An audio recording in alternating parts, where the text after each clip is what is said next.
Yeah. Oh shit, we in this bit. Stand by. We are uploading intro video. And that will be starting in 10, 9, 8, 7, 6, 5, 4, 3, 2, some bitch. 1. Yeah. Late nights. Open mics. Truth only move when the room got order. Mr. Peppers and Prime on the control. Welcome to Charlie Chine TV. Yeah. 3 beautiful women, whole panel in a vibe, vibing with me. She set the tone when she look you in your eyes. Tam talk straight, no filter, no disguise. And a smooth with it, every word calm but precise. Chat going crazy, yeah, the numbers stay live. Everybody got opinions when the combo get tight. Different views, same table, respect, stay intact. Late night panels where the feelings meet facts. Late nights, don't sleep, don't sleep. True talk, true, no retreat, no retreat. Panel lead, crowd out, Charlie Chan, TV, Charlie Chan, TV, Charlie Chan, TV, Charlie Chan, TV. Man, Charlie Chan out there, man. I'm some of the most beautiful women, bitch friendly. What the fuck?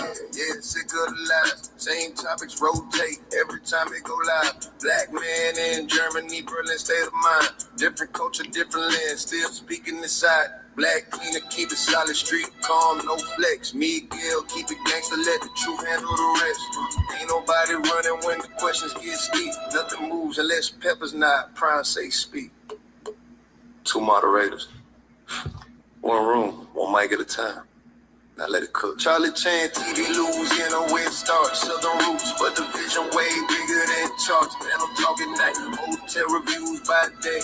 From lobby to rooftop, we telling no fake. Grinding every wildin' in the comments tonight.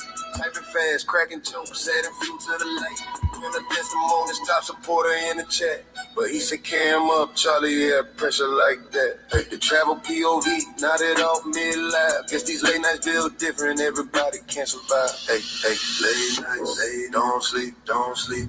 Real talk, real raw speech, Peppers grind, crowd loud, Charlie Chan, TV, Charlie Chan, TV, Charlie Chan, TV. Shout out to Live Chat. Shout out to Replay Gang. Shout out to supporters who keep the lights on. If you're here every night, you see. Let's talk. Charlie Chan TV. What's good, y'all? It's your boy, DJ Charlie Chan TV. We out here at Ryan's party, man. It's jumping right now, man. My list, man. Let's get that up out of here. Oh, at the stage. What's up, everybody? Man. For some reason, shout out to you, Ann. How you doing, love? Hey, as y'all pull up, man, say something in the chat. It's been a couple days, man, but something to get back in the groove. What's up, Ann? How you doing, love? Good to see you, baby. It's just been a lot going on. I haven't been screaming like I generally do, but I think I got the bug back. So we finna start going in. I don't know, guys. We probably gonna take a poll. Well, I ain't doing the pause shit no more. That's crazy. Well, I'm probably gonna take a what's name, man. See if we gonna should I do another marathon? You know what I mean? Shout out to the good brother Two Tone, man, pulling up and showing love as always, man. How you feeling, Two Tone? What you got going, good brother? But yeah, and pulling up, showing love. How you doing, baby? Good to see you. We just over here cooking and stuff like that, man. I guess tonight I just like say if people pull up, when people pull up, whatever, however, you know, I'm with whatever. we got to determine, or we got to really solidify what we doing. Is it because you got some men that are traveling to broaden their horizons? How do you broaden your horizons? What do I mean by that? What I mean by that is you got a pretty okay life here in America, but you shout out to Prototype. What's up, fam? Non-trail Fox has entered the. Shout out to you, fam. But yeah, no, is you traveling to broaden your horizons, or you escaping your reality here? You know what I mean? Because those are two fundamental differences, in my opinion. Like, say, if you broaden your horizons, it's like you're good here. You know what I mean? Maybe you're not as good as you want to be, but you live well here, and you want to conquer other adventures. You want to go other places, explore other things, and things of that nature. Or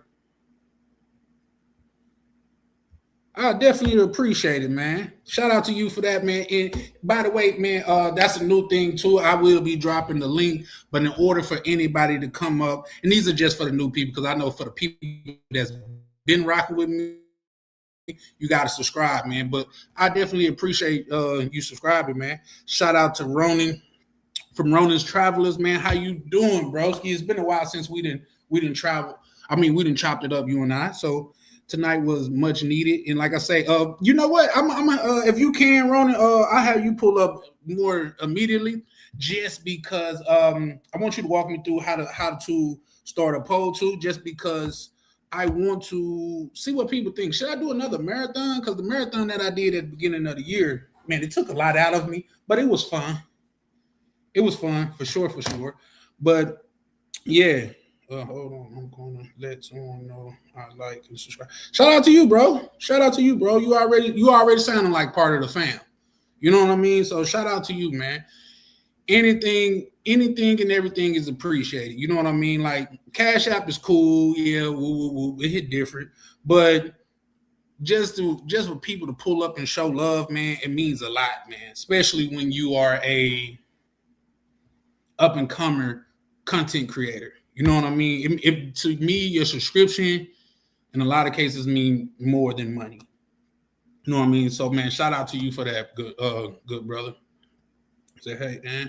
Oh yeah, we got Ronan showing love to Ann, which is a channel favorite, man. Shout out to Ann. I'm gonna tell you one thing I like about Ann.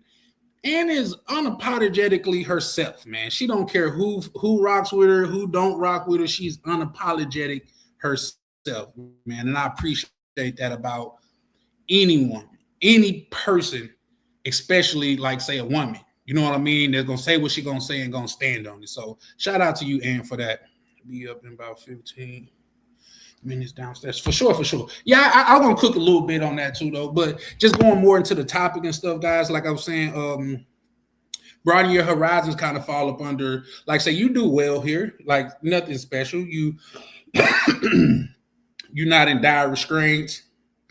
You're not you're not really just messed up. Life could be better, but it could be a lot worse too.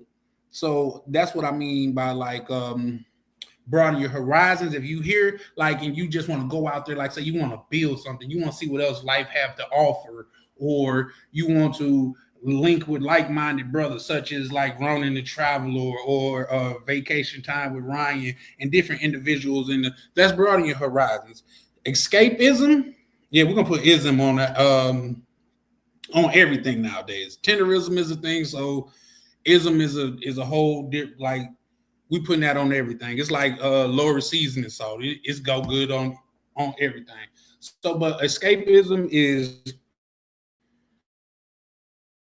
your life is pretty much trash here in America. And this is not coming at anybody specifically or whatever, but your life is pretty much trash here in America. And you thinking by you going out of the country, you seeking some other type of country that is gonna be a magic bullet that escape what you're running from. But the old folks down south used to always say, no matter where you go, there you are.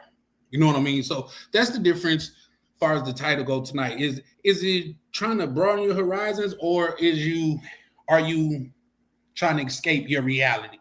You know what I mean? Because like I'm still under the notion that a lot of men feel like in America, you could be Urkel or Dusty Dunn, but when you go out to Colombia, some reason now all of a sudden you Magic Dunn won. I sincerely do not believe in that. Do different places have different effects? Absolutely. And if you go there and you've been there long enough, can it affect your psyche? Can it boost your confidence and stuff like that? Yes, it definitely can. But understand, like, that's just like a medicine for it. You know what I mean? Because when you go over there, they not wanting you for the person that you are. They wanting you in most cases because you look like you're rich. Because for some reason, people in other countries, and I'm speaking primarily about like the DR and Colombia, they think all Americans are rich, which is crazy to me. You know what I mean? Because like, baby, I know niggas that didn't work a whole lifetime of overtime to come over here and be a weekend millionaire. You know what I mean? But that's the persona that people give off. In fact, you can't really blame them because even in America, you have a dude to where his mom was on Section 8 getting food stamps and shit, and he in the club throwing money. Why don't you throw that money at your mama? You know what I mean? Like, so to me, it's kind of crazy, but it is what it is. But that's the thing. And I'm sure nobody's going to come up here and be like, yeah, man, I'm trying to escape my pitiful life here, which could be some validity in that. You can go somewhere and reinvent yourself for sure. But just by your toes touching the soil of another country doesn't make you, goddamn it, macaroni Tony. It just don't. You know what I mean? Just because you, goddamn it, you catch a flight for 3 hours, 5 hours, 10 hours to go somewhere else where don't nobody know you, you still know you. You still know that you're not the confident dude. You still know that once one female turn you down out there, it's going to ruin your whole day for some reason. And this one female opinion about you that you don't even know is going to affect how you feel about yourself. So, yeah, man. But like I say, I believe nobody's going to come up here and be like, yeah, bro, I'm trying to escape and all of that shit. And if that's the case, man, just keep it real and shit like that. Because there's certain parts of America that I definitely want to escape, man. Like all of this BS that's going on around here, to where this whole country, like, shout out to Ronan, and we could talk to him about it when we get up here. But from my understanding, America's not even supposed to be in this little fight. You know what I mean? But we are for some reason. It's a lot of things that's going on to where they almost. It's almost like they're hypnotizing the masses. You know what I mean? So I would love to escape shit like that. But as far as my reality ain't just really fucked up. You know what I mean? Vibing with Misha. How you doing, sis? Man, I liked your video for sure, man. When you was out there, boots on the ground, man, living it up, man. Your commentating skills is getting up there. Shout out to you. No, you Gucci. But shout out to you, man. Like I say, I've definitely started to hit up bro earlier, but I didn't know when y'all got back. So, you know, sometimes, like, especially me, I'm not saying y'all, but me, I need time to reorchestrate myself back to this shit, man, because it's like a whole brain switch for me, man. You know what I mean? No, I think you did good. Like, it's not like nobody is expecting you to be Stephen A. Smith or something, but I think you was out there and you was spinning your game, and you didn't you wasn't just fumbling over your words and shit like that. I think you did well. But you know what they say, a 1,000,000-mile journey begins with your first step. So if that's where you're starting at, you know what I mean, just imagine to where you're gonna be. You know what I mean? But yeah, no, I started to hit up bro like yesterday, but I was like, damn, if I just got back Monday, I'm not even trying to accept calls on Tuesday, man. Like, let this shit seep in slowly. You know what I mean? So I need time to decompress. You know what I mean? She said, nah, that's true. I went to work today, got back yesterday. Oh shit. Okay, so you did just get back. I need a few days to get comfortable. Yeah, for sure. Nah, that I thought it was just me. Like this should be depressing coming back to this motherfucker. Man. And I haven't even been to Colombia yet, and I know that sun out there bussing, man. I know that sun, goddamn it. Like in the DR, the sun be right here on the nigga ass. Like, yeah, bro, we shining on you. So yeah, nah, shout out to you. But that's how I be feeling. Yeah, for sure, man. You know it's reciprocal over here. You know what I mean? It's always love with me. You know what I mean? So no, it's appreciated, man. I'm definitely gonna be looking forward to you going live and um elaborating on your experience. Or you could come up, you're more than welcome to come up here though, and elaborate if you wanted to. It's all good. I seen some of those pictures, bro, was posting and shit. I was like, yeah, I gotta get the lowdown on the lowdown, man. Y'all had me damn near ready to goddamn be like, what who did Apollo who fought up Apollo? Rocky, one that Russian nigga that said if he dies, he dies. I was damn near like that with my dogs, man. Like, man, I'm finna go out to Colombia for at least 3 days, man. And they died. Let me not say that because y'all, I'm just playing because I know Peter will be on a motherfucker's ass, man. I am just playing. I love my dogs to death, but it had me goddamn it, man, really out here trying to goddamn it figure some shit out. But I'm going. It's gonna take God Almighty for him to come down and be like, you know what? That ain't for you, little homie. It said in LA, I got a little paper, a little motion overseas. I'm damn near oligarch for sure. Hey, Two Tone, I know you ain't gotta say nothing. Anybody that live in New York or California, some shit like that, bro. You go out there, bro. You a millionaire. For real, because man, it takes bread to live in those two states, man. That's a factoid. Shout out to my good brother POV. He said Misha back in the flesh. Yes, for sure. Like I said, I'm looking forward to her going live. And Misha from Vibing with Misha say, yeah, I'm gonna go live Sunday. Shout out to you. I think Sunday is your day, ain't it? That's the day that you designate. If you don't do nothing else, you going live on Sunday. That's what's up. Call it. Well, I think Flip Flop kind of he can't own no words and no shit like that. But we call it Sunday school, Sunday service. You know what I mean? But yeah, I definitely pull up in the building.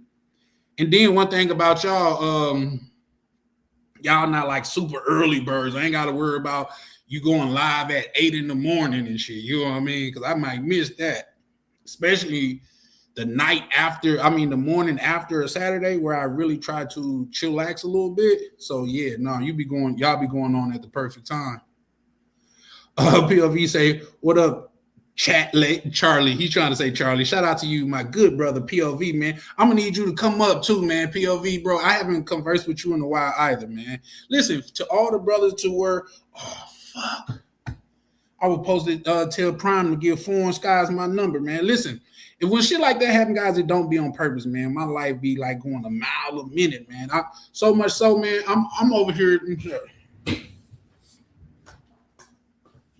I felt a little twinge, just a little twinge, like I was getting sick, man. I went and bought me a medicine ball. I'm saying all that to say, man, I can't afford to just like be off my game for 2-3 days, man. I just can't because everything is so volatile to where I could miss something and my whole shit will fall. Last time I got sick and I missed like handling some business as far as my papers go, man, that shit cost me like $50,000 in credit.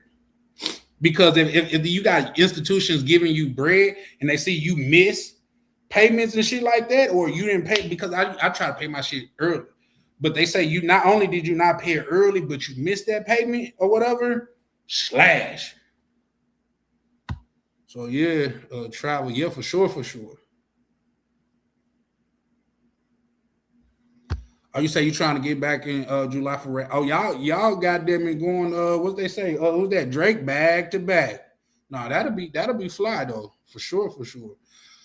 So we gotta ask you the question, but I'd rather ask it in person than over the chat. You already prepare yourself for it. Well, I think if I'm being honest, Misha, the way that you was smiling and grinning when you was on live out there and stuff like that, I was like, damn, they got me. They got me. So my thing is like I wanted to do they got bro. You know what I mean? Because I seen him when he went down to the little gate to let DC in, and he was kind of going in on like, yeah, he like it. So yeah. DMV, my good brother, man, good truck driving brother in this sector of the internet, man. How you doing, man? Hope you being safe out there on that road, bro. He said I can write your number in chat and he can get it from there for one. You talking about Foreign Skies POV? Whichever I got to do to get him the number, because I definitely told him Foreign Skies is turning out to be a cool young brother. So yeah, I wouldn't mind him having my contacts.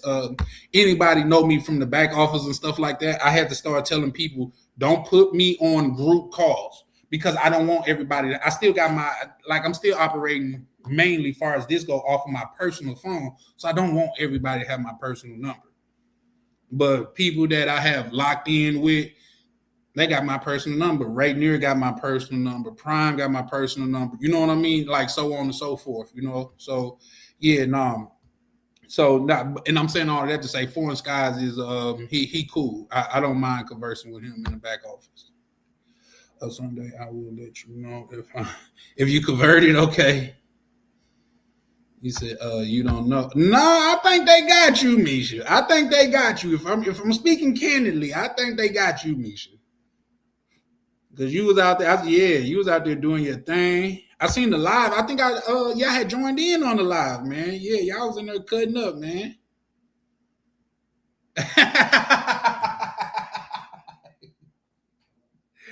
Hey, man, listen, anytime it come up in the comparison, bro, you could be in the closet talking to yourself. Like, I wonder what's better, Colombia or goddamn it, the DR. You gonna hear Lee Major voice.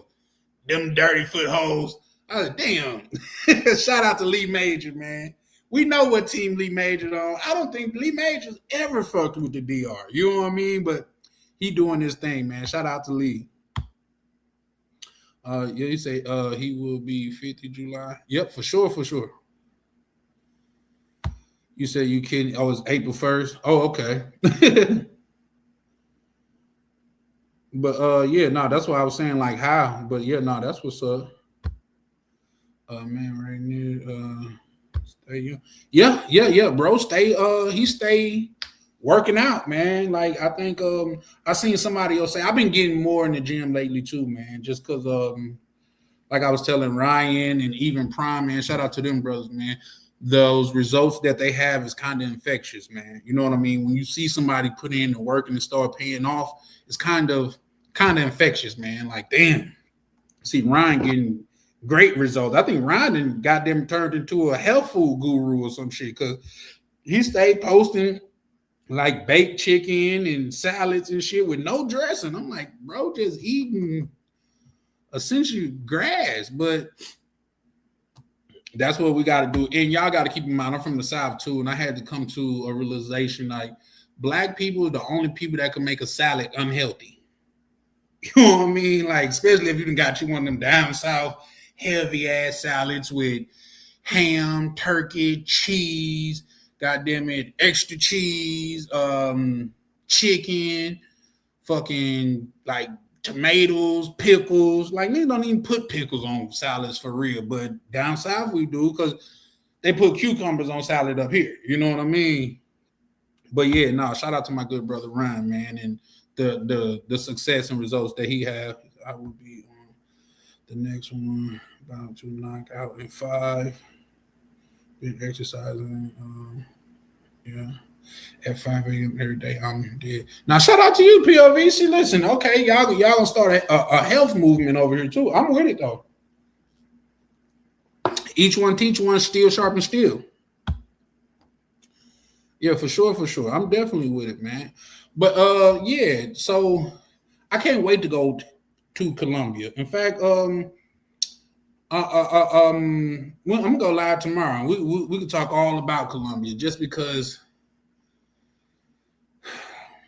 Man, I still got some unanswered questions about Colombia. I still got a lot of thoughts and things about Colombia, but man, just the culture out there, the people out there, the women out there, man, they all seem so lively and beautiful. You know what I mean? You know, like you could go some places and just the culture look beautiful. Like in Brazil, you could really tell like who was from there or not for the most part because their culture is like you could tell like they walked and talked as Brazilians and shit. And they really embraced it over there. So man, that's what really intrigues me about Colombia. And don't forget the yams.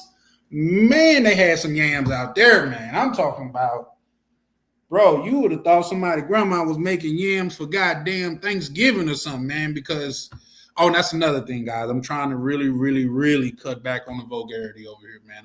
I sit down and contemplate it and think like for one, we all adults and we should be able to converse as without cursing as much. And for two, I think to get to the next level, you're gonna have to cut back on certain things. Like I'll get into that later, but you know, I'm always thinking of strategies and stuff. But Colombia got those yams, man. Golly, man, they took a picture of something around the pool so thick, man. I'm like, that broad should be in jail. Like, she was just too thick, bro. Like, no, that should be legal. Like, damn, man. Baby, you bad. I ain't gonna lie to you. You know how some of you just looking like, damn, baby, you bad. Yup, you bad. I'm talking about you go stand in the corner bad. You know what I mean? Like face the wall bad. That's how bad you is. You know what I mean? Like they had some work out there. And like I said, I think I seen Misha and them, they was in the club and she just panned the camera. Man, it was just a pack of bad bitches. You know what I mean? God, that's how I'm stop cursing. But it was just a pack of them, man. It was just a pack of them. Shout out to my good brother Worldwide Navy, man, in the building, showing love, man. Shout out to bro, man, because he out there putting in that work too, man. Like, when it comes to POV and Navy, man, I just can't really ever not give them they props because they really out there putting in the work, man. You know what I mean? So everything that them brothers get, they work for and they deserve. So shout out to my good brother Navi in the building, showing love as always. But yeah, I don't know, man. What y'all think about linking up in Colombia or something, bro? I'm finna do something. I don't,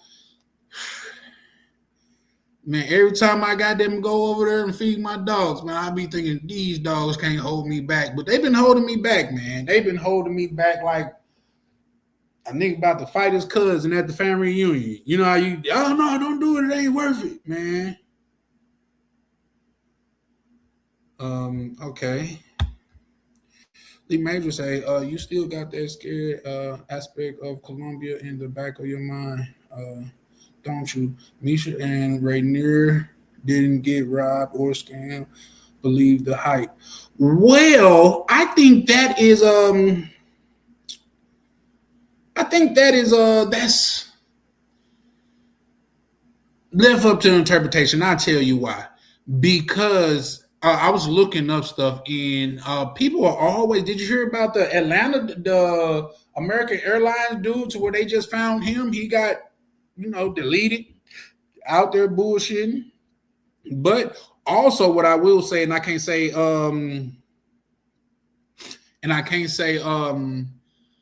this about everything or everybody, but I will say from everybody that I spoke to that went to Rooftop Republic. They say it's like a built-in security thing. It's like built-in safety.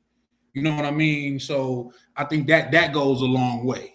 But shout out to you, Lee Major. I don't know. Maybe I need to pull up with you out there, Lee Major. Shit, you show me the ropes. I know I ain't going to Bogota with goddamn KB because I already got a transplanted organ. Like they're gonna be like, damn, man, you fucked up. I'm trying to catch Navi in numbers. He keep dropping fire. Yeah, no, man, y'all out there doing y'all thing, POV. Like y'all left me in the dust, but at the same time, that was the monologue I just went into. I cannot be mad at it because you brothers are really putting in the work. You know what I mean? It take a real in my opinion, it takes a real person to look in the mirror and be like, bro, you ain't got the success that you talking about you need or you want because you ain't putting in the work.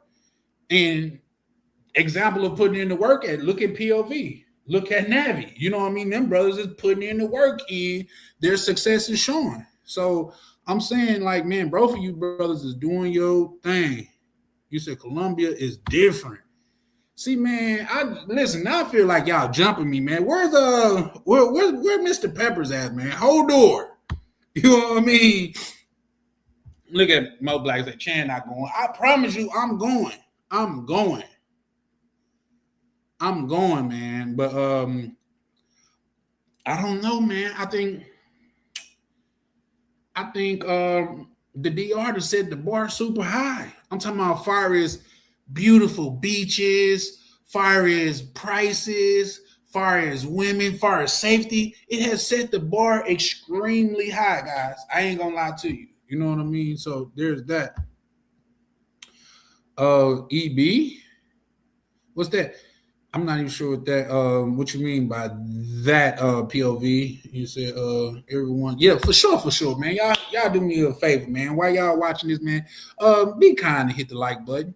If you old enough, I was gonna try to tie that into like the not Brazil Blockbuster shit when they used to be like be kind, rewind. But I guess I'm old with that one. Like it's becoming a pleasure to be old and shit like that. I remember that, like, say if you took your tape back, the VHS back to Blockbuster and you didn't rewind, they'll hit you with a penalty, some type of little fine or something, which was crazy. But man, that's crazy. Do you know the kids today don't even, for one, know what a flow model TV is? If you old enough to remember a flow model TV, like when big screens came out, nigga, bro, we thought people was rich when we went in their crib and they had a big screen TV. Mind you, I was young and I come from nothing. Say the word, Chan. I'm going down. You said I'm down to go back to CTG. Do want to hit Medi too, though. Yeah, no, for sure, man. We probably need to converse on something in the back office because I'm with it. But instead of going to Medi, I'm probably gonna go to Medi probably my third or fourth trip. I want to, me personally, I want to go up to Cali, Colombia. I want to see what they own up there. Yeah, that's what I want. But yeah, no, I'm definitely with it, bro. I'm definitely with it. In fact, I'm gonna hit up one of the brothers to where he don't pull up here all the time, but he definitely a good brother, man, and that's Boxley, man. He don't pull up all the time, but he definitely a real one that he know the terrain and stuff out there. So yep. He said Colombia is safe. You just got to use common sense. It's when ninjas ignore all red flags that's when they get themselves in trouble. Yeah. But here's the thing, man. Here's the thing, Navi. You know, bro. You know. Remember, you my goddamn rooftop brother. You my OB original brother, man. You know, to where in the DR, man, like, come on, bro. If they were scoping in the DR like that, bro, I wouldn't even be here, man. I done slept so many times, man. Like, y'all telling me I gotta have a life alert bracelet on me when I go to Colombia. That's crazy. You know what I mean? That's nuts. Rainier said the white boys got robbed who was looking or using the pink candy. If I'm not mistaken. Yeah, no, that's something that I definitely won't do. I don't judge, but it's just not my thing. I don't care how bad she is. She can't get me to do that. Like, I've never, even when I had it around me, like a lot, I never even thought to do it just because it's too close to, you know, what Pookie and them used to do. It just keep calling me, man. It's too close to that. Like one ingredient to change everything? Nah. Because in my mind, I feel like, bro, once I start, man, like anybody that's my age and started with fucking up on that shit, like say the stuff that Pookie was on from New Jack City, like you got to start to be like, man, I want to sell hot water knobs for $3 or something. Or I want to sell an old VCR in 2026 and just get what I could get out of it. You know what I mean? So, yeah, I could never do that. Shout out to Mike. Oh yeah. Shout out to you, bro. Congratulations. You said guess who getting into real estate? Yeah, I seen that you were something. Was that your certification? Now, come on, man. Come on, man. Yeah, now I'm with Cuba. I'm with Cuba. I still got some questions about Cuba and what's going on there and stuff like that. But Cuba is definitely the play. I've never heard nobody go to Cuba and said they didn't have a good time. I hear the food not as good, or shout out to POV, like they could you could get caught in the tourist trap and shit like that. So yeah, nah, for sure, for sure. I'm always, man. Cuba's gone. It's definitely on my list, but I got so much shit on my list, man, to where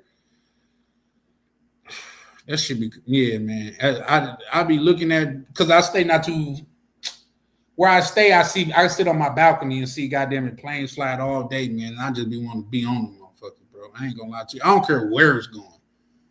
I just be wanting to be on them motherfuckers. That's the type of traveler I am. Just get on the plane, wherever you land. That's where you do your thing at. It is what it is. What up, chat? What up, Chan? Shout out to you, Mike. So focused, man. Shout out to you, man. I see. I haven't seen any videos from your way lately, though. You know what I mean?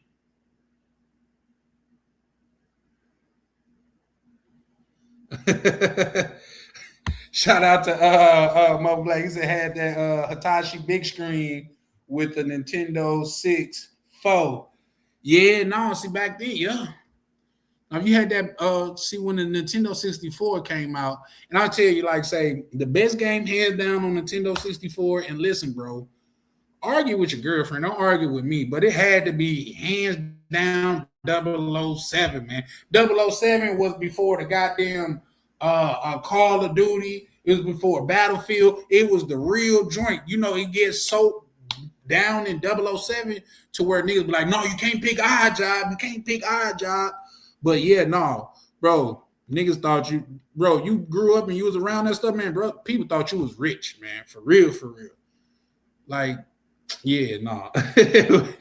We grew up, we ain't had shit. Like, say, that's why I got such big TVs in my room. I want to take these bitches that well, in my house. I want to take them down because they too distracting for me. But you know, like when you grew up with nothing, you kind of want to try to fill that void. So it's just be senseless purposes for me because it's just be a distraction from me. You say you going to Cali next time, you in Colombia. No, man, I'm with that, bro. I'm with that. Cali's now. I think that was Black Cleaner that told me about the black, because I thought Cali was the blackest part of Colombia, but he said is Choco, like to where he had me look up the little night knife joint. Man, talk about some thick baddies, bro. Thick chocolate baddies, bro. Yeah, I want to slide that way. He said a music festival Miguel was talking about sounds fire too. Do want to hit Cali? Yeah. Oh yeah, I got to link up with Miguel on that too, because he said he was going up that way. So if he going up that way and I'm already down that way, shit, I could damn near. I hate to use the wrong word tag along because it's almost like you inviting yourself to another man's plan. But you know what I mean? I could get some pointers about how I should move to get up there. You know what I mean? But shout out to Miguel, man. Them brothers out there doing their thing. And I'm a supporter for sure, for sure. Said all the chicas in Cartagena told me to avoid Bogota. Too much drama there. No, for sure, for sure. I hear Bogota is the real dangerous place. That's what I hear. Like Bogota is really where it goes down there.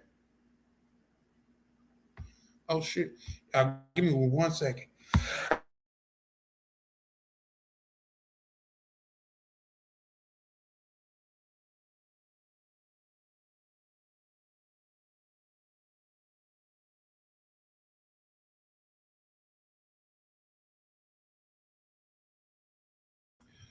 Told y'all I might be coming down with something. I'm getting in my sauna tonight and everything, bro. Like I cannot afford to be sick, man. He said, yeah, I heard that. Mo Black writes, he said, Two Tone, Bogota is the #1 tour spot in Colombia. They don't want your money to leave. Yeah, but if your soul leave, your money kind of go with it. You know what I mean? Like it's over with. But I hear Bogota is dangerous. That's what I heard. Now I could be wrong, and somebody could be misleading me, but I heard Bogota was dangerous. But yeah, man. If you ain't, come on, man. That was living though, man. Like I wouldn't want to be one of these kids nowadays, man, because these niggas got it so hard, man. Like you got to be in fifth grade talking about Balenciagas and shit like that. That's crazy to me, man. Like back in the day when we was younger, bro, it was cool to be a kid. It wasn't, you know what I mean? It was okay to be a child. It was okay to like 007 and shit like that. It was okay to goddamn it real life kick it and be outside having fun. You know what I mean? These kids nowadays, you put them outside, they don't know what to do. Like, what are we supposed to do out here? Nigga, we had stick flipping contests where we'll find the longest stick that we can fly and fling that motherfucker. How many times you could get that joint to flip, you win.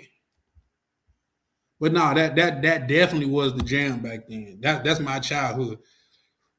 Yeah, could play with. See, but now here's the thing about that. Niggas would be watching your screen because it was all on the same screen. You remember that? So niggas would be watching your screen to see where you at. So you couldn't really be camping out on 007 back then. But no, it was definitely a vibe back then, man. No, that's what it is. GoldenEye 007. Or am I thinking of something different? That's the one with Eye Job with the gold gun. What is the HK90 and shit like that? Do I got that mixed up? But shout out to POV. He said he agreed with Mo Black. He goes on to write, good night, y'all. Shout out to you, POV, man. Always pulling up and showing love, man. Yeah, one more time, just so POV don't gotta keep saying it, man. Y'all do me a favor. If you in the building, you haven't hit the subscribe button, man, just super goddamn it. Treat that joint like an op and just sneak up on it and foul, hit that joint. You know what I mean? And if you already hit the subscribe button, be sure to hit the like button, man. This is how I'm getting pushed further out into the algorithm. Believe it or not, what did it say? I think it was last month. I had like 1.3 thousand views, and like I think they said a good 90% of them wasn't even subscribed. Like how, man? How is that even possible? Oh, I said I'm gonna drop this link too. Y'all know when I get to going, I get to going. You know what I mean? But that's how I feel though, man. So yeah, I think what y'all think about, man, putting something together in Colombia, man? You know what I mean? Two Tone already said, man, when we oh, you know what? I know Misha saving the good stuff for a channel, as she should, because we all content creators over here, so it's perfectly understandable. But I definitely got questions about like how the yachts and stuff out there work. You know what I mean? But let me see. I dropped the link. See who want to pull up and kick that shit. But yeah, no, man. Like, because here's the thing. Reason why I'm super okay with that. Now I'm always cool with kicking it with the bros, you know what I mean? Because it's a lot of cool brothers in this sector over here, man. A lot of cool brothers. But reason why I'm like that, as far as going to Colombia, especially for my first time, because I feel like it's safety in numbers. And then we could have our side of the internet, this thing of ours, you know what I mean, go out there and show Miguel and Unc J love. You know what I mean? Show them that, like, say, this little side of the internet, man. Like, we call it the 300. And shout out to Misha. She just made 300. She out there doing her thing, man. I seen that. Shout out to you, Misha. But yeah, no, man. I'd rather have 300 that really, really rock with me opposed to 3,000 and they fin straddlers. You know what I mean? A lot of y'all know how I feel about fin straddlers. You know what I mean? Like, I don't want people to be like, oh, I don't really F with Chan and stuff. Like, man, I'm cool rocking with the people that I rock with, man. You know what I mean? So it's definitely appreciated. But hit the subscribe button if you really rocking how we rocking, man. You know what I mean? So because here's the thing, y'all, let's not forget that I had a way to run up my numbers. You know what I mean? But the way that it was coming, for one, it wasn't sustainable, and for two, I wasn't rocking with it. You know what I mean? I wasn't rocking with how those numbers like was getting built off of controversy and chaos. I'm not. Come on, bro. I'm gonna kick back, man. I don't like all of that yell loud talking and shit, especially if you're not gonna do nothing. So yeah, shout out to that. But yeah, no, man.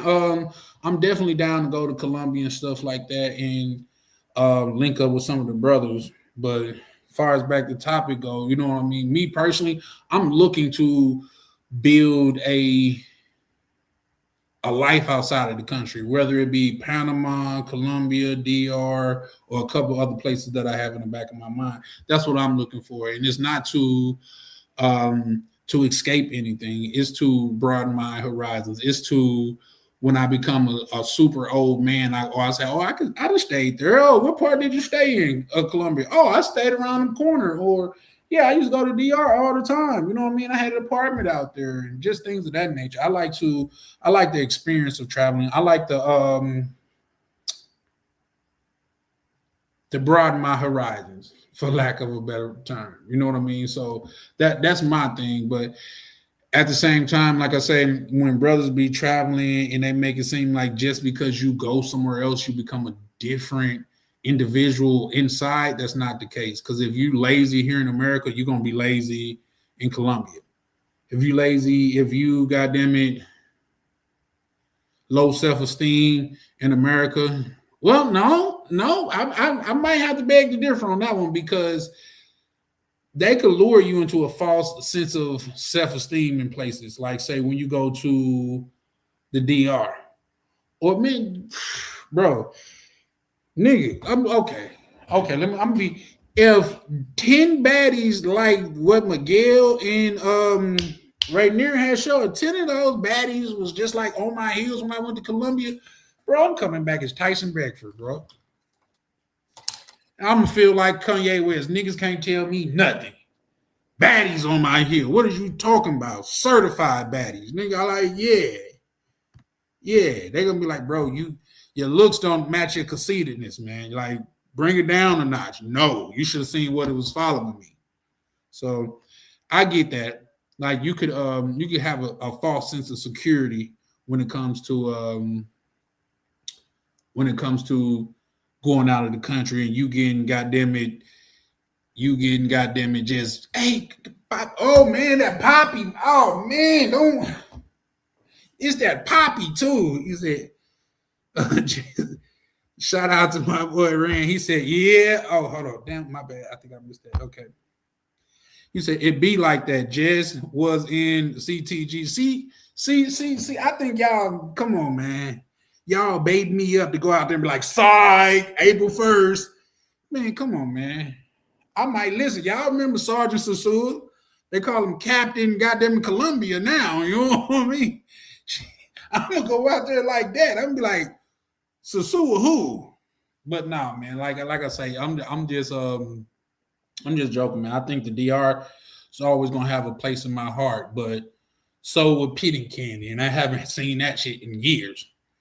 Like, I remember, well, I don't know, maybe it was a down south thing, but we had penny candy. You could go take like 50 cents or a quarter to a little candy lady, and you walk out with a whole sandwich bag of those little, what was those little things? They came in different flavors, but it was all the same joint though.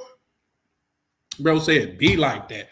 Bro, I'm coming back as Tyson Beckford. I'm telling you, bro, that my people gonna be like, bro, what did they do to you out there? Nigga, like, and I just look at me in the face, be like, everything.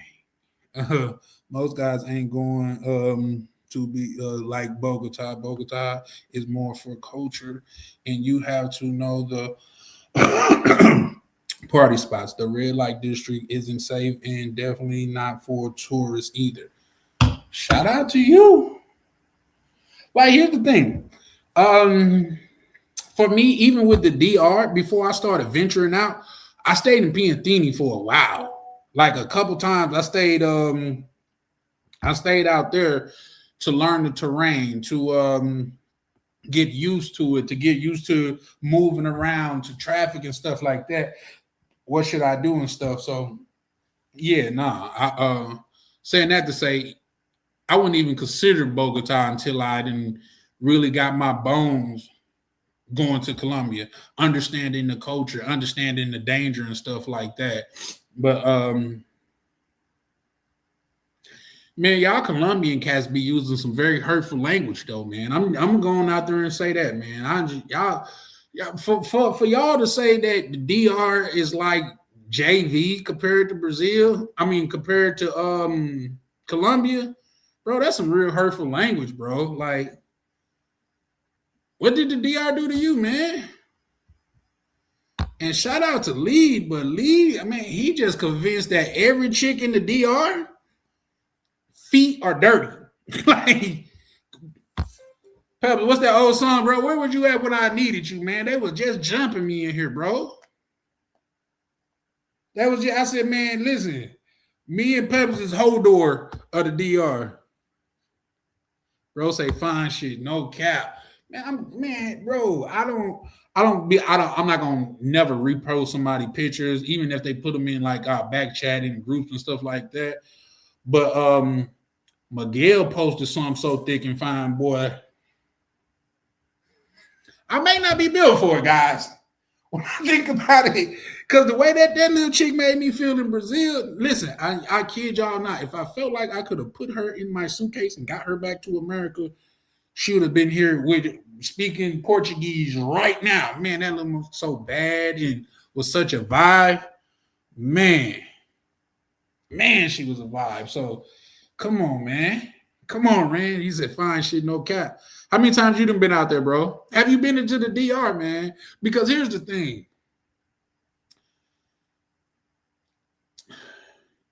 Some people talk bad about the DR, never been though, man. See what I'm talking about? Lee, I don't know what it is about Lee, man. He really, really, really hate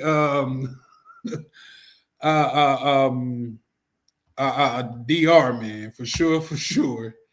Where I Navy facts? Is it where they at? Yeah, for sure. Like they ain't talking about nothing. They ain't talking about nothing, man. But I'm gonna pull up out there. I'm telling you. You said they remind me of, oh shit. They remind me of P1 from the Charlie Brown show. Shout out to you. Yeah, Hodor in the building, man. Real quick, Peppers, do you plan on going to Colombia? Cause man, I feel like, man, we oh, hold on, let me do this right fast. We got oh shit, no, this is what we're gonna do. So yeah, real quick, we got brother in the building pulling up, showing love as always. Ronan, how you living, good brother? Yo, what's going on, bro? Been a minute, man. You took a little vacation there, or you just having life happens? You know what I mean? A little bit of both, man. I got so much on my plate, man, to where sometimes like certain stuff be falling to the wayside, and I be thinking about shows and stuff like that. And by the time I really get around to it, the day be gone. So I'm thinking about doing another marathon, man. Oh, I did one. We just did 11 hours and 30 minutes last Friday. Oh no, I'm not talking about that time. I'm talking about where I go on every day, like them. He said I ain't doing one in one sitting, man. Come on, man. Yeah, no, like man, those take a lot out of me, bro. No, the one that I was watching, that was the one. You guys had some very good information on that one. What was that? It was me and Fearless. We were talking about what were we talking about that week?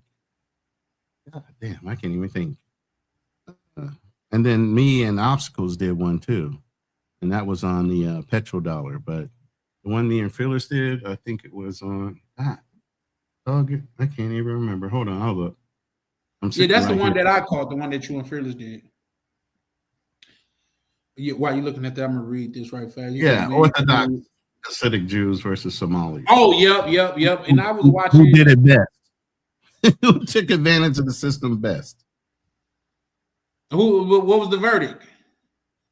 I don't know. People have to tell us who you think did I it think, best. well, I didn't see the whole thing, but I think the way that those, and it made me think about my people and how we so down on each other for taking advantage of the system, but they got a whole culture over there to where they teaching each other how to take advantage of the system and build wealth and build things of that nature. You know what I mean? Like, yeah. it's kind of crazy to me, but I But I a tell you lot the of them, story you like, gotta, go yeah. ahead. But my mentality is a lot of them have an exit strategy, meaning we're from America. Ain't nowhere for us to run. You can't deport us. You get what I mean? So that means at Right. the end of the day, we get caught, we going to jail. We're not getting deported. They get caught, what? They get to take their money and run because they've already invested in other places. Now, I did hear that the American people or the justice system did go after their money that they sent out of the country. Now, whether they got a hold of it or not, because I knew a lot of Somalis that were building like legitimate apartment buildings in Kenya. So they were looking to leave America after they got caught up and go right to Kenya and continue to utilize that money that they stole and the investments they started to build there. Here's the thing. And then I'm gonna read. Yeah, I don't want to get off your topic though. You know what I'm saying? No, but you touched on something that's that's very prevalent. And the fact of the matter is, can we really be mad at people for taking advantage of a system that then took advantage of us? We should be in the position that they're in and taking back advantage of the system. You know what I mean? Now, the fact of the matter is, it's our tax dollars, but outside of that, like how is they reinvesting our tax dollars back in our neighborhoods? Our schools are still shit. The security around our neighborhoods is still trash. The upstreet, the upkeep, the infrastructure is still trash.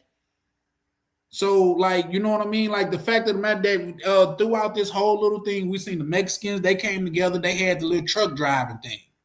The Somalians, they came together and they running up a bag. Right. You know what I mean? Why can't we run up a bag instead of putting each other down? Oh, nigga, you do this, that, and the third. The government got to help you. The government helping these people, and they ride better than both of us. So that's that. But I land there. You know what I mean? I definitely do. Let me read this right fast.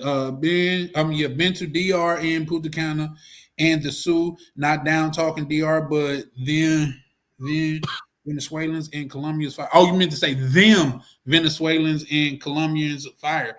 No, I heard that, bro. I heard that, but I hear you could go to sleep and never wake up again.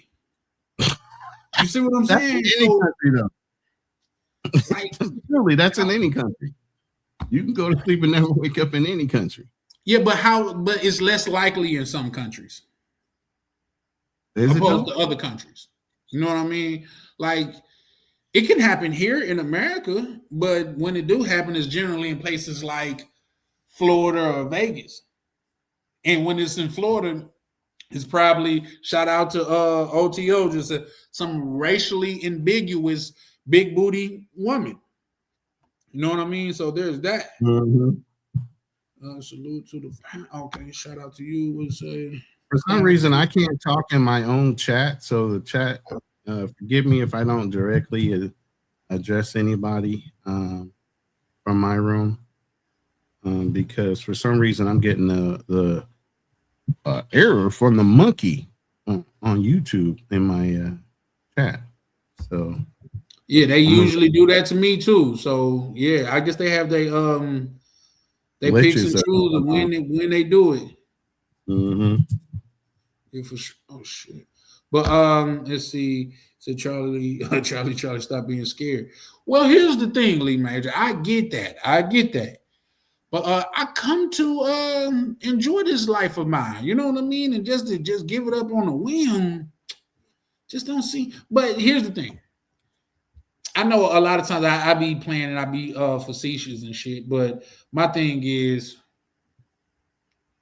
to go out there and that's a possibility. It's kind of a possibility where though. I'm sorry. Go ahead. What are you referencing the danger level in yes.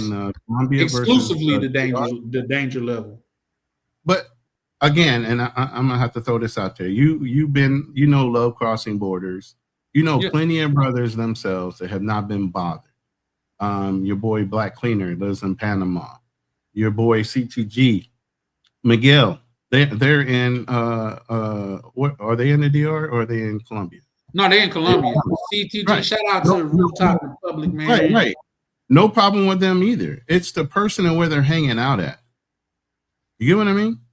Yeah, I heard that, but I've also heard stories of a nigga was jogging in the park and he woke up in the hospital. You know what I mean? It's a thing that they call devil's breath, to where I even seen something where a person was in the elevator, somebody, when the door opened, they just blew the stuff in their face. You know what I mean? And I get it. A lot of it is like, well, what's the chances of that happening? But I don't really go to clubs no more, because the chances of me catching a stray is higher than if I stayed in my house. Now, I get that before everybody be like, well, you just gonna live. Did an assessment. They did a danger assessment, and I think Love Crossing Borders did, Andre.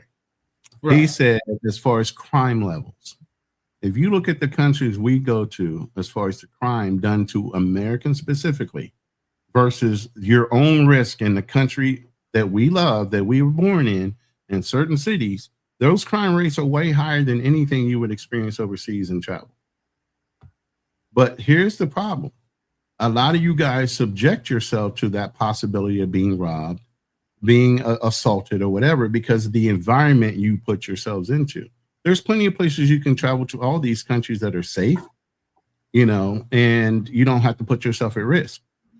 You choose to go find those ladies of the night. You choose to go and do the things you chose. Now, you can go to one of those comfort places where they have all women that have been certified as clean. You got protection when you walk in the door. You got protection to walk out the door. You can go and rent a hotel. They have a Love Hotel. Spend a couple extra bucks, go to the Love Hotel, do whatever you need to do there, and then go back to your Airbnb. But no, some of you brothers like to be hard on that dollar bill. Y'all want to squeeze the ink off that bitch. And this is where you start taking risk. And you're taking risk in a whole nother country that don't belong to you. Yeah, so at the end of the day, who are they going to side with? They're going to side with the local first. Yeah, but it's all a risk. And you would think because they like, I heard the little weird dude, what do you call it, Redbeard. I really don't. Yeah, he got arrested. He got arrested. Yeah, he's a weirdo to me, though. If I'm being honest, he's always been a weirdo to me. Yeah, so there's that. But with some stats that he was talking about, to where, like, say monthly, there is more than one American that get unalived out there. You know what I mean? So that's an actual thing. A real quick shout out Style King. He said, "Got to know how to move." Yeah, I get that. I definitely get that. And that brother, he's in Paraguay, Ecuador, Peru. He goes all over the place. No, he never had no problem. That was bro that came up on the panel last time, right? Yeah. Yeah. Shout out to him. And he seemed like, you know what I mean, a brother there, goddamn it, go out there and you know what he's doing. But it's just like, how can I? The old folks down south used to say, it's better the devil that you know than the one that you don't. You know what I mean? So it just comes with that uncertainty. Like I said, I'm going to pull up, but I'm going to do everything in my power to make sure, like I say, now here's the thing. I am a solo traveler. I definitely am. Like, first time I went to the DR, I went to the SU. I went by myself. Didn't speak no Spanish. Second time, I think I went with my kinfolk. I went to Santo Domingo. Then after that, I went 3-4 more times by myself, and then my kinfolk that came with me again. So I am a solo traveler. It's just places that, like Colombia, where they say all of that be going on, like to where I think in that specific case there is safety in numbers. You know what I mean? Because I was even talking to a brother back on. Say that always again. Safety in numbers. There's always safety in numbers. Even when we're in the military, you had what you call a battle buddy, whether that was you and another guy or you and a group of guys. You never, even in the military, you're supposed to be a badass, right? These are all alpha males. You still don't travel by yourself. You know what I mean? Because you are a target. Yeah. At all times in any country, you are top 5 to 1 percentile of earners. You have the reputation of being a gringo. They already think you print money out of your closet at home in America. You can stand to lose anything. It's no big deal. You got insurance, you got whatever, you can get all that shit back. They don't know sometimes these guys are spending their last dollar to get over there to do whatever the hell they're going to do to get back. I said the They same. work hard for their money. They don't know any of that. They think that you already have it and you can get it easily. No, I said the same thing. Like, for some reason, when we go out of these countries, they just assume that we're rich. And if I'm being honest, I could see that. You know what I mean? Because we more or less prioritize looking rich than being actual rich. And this is coming from a person to where I'm known, especially on my channel, for being a proud Black person. You know what I mean? Like, I'm never gonna give up hope in my people. That's just is what it is. Because if that's the case, I'm giving up hope in myself. I'm giving up hope in my bloodline. But at the same time, like I say, when you go to a club and you see a Black person throwing money in the club and stuff like that, and his mama on Section 8, it doesn't add up. He'd rather look rich than to be rich. You see what I'm saying? So there's that. But there's pros and cons to everything, because you got people that's of other races and they make $200,000 a year and they still living paycheck to paycheck. Those type of things exist. Absolutely. So yeah, let's see where is it at. Okay. But yeah, no. So I guess we was talking about, like, say, is men traveling to build a life or to escape one for the most part? What's your take on that, Ron? It depends. I mean, I'm doing both. You know, I came here to get some things going in the automation AI world, to where I'm making money without, you know, having to worry about it, and money's making it while I'm asleep. You know, so I came out here to learn some things, while at the same time I have a young lady that I've known for almost a year and a half through long distance relationship, LDR, and came out here to legitimize a relationship, to get married, and yes, I'm taking her back. I'm not staying here in the Philippines. Well, I don't think that's by the definition, especially one that I gave at the beginning, is escapism. So Not no, tell you why. that's part of building. So at that point, what am I doing? I'm building a future. Right. But I'm building it cheaper because I'm living here while I'm doing it, versus being in America, paying the exorbitant cost of existing there while I'm trying to build a life. I'm sitting here while I'm going through that process of building a relationship. I'm also building my future, so that when I go back, now there are other brothers that will escape. They say they're never going back to the United States. They're never going to take their girl back. They're going to that country to stay. So it just depends on the man and his mentality on whether, if he is going for a relationship, he's going to most likely want to stay in that country, because he thinks if he brings her back, he is going to lose control. Plus, the laws of the land are not beneficial to men in America when it comes to divorce. You know, so there's pros and cons of that. You know, so it just depends on the man's mentality. I'm in a different phase of my life at my age. You're in a different phase of your life. You might just be going out there to have fun and explore, not to build nor to escape. You just want to go have fun right now. Now, when you get to my age, then it's the choice of, are you escaping and staying there permanently because you're in retirement or you're close to retirement, you got your own money. Now there is the choice. Are you going to build something and stay, or because you're escaping America, are you going to build and then come back? I definitely understand the angle that you're explaining it from, but I just feel a little, like I say, if a person life here is trash, and they think that, why like, is it trash? Let's get into that. Why is it trash here? What are they doing, or what are they not doing that makes it trash? Because they didn't put in the effort. You know what I mean? They're not putting in the effort. So who's to blame for that? Who's to blame for that? Who's the blame for them not putting in it? Okay, they so are not society. Once again, America is one of the richest countries that ever existed. Right, exactly. And why so many other countries want to run to America, regardless of what's going on there. But here's the problem: if they're putting in no effort in America, and they leave this country, do you think their effort is going to be any greater in another country? You do what you Exactly. are. If you don't, you know how they used to say when you practice bad, you play bad. You practice That's a hard, fact. you play well. What you do Right? in practice, you're gonna do in the game. Right. So if they're doing that here in America, where they got all the advantages in the world as far as access to making money, they're going to go overseas and they're going to be trash there too. Just like if you're a lame in America, you're going to be a lame overseas. The only thing is you're going to have money to be lame, which gives you access to be more abused and taken advantage of. But you're still a lame at the end of the day. That's a fact. I agree with you.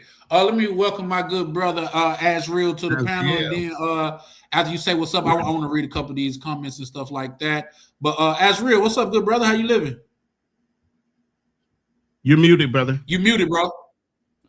Oh, thank you for having me on. I was saying good evening to you guys. You can read the comments. I'll say my piece afterwards. Okay, for sure.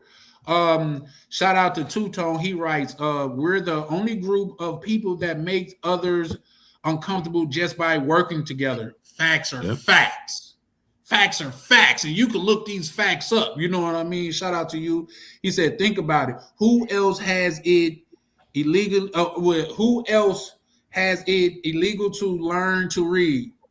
Was it illegal? My bad. Was it illegal to learn to read? He said, we have had unique harm done to us. Facts are facts, bro.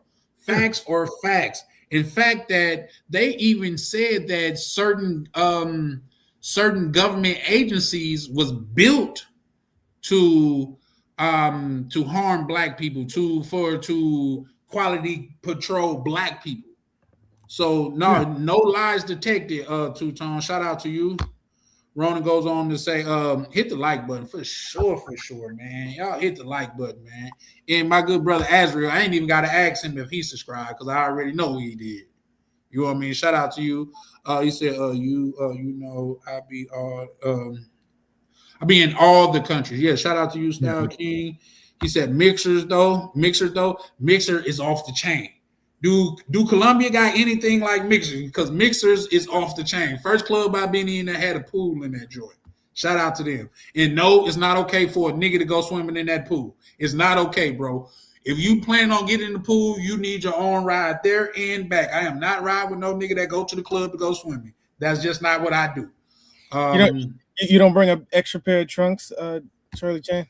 No, not me.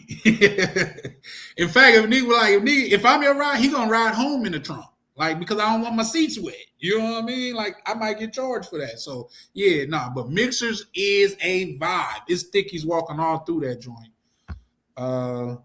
King said, I have seen guys that move in dumb ways. No, there's a plethora of guys that move in dumb ways. You know what I mean?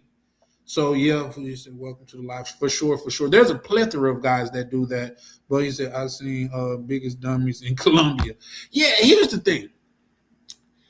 They look at those, they hear that voice, they hear that little sweet voice call them Poppy, and then they look at the curvaceous woman, and they be willing to risk it all. Take them to the casino because they're gonna put it all on the line. Yep. You know what I mean? So yeah, but with that, I'll pick back up on what's name. Like, who is that? He said, that's a lot of what's names back to back. I'll go through them as you talk. But Azriel, you want to add to it? I wanted to kind of give a little pushback to what Ronan was saying. I know you guys are familiar with like Jimi Hendrix, right? Of course. Right. Or even when I bring up, well, I'll start with him first. Did he get big in America, or did he really pop off in like England? Who you talking about again? Jimi Hendrix. Jimi Hendrix. Oh, famous guitarist, black guy. Yeah, I know who that is. Yeah. Oh no, it was England. He popped off overseas first, right? Then he came back. He wasn't really because people don't know this. He used to play with the Isley Brothers. Mm-hmm. I did not know that. Yeah. He's that good. Now I'm gonna have to put you on, Charlie. He's one of my favorites. Well, I know who Jimi Hendrix is, and I didn't listen to him, but I just haven't listened to him in depth enough to know. Yeah. I just found out that Les Brown was I guess he was married to Gladys Knight. Yeah, Azriel, even with your example, Jimi Hendrix was being judged by his color of his skin, not his talent. It wasn't until he was overseas in England and other places where they didn't care about the color of your skin, but his talent that white Americans at that point had to give him his just due. Right. You get what I'm saying?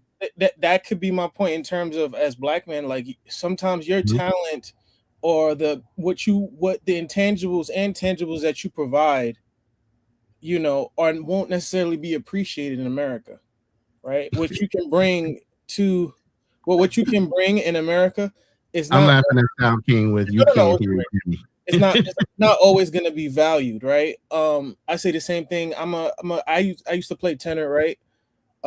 Saxophone. Some of my favorite players. I do like, of course, Coltrane and Wayne Shorter, but people like Dexter Gordon, Coleman Hawkins, Eric Dolphy, right? They went to Europe. Everybody know, and we know about all the jazz singers. I think Billie Holiday went to Europe as well, right? Mm-hmm. I'm not saying necessarily the point that I'm trying to make is not necessarily Europe in of itself, but sometimes it just takes you leaving your environment for you to blossom. Sometimes the ground is the kind of plant that you are won't be necessarily fertile in the area that you're trying to grow in, right? So I think yeah, I'm not going to disagree with you. There are definitely guys that are lame, of course, but I'm not going to lie to you. When I'm in other countries, and it sounds weird, but like, for example, like if I used to go to Paris a few times. Like I just, and you might people, I don't know how I should say this, but like I took more interest in my detail, how I carried myself, even my grooming and other things. And of course, you could say that's what you're supposed to do, but there's some enthusiasm when you're surrounded by other people that are like kind of the same way, and it inspires you. Like I feel as though, and people gonna knock on me and say, "Oh, you're a simp for this," but I believe men are inspired by women, and Absolutely. and I feel as though in America, I'm not really inspired to be the best version of myself because I don't feel like there's inspiration here, right? Like if I'm going to Brazil, that's how I feel. Like if I'm going to, I was talking to my Portuguese teacher today, and we talking about like the different fruits, and we watching like the festivals and whatnot that happen. They're about to have another festival after for Easter, right? And I'm like, man, that I know that might be the honeymoon phase of it all, but it's something about like you eating different foods and the food tastes different. The weather, the air, it feels different. The woman, the energy around you feels different compared to somebody like me that lives in New York and everybody's has a screwed up face like they ate something sour. I'm telling you, brother. yeah. Hey man, you pray for me. I'm leaving though by the end of the year, God willing. I know I'm just work. I'm Shout out to grinding. you. I'm in like the Shawshank Redemption of my life right now, just picking away, picking away. Yeah. I know I'm gonna. That level, Shawshank. That was a hell of a depiction too, wasn't it? That's how I felt. Today before I took a walk today, and I'm like, yo, like I feel like it's low key a prison for me. I know people might say, "Oh, you exaggerating," but for me personally, because like I've accomplished what I've needed to do so far in my life. Like if any God forbid, like if today's my last day, like I've accomplished a lot in my life, but I just feel like I don't I never planned on retiring in America, and I feel as though America can only do but so much for me.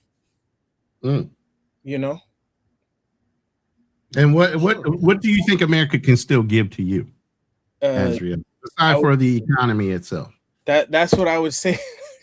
I mean, that's pretty much it. I believe I don't think like I've always told people, like, look at how it's. I ain't gonna hold you. It's low key depressing here, man. Because it's like you look at people when you watch videos of people in the club and that no one is dancing. Everybody's on their cell phones. Like that is weird. Like growing up, my mom was, in her younger age, like there was nonstop dance parties all the time. Now but you don't see that now. Like people are not sociable, right? People are not friendly. You can't. I mean, I get it. That might just be a New York thing, but also like in terms of having a family, I feel as though America is very anti-male and anti-family. They don't. You know what? And I don't mean to cut you off and, No, it's and fine. stop It's fine. you. I was going on a tangent. Anyway. What's surprising to me is you reference your mom and her days. I grew up in those days, and Yeah. I still have not been disheartened to the United States as much as some of you younger folks. So I'm kind of curious on what have y'all gone through that I haven't seen and still haven't been disheartened when it comes to America and my belief in it versus the younger ones. Okay, let me jump in right there for a fact. Ashley, if you don't mind, how old are you, good brother? I'm 31. I'll be 32 in July. Okay, well, you're not that young, but what I was going to add to that, Ronnie, you're old enough to remember what it was like. They don't have that memory as and young I kids. still have the faith in America to say I'm still coming back. No, what I'm saying is you remember America in its glory days, those dancing days. I still remember all night skate parties at Skateland. You know what I mean? Yep. I still remember going over to my homeboy crib and me asking his mom, "Could I spend the night?" Because if he asks, she gonna say no. But we got a better chance if I ask. Those was nostalgic things. Nowadays, these little guys are killing their friends that they grew up with, that they ate at their mama house, that they got them drunk out of the Kool-Aid jug out with their mouth. So I can understand where Asriel is coming from, just because it's not like me and you have a taste of. Like when we went to Blockbuster when I was young, bro, it was almost like an event, bro. We're going to Blockbuster. I do remember Blockbuster though. I was young enough for Blockbuster. I was young enough for a lot of stuff. This is why I asked the question. What have y'all seen in your short time span that I have not already seen in my older time span and have not lost the faith in my country? You see black people in their glory. I just don't think. I remember telling you about this, Ronan. I was like, do you think, not even if we talk about economically, do you think like socially? I had mentioned like, do you think your grandchildren are going to live a better life? In this case, like socially. You know what? It's funny that you just said that. My granddaughter spends a hell of a lot of time with my mother, which is her great grandmother. Wow. Even to this day, she loves being around my mother. So I do have faith that these younger generation, I'm talking my grandchildren who are in their teens now. Okay. My oldest son is turning 40 in May. Okay. So with his children, I can see hope that they're cycling back around to wanting to go back to being more traditional. They see what their mothers and their grandmothers have gone through with their mindset of not wanting to be a pygmy, being a boss bitch, and all these other things that they have their mentality on as they grew up. My granddaughter looked at all that, and she's not that one that follows along with society norms. Yeah, she wants to be around her grandmother. She wants to learn those older ways of doing things. She doesn't have the mindset where she's influenced by the crowd. And she was a cheerleader, and she still didn't do cheerleader things. She would tell girls, "Nah, I ain't doing that crazy ass shit. What's wrong with y'all?" So even her going against the grain as being somebody that was popular, and still, so that reinstills my faith that there are ones that are being influenced by the older generation, my generation, even my mother's generation, boomers, and are still trying to right the direction of our culture back to the way it should be. And not saying it's okay to act like a hoe or to dress a certain way and go back to some more conservative belief ways and having faith. Yeah, no, I hear you, and I definitely agree. My observation. Now, other people might tell you something totally different, but my observation with my grandchildren, based on what you asked me, that's what I see. It's also too like America doesn't have no appeal to me anymore. Like it's not enough for the things that are quote unquote great here is not convincing enough for me to stay. Like I would rather live. Like I was thinking about it today. If you gave me the choice of, you can live in a high rise making like $200K in New York, and you get to date all these quote unquote like elite women that are of a particular class, or you live somewhere in like Phuket or like in Rio in a 1 or 1.5 bedroom spot, and you're making maybe like 80K or like 70K, I would choose the latter. because Yeah, health. but that's geo arbitrage based on your income, and I understand people wanting to take advantage of that, especially if you're a digital nomad or somebody that can make money while you're overseas. Yeah. But I'm talking about you guys are at an age where you haven't made the dollar amounts to where you can retire yet. You guys aren't at the level where you're earning a type of income unless you are a digital nomad and living overseas. You can't just up and leave. You got to make your money in the United States somehow. No, that's the best place to make it. I am getting You know to what I that mean? point. And you're trying to leave. Absolutely, I'm getting to that point. I have skills in IT. I'm also, I don't know if you guys know, I have a degree in accounting, and so I can work. Is that me? Am I breaking up? No. Yeah, you paused on the screen. You okay? Now you back. Yeah, but that was you. I can, since I have also a bachelor's, I can get a certifications to teach English as well. I figure out a way where I can buy businesses that could generate income as well. I have a list that I got from a couple other people where you can start off like working remote for like not necessarily minimum wage jobs, but for lower level jobs. So all I got to do is create 2 to 3 streams of income, and I'll be straight. Somewhere like living in Rio is where I want to live. You could live there for like 4K, 4,000 a month, and you'd be straight, right? But like I said, I have accounting background, also have IT. I do SQL. I can teach English if I wanted to, along with savings. I can buy businesses and generate income off of that. I think my goal is, like I said, by the end of the year, I think I'll be straight. I just think you gotta. It's your life, and it's your life to choose, bro. It's just that, believe it or not, I more or less understand where you coming from. You know what I mean? Because I would hate to be a youngin nowadays, man. You know what I mean? Like to where, like deleting somebody's become so popular. You know what I mean? To where I still remember to where fighting was okay. Nobody's even fighting anymore. You know what I mean? I remember, like I say, you could go to a party without worrying about is it gonna get shot up. I remember back when women would stand up for that, when women would stand up and say we love our black men. When women would stand up and say, "Oh, we're wives. We want to be wives." Opposed to nowadays, I just seen Leslie, and I'm gonna do a what's the name on that. I haven't decided, do I want to make it just a video or do I want to make it a live? But I just seen what's the Leslie Jones? Who? Leslie Jones?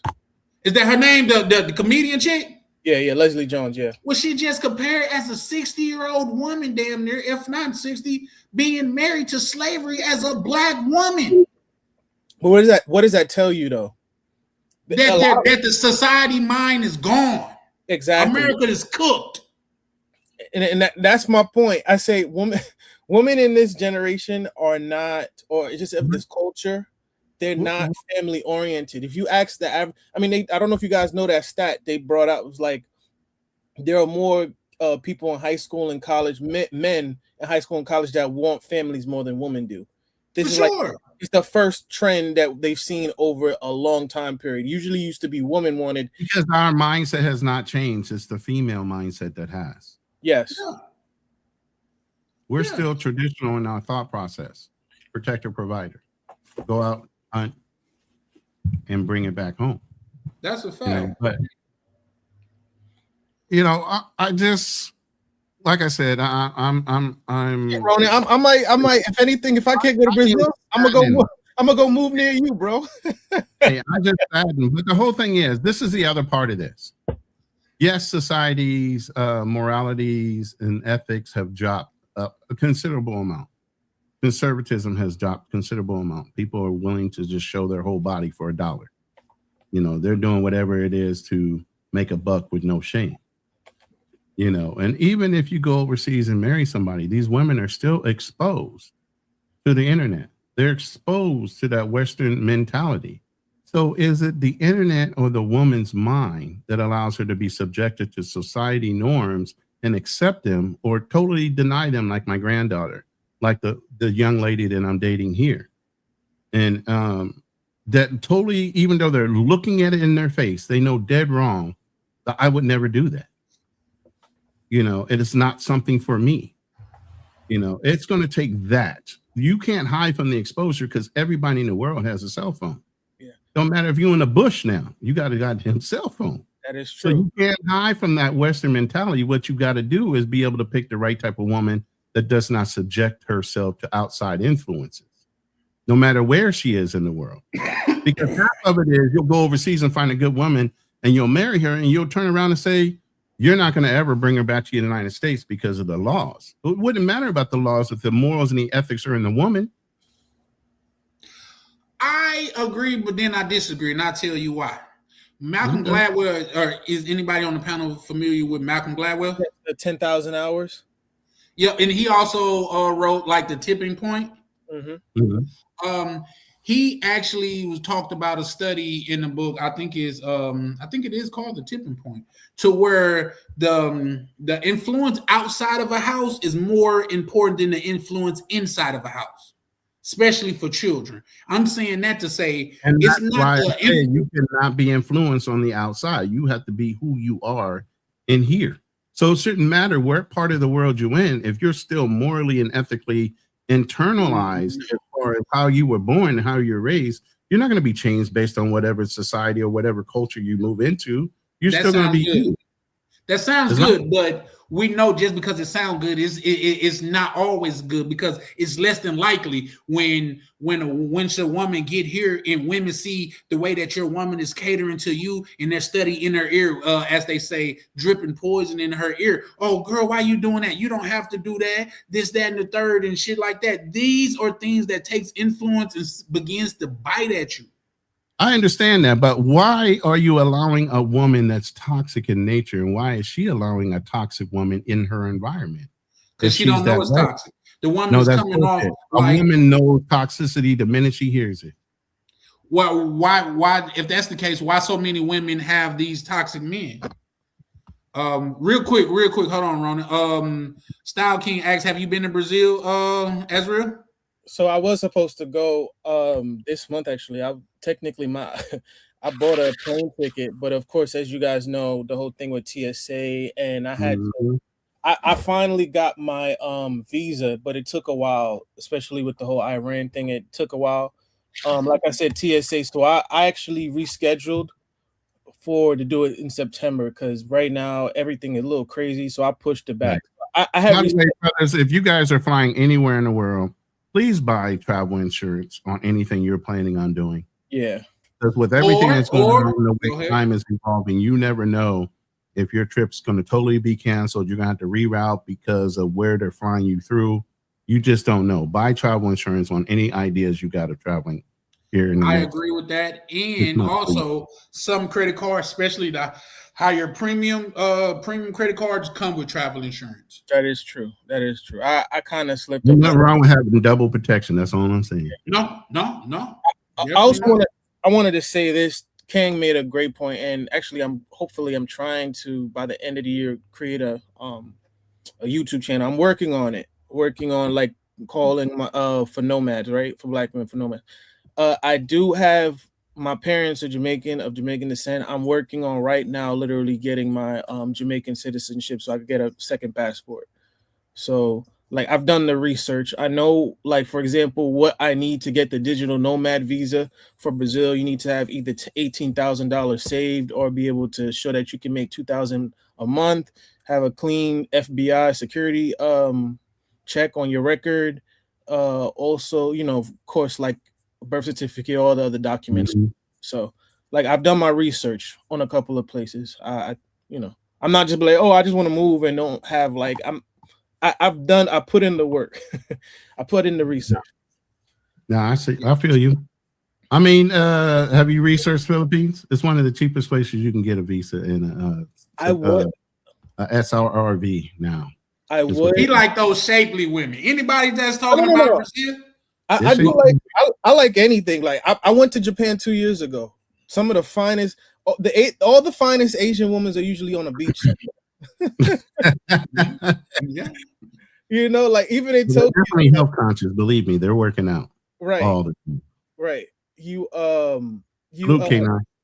Yeah, you'll get like, for example, you be in Tokyo, you see the cute girls, but like the fine ones that got a little thickness to them, a little shape, they're usually on the outskirts of the beach areas, right? But yeah, Philippines, I will actually wanted to go to Vietnam, see how that was, Mhm. but it's because of the time difference, and I might struggle with like finding work that allows me to go that far. Like if I go to Brazil, it's only an hour time difference, you know?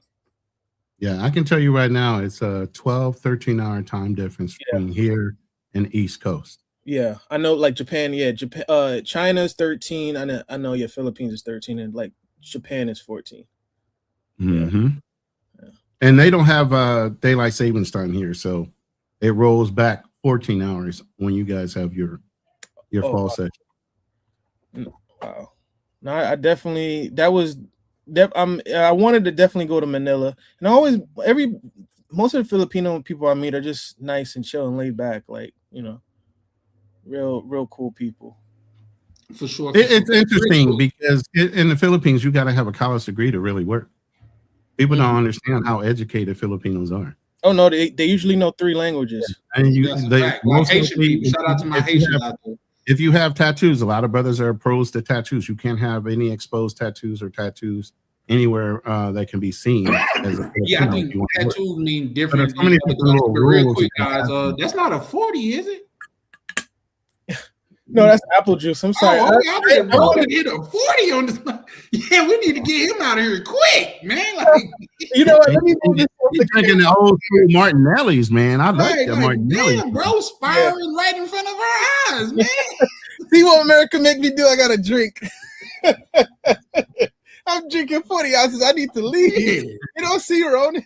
See, what he didn't tell you was he sat there and let that shit age, and it's got a little alcohol content to that apple. Right.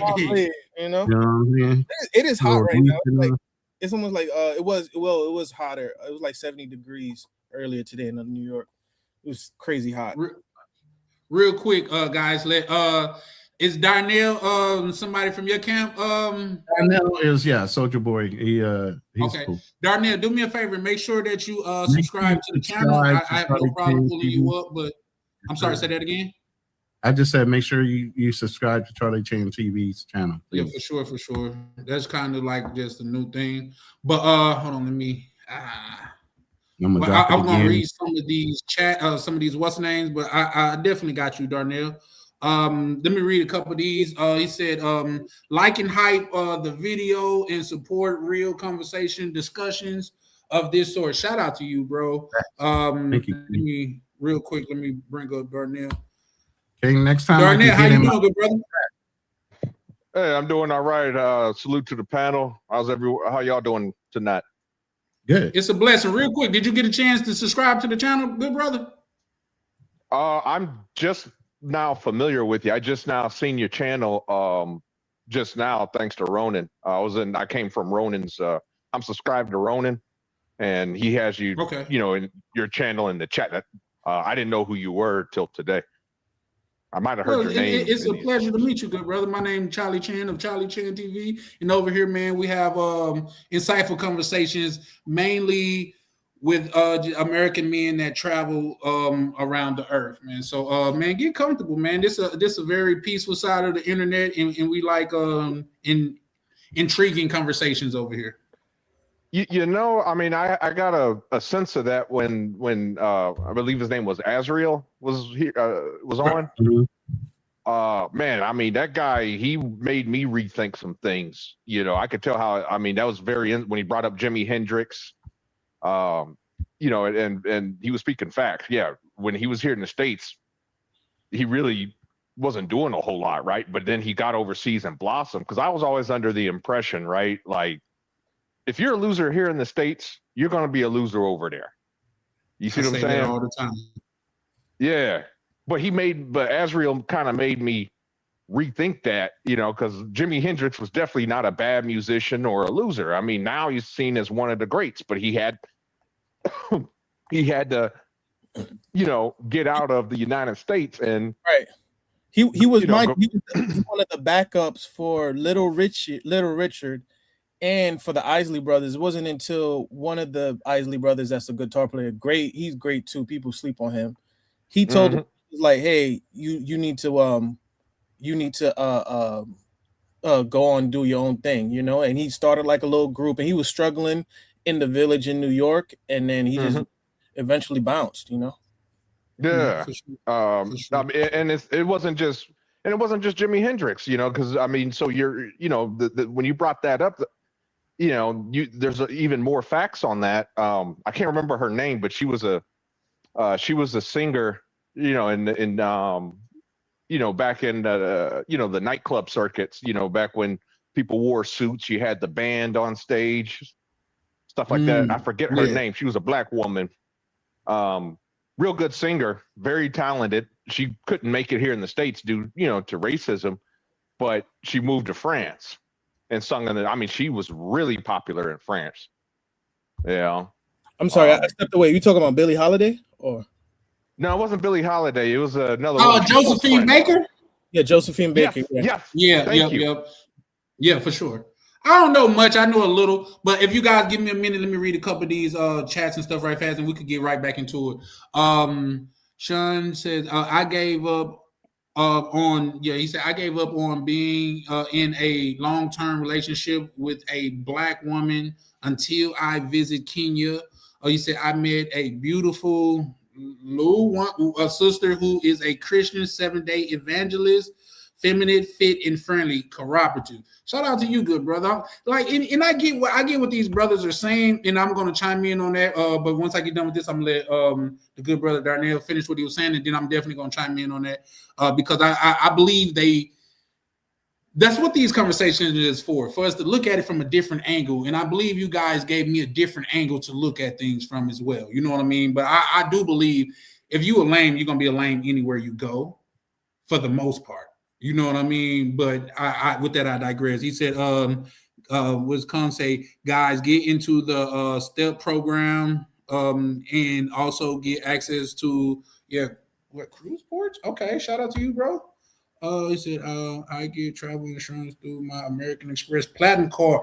Hey, shout out to American Express Platinum card holders, baby. We in this thing. For sure. And I'm only bragging like that because that $895 yearly fee just kicked in, man. Like that's 12 months, 11 months out of the year. That card is worth bragging on. But that 1 month you gotta pay that fee, man. I'd be like, God damn, is it really worth it? But it is. That's why I'm gonna keep it. Shout out to my good brother K9 in the building, showing love as always, man. Y'all check this out, man. If y'all rock with me, make sure to rock with K9. He's channel like far bigger than mine, but bro, they be over there kicking it like karate instructors, bro. No cap, man. Like you go over there, bro. Like say you gonna laugh and stuff. They talk cash. Well, back in the day down south, we'll say like cash money shit. Like they be talking like they be on the ball over there, man. But shout out to my good brother K9, man, pulling up and showing love. Because say you guys should definitely be getting credit support for different IDs. Yeah, for sure. It's ID should be at least 6 to 8 years before they expire. Yeah, you know what? I learned something about that. As far as passport go, you can't travel within 6 months of your passport expiring, which I didn't know that. But with there, I'll catch up on some more. What's the name in a minute? Darnell, do you want to pick up where you left off, good brother? Oh, yes, sir. Basically, you know, like I was saying, it's one of those things that, yeah, I mean, Ezra really had me. He's got me rethinking this whole thing because I've been saying that for years, man. You know, about, you know, like I said, having a hard time. If you can't make it here in the States, you know, dating with women and this and that, I mean, there's no point in going, you know, over there. And, you know, are you saying I made you a believer? You're what? Because I eventually I might have to put my channel in the background. I'm gonna start putting out videos because I feel like I have a different perspective. No, and you definitely bring a unique point of view. You've been such a component over here on this channel. Once you get your channel up and going, man, come up and bro, we could spam your shit in the chat, man. You know what I mean? Because I'm sure, like, say, your point of view is very interesting to a lot of people. Like, say, Darnell say, like he just was saying, he didn't think about it like that, but it makes sense. And when it challenged me to think even deeper. Like, say, when you think about, like, say, rappers and stuff coming up, they never really come up in their own community. They have to go outside of their community, get notoriety, and then once they get back, then now they say, "Oh man, we stuck with you." You know what I mean? Prime example, Tupac. Everybody on the East Coast want to claim Tupac, but nah, people from the Bay and LA don't allow that. They bogart Tupac like he's one of their own. Tupac was born in Harlem and grew up in Baltimore. But he's on camera saying, send all my awards to Oakland because that's who made me. Right. So no, that's a good point. They in out there in New York, they weren't fucking with him like that. But once he got on the West Coast, right? You know what I mean? So yeah, no, yeah. Tupac is also unique because a lot of people don't understand. Tupac went to Juilliard or something like that, didn't he? He didn't go to Juilliard. It was. Go ahead. Go ahead. No, it wasn't Juilliard. It was the same school Jada Pinkett went to. Yeah, it was a top performing arts school though in Baltimore though. Right. Yeah, I forget the name of it, but it wasn't Juilliard. Something of like Juilliard. Yeah, very similar. Yeah, very similar. Okay. No, absolutely. That's the plan. But I'm gonna be going for close to like 3 weeks. But I'm gonna tell you this: I'm a type of person I'd rather try something and see if it works out. Like, let's say I get a visa for a year. And by the second month, I'm kind of iffy. I'm willing to just stick it out, just to say that I got the experience. You got to get past your comfort zone. Yeah, a lot of people have to put yourself outside of your comfort zone before you actually start to learn something. Most people want to stay in their comfort zone. That's why they go and travel and still do the same things they were doing while they were in America. They're still in their comfort zone. They have not thought outside their own box. Right. Yeah. Like to me too. I hear people and I'll be like, I don't try not to be so dismissive, but I've heard like people that like YouTube content creators, like they're like, yeah, I can see people wanting to use their passport, but I'm like, they're like, what about your family and your friends? And I'm like, bro, like if you're a younger dude, like your family and friends are still going to be there. It's not like, let's see, your parents are like middle age. It's not like they're up in age where you have to watch them. You know what I mean? Or talking about your friends, like most of my friends, I'm still in contact with them, but they left New York. So if anything, I can always visit them. They can visit me. Right. But I just feel as though the whole thing of like, to your point, that's an excuse though. My mother's 82 years old. I agree with Ronan. That's definitely an excuse. I wouldn't say even it's a crutch. Yeah. But it's a crutch they choose to use because, like I said, my mother's 82. Do you think she's not understanding why I'm over here? Right. What I'm doing? Do you think she's sitting there saying, well, I'm 82 and I need assistance. And why would you leave me at this time? No. What the fuck? Right. Yeah. I remember Ronan telling me that because I talk about my brother all the time. He's a special needs adult. Ronan be telling me the same. Dude, you're using him as a crutch, man. Stop it. Well, you can always take that person. Well, I can't say always because I don't know the specific situation. But if my mother was to ever get on, see, my mom, she doing her thing up here though. She got like grandkids and brother and sister up here. But if she ever got on there with me, I'm like, Mom, I got traveling from you. Come on, hop on this plane with me and let's go to Thailand so I can make sure you have a great life for the logo. Well, the thing is, do you guys know anybody with schizophrenia by chance? I don't. Or bipolar disorder? I know somebody that has bipolar. Two people, actually, a family member and an ex. I mean, they require like, man. I mean, they are very high maintenance. You know what I mean? Like, and Darnell, I don't want to turn this into a counseling session, but again, that is not your responsibility. That might be your brother, but it's still not your responsibility to raise or protect him. Yeah. I agree with that to a certain extent. But us as people, we are our brother's keepers. At some points. But not to your own. Say those airport lounges be banging. I swear they do. Yeah. But go ahead. But to your point, Dura, I just wanted to say, what if that wasn't an issue, what would hold you back? If that wasn't an issue, I would say, well, I don't think it's a issue now. But it would have been, okay, how do I generate income while I'm overseas, but that's not really a problem anymore. Right.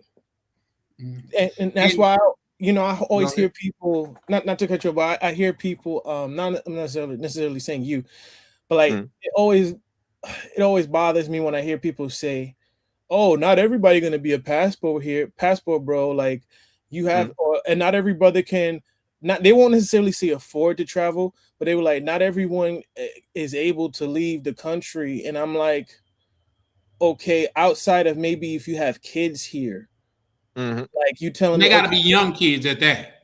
Yeah, exactly. And I'm thinking to myself when I hear people say that, so they say, therefore, I have to figure out a way to deal with the dating, right? Like I was watching, and I'm not to bring him up, but shout out to him. But Medium Man, for example, he had someone on a streaming, he did a live stream about that girl that was talking about, date, like sleep with the thug, but date marry the nerd.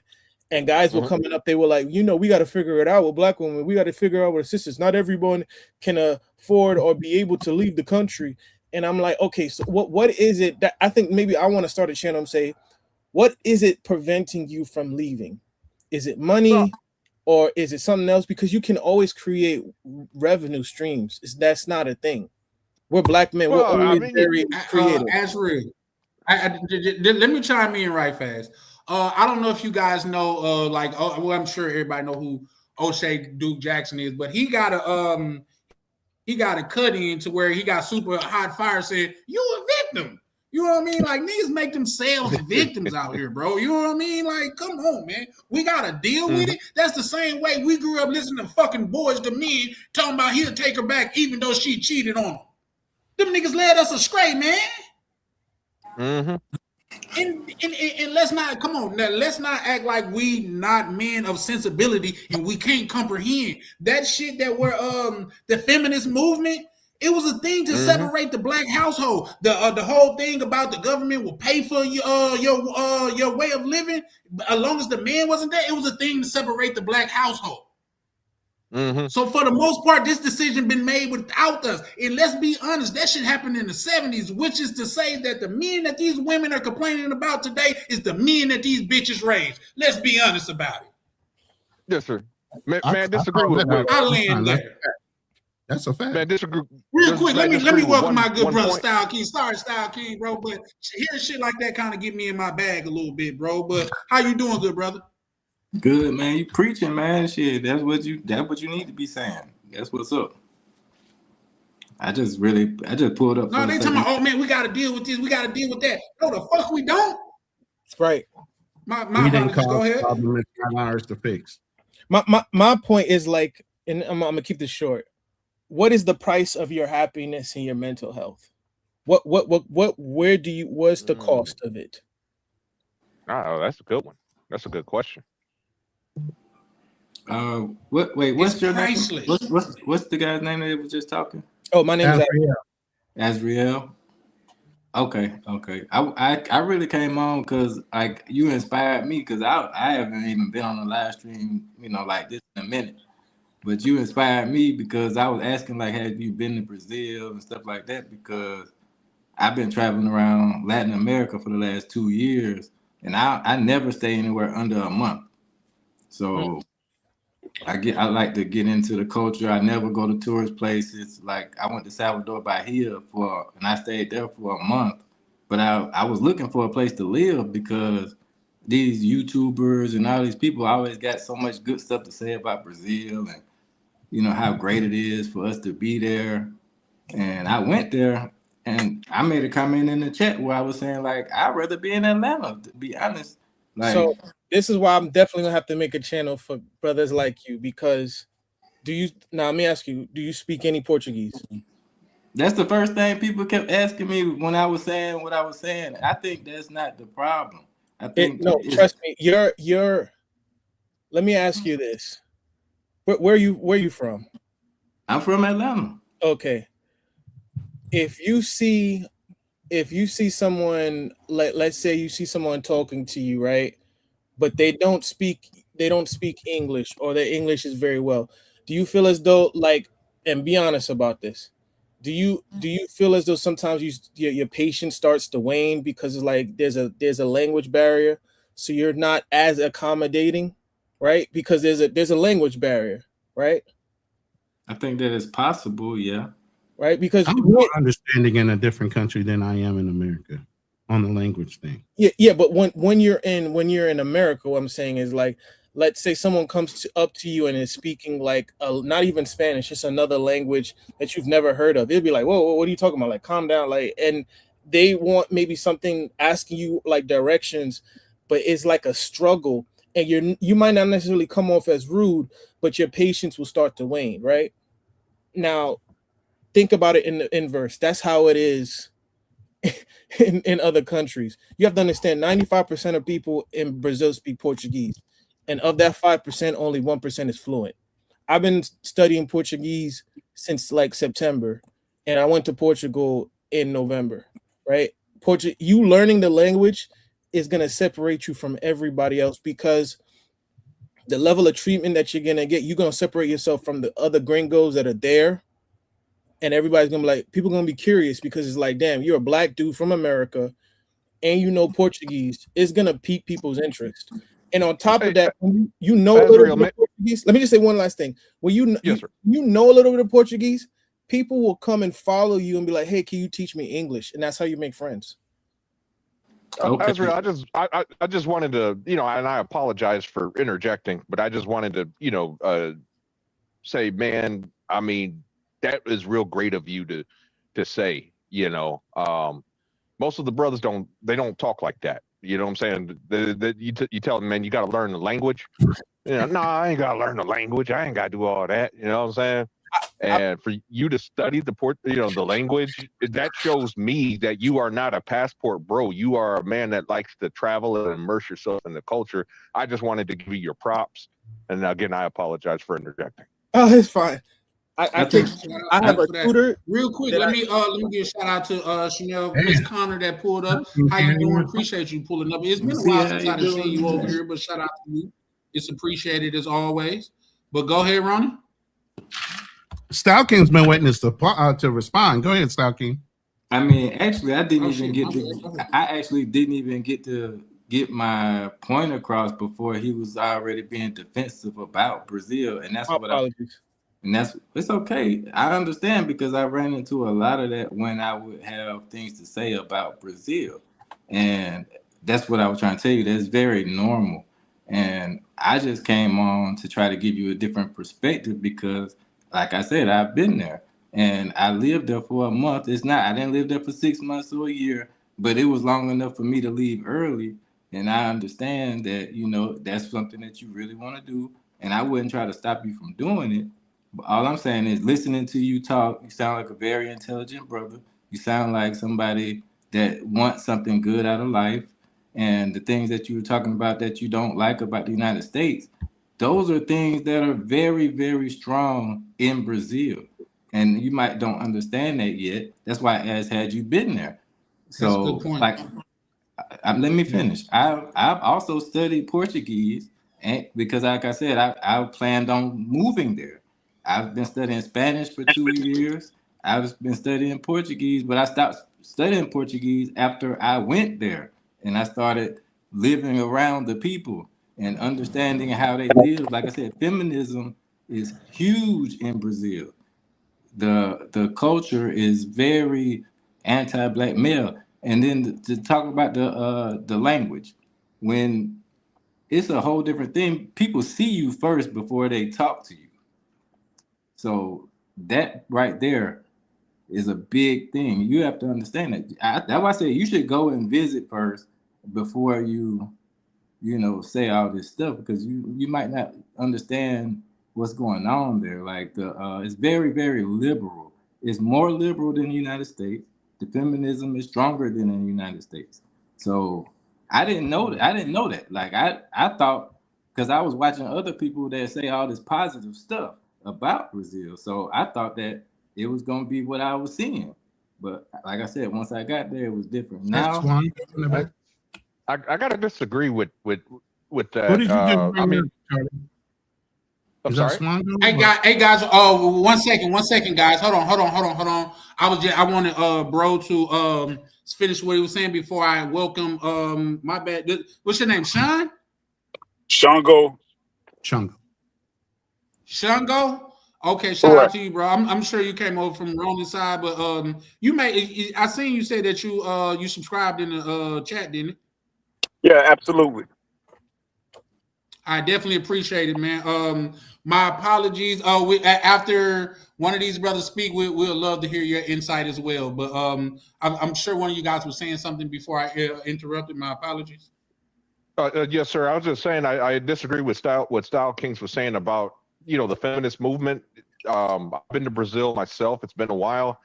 I do admit, yes, there is a feminist movement, and a lot of people don't know that. And yes, they are extremely liberal in Brazil.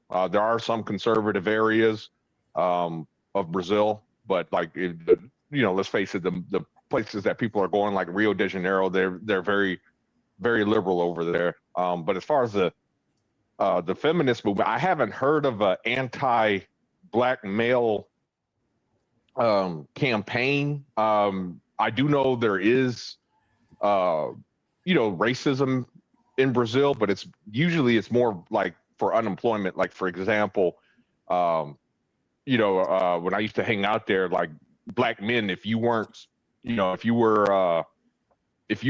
big, like, muscular and stuff like that, black Brazilians would tell me it's hard to find work, in Brazil as a black man, because, you got to be big and work like, security work and stuff like that. That's the only way you can find employment. But as far as like, when it comes to the same anti-black male rhetoric that you might hear in the States, I never experienced that. And as far as the feminist movement, yes, again, I do acknowledge, yes, it's there. I've seen it, but at the same time, I can't say that it's as strong as it is here or worse than the States, because they're a very macho culture, and that's what the feminists are trying to change But down you do there. realize that's why Austin left Brazil, right?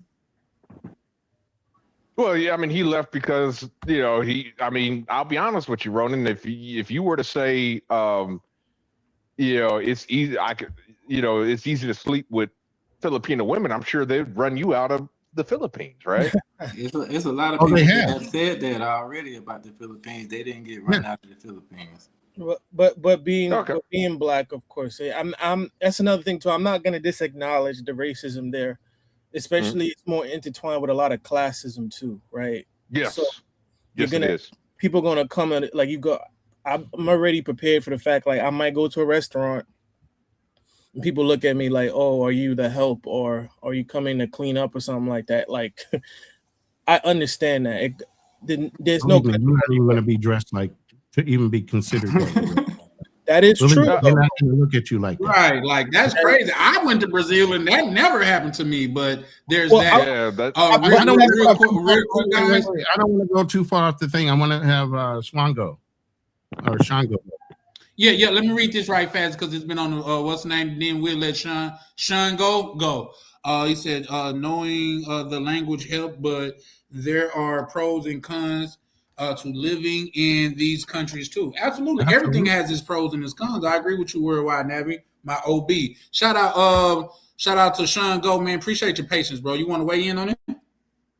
Yeah. With me, I've never been in Latin America, no Hispanic speaking countries. My thing is East Africa. I've been to West African countries.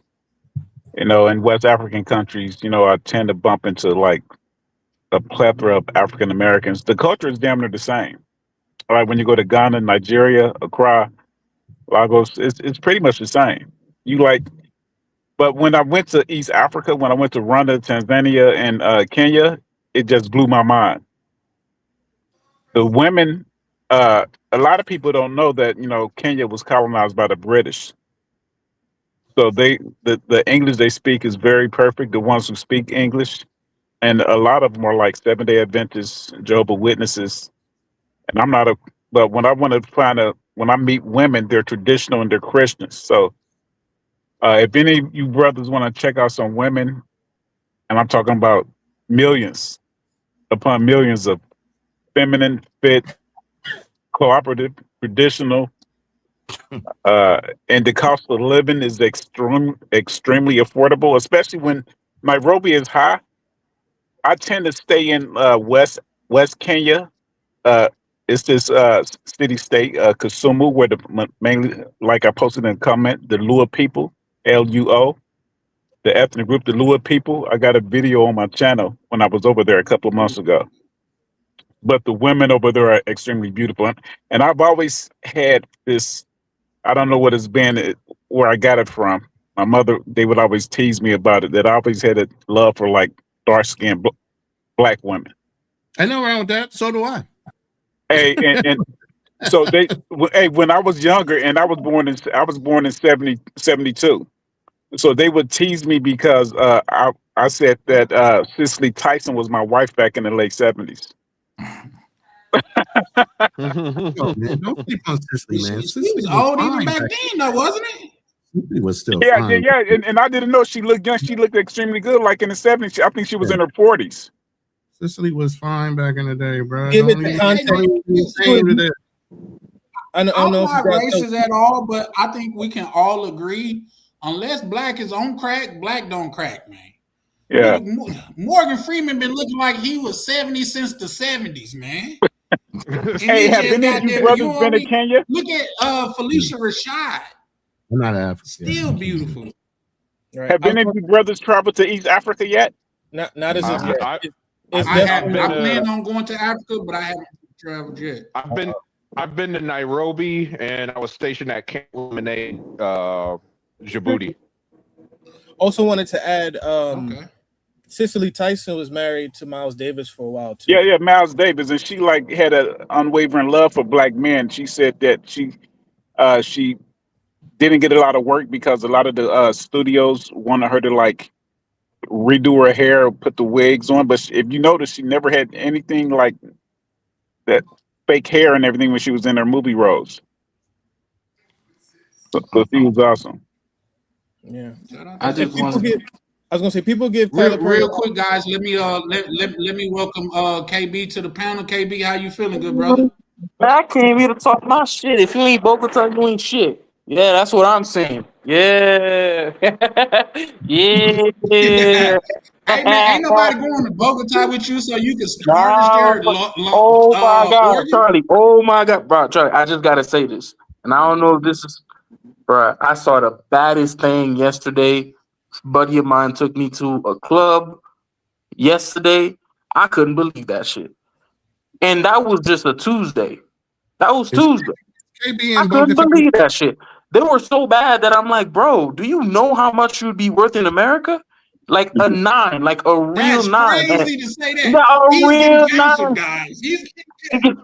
I ain't give counsel, but then I'm just like, I tell Shorty, I'm like, dang, bro, I can't just leave here without like at least, giving a son, So she's like, I'm like, bro, I don't really like banging in clubs. So I'm like, let's just go upstairs and then you could dance. And I'm like, dang, that's crazy. I looked at that shit. And then, she was like, yeah, you could touch it. So I started spreading. I'm like, God, bro. Yo, calm down. My bad. My bad. Let's not get too explicit, KB. Yeah. But I swear to God, I told myself, I'm like, bro, ain't no way I'm ever coming back here and I'm not hitting it raw, bro. Like, ain't no way, bro. That's just not going to happen. But yeah. So Bogota's lit. He didn't say what I thought. Yeah, I'm dead. She's so bad that I don't even care, bro. I don't even care, man. I don't even care, man. This is what I'm talking about. But my bad, yeah, but this is what I'm talking it's about. nice. It's nice. It's nice.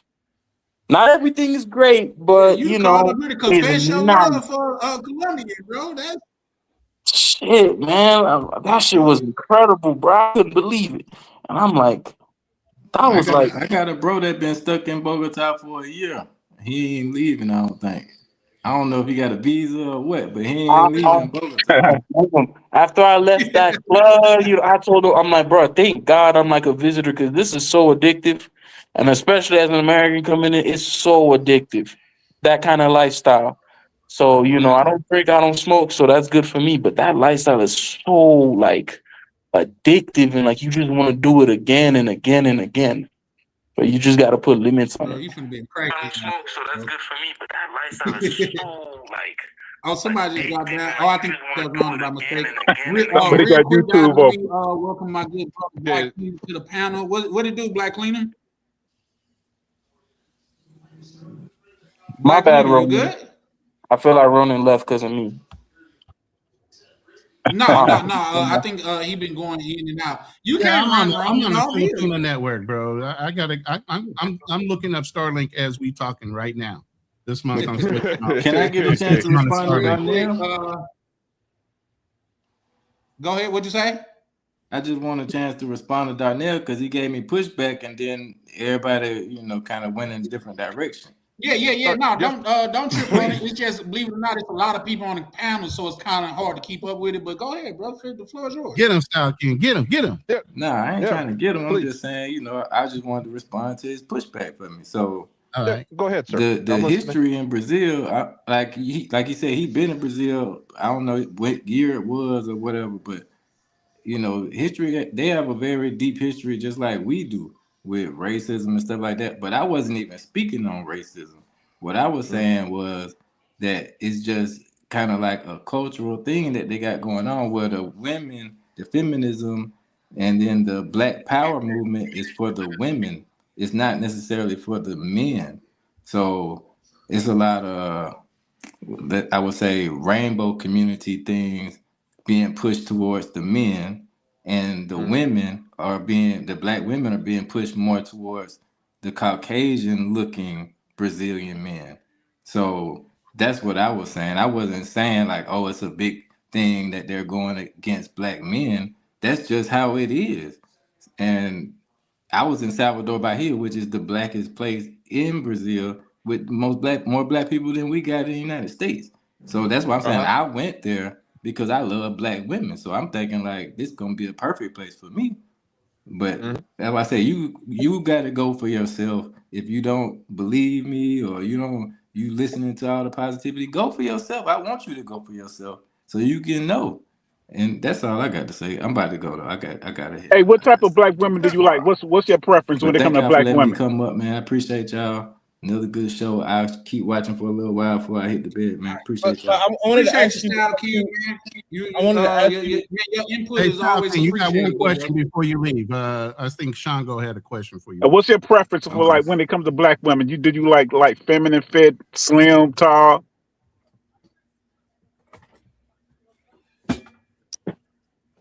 I don't think he could. Can you hear him, Style King? I don't think I think there's a lag. No, I don't think he could hear him. Like say, sometime when people come in and out on StreamYard, sometimes the what's the name go out though. But he said, what Mhm. type of women do you like, Style King? Tall, skinny, thick, curvaceous, dark skin, light skin. What type of black women is your preference? Uh, I mean, I like short, in shape women. I guess would be my preference, but I don't really have a preference. Like I don't be like, oh, I'm only talking to this type of woman. Like I like curly hair, like straight hair. I like all as long as she's beautiful to me. You know what I'm saying? Like I don't go into it with like all these different things that I'm trying to specifically look for. Because once I see something that's beautiful to me, then that's beautiful to me, and then I'm gonna go from there. So I There you try not go. Can, try not to can, go into it with can I ask you? Can I ask you like one or two questions? yeah, Would you consider yourself more of an introvert or extrovert? kind of both. Both. I do a lot of different things. I wear a lot of different hats. Okay, let me. I'll be more specific. When you're at a party, are you the person that goes up and greet other people, or you kind of stay back in the cut? Well, I said I do a lot of different things. Like I be on stages. Uh, I done been on let, I don't tours. know. well, well, I go up to people. let me rephrase the question for him. I think I know where he's going with this. Let me rephrase. If okay, like when you are you an introvert or an extrovert when you get a little bit of liquid courage in you? Do you tend to be a little more social at a party? I mean, I think I know where y'all trying to go too, but that's what I'm saying. Y'all just trying to I Well, no, guess no, you don't know necessarily what I'm trying to go at. What I'm trying to say is, in Brazil, if you're not a sociable person, like there's levels to sociability, right? In America, people, if you ask most Latin people from Latin America, they say Americans can come off as cold. Do they necessarily say that we're mean or that we're nasty, rude? Not necessarily, but what they're saying is we're not as ingratiating or like open when we converse with other people. For example, I might be wrong, but you don't come across a person that I could necessarily have small talk with. Like, right? Let me stop y'all right here. Okay. And he ain't gonna say it. Stock King is a performer, bro. He's in the industry. So he ain't bashful. I do a lot of things. Right. But he ain't bashful. That's not y'all going down the wrong alley. I wouldn't say he's shy. I'm not saying he's shy, but what we're saying is you in Brazil, you have to match like the energy of being sociable. You know what I mean? Like when you were dating a chick, right? Prime example. Do you know that in Brazil, like, let's say you went on you went on a couple dates with some girls, right? Yeah, from Argentina. Okay. Hey, I'm sorry to interrupt. Can I ask what the context is a little bit? Like, what's the context of this? Hey man, like I told you, bro. I'm happy for you, man. I want you to go and experience it for yourself. Trying to judge me and you don't know anything about me and this it's gonna be hard for you to do. So what I'm saying is just go for yourself and do it for yourself. That's all you gotta do. You ain't gotta ask me no more questions. I mean, one thing because he is right. I'll show you guys on my phone. He is right about the context of that. Just because, like they got a whole float that was dedicated to what's the name? Like I'm gonna see if I'm giving myself the what's name scream right fast. But bro is right, and then he also is speaking from on the ground experience, and you can't discount that because he was actually there and he's just telling you what he's seen from his eyes. But let me get myself. I'll show y'all this right fast.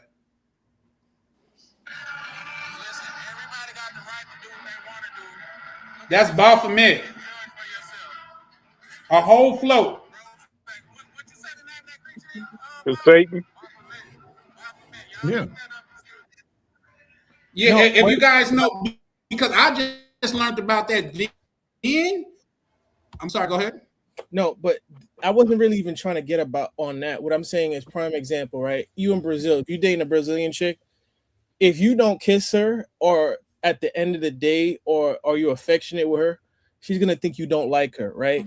If you get a Brazilian chick's number, let's say you get it around noontime today. If you don't call her like at the same day, she gonna feel like you don't like her. So what I'm saying is certain cultural mores you might have not known, and it will change your whole experience, is what I'm saying. I'm not trying to get on you, actually. I'm really not. I'm just saying like certain cultural things you might not know, and that what may have been why your experience is different. Yeah, I understand what you're saying. A lot of people that have not been there always try to look for different reasons of why my experience is how it was. But they ain't saying none of that about when I was in Ecuador. Ain't nobody saying that about when I was in Lima. Ain't nobody saying that about Dominican Republic, Colombia, none of these other places. Brazil is more like a girl, like you date a Brazilian girl, they're more touchy-feely with you, bro. Like wait, let me ask you a question. Why are you so defensive about Brazil? Because that's not what about you do.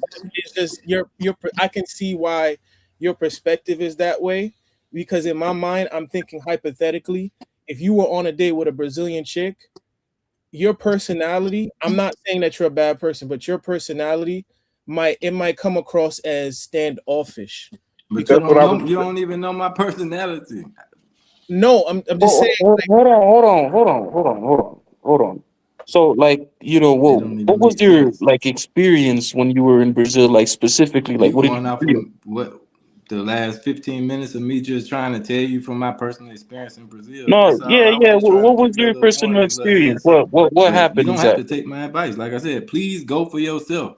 I spent $8,000 down there just going down there for a month. And if I could take it back, I would. But I I went could- during carnival, so you know everything is inflated Oh during yeah, that yeah, time. yeah. So. That's even worse. Yeah. I think Yeah. when they say the saying when in Rome you do as the Romans do, like there are certain things that like you have to two things, the language, knowing the language is definitely important, right? Like if I went to China, I'm not going to be trying to bag girls off my charisma and game if I don't know Mandarin. That's not going to work. And then I'm not saying you're complaining, but then I can't be like, oh, they don't like black guys. But it's like you don't speak the language, so you coming up to them randomly. It's like if a Chinese person came up to you and started talking to you, like, yo, what is going on? Like, what's going on here, right? Knowing the language is a big deal breaker. I'm telling you this, right? That's another thing.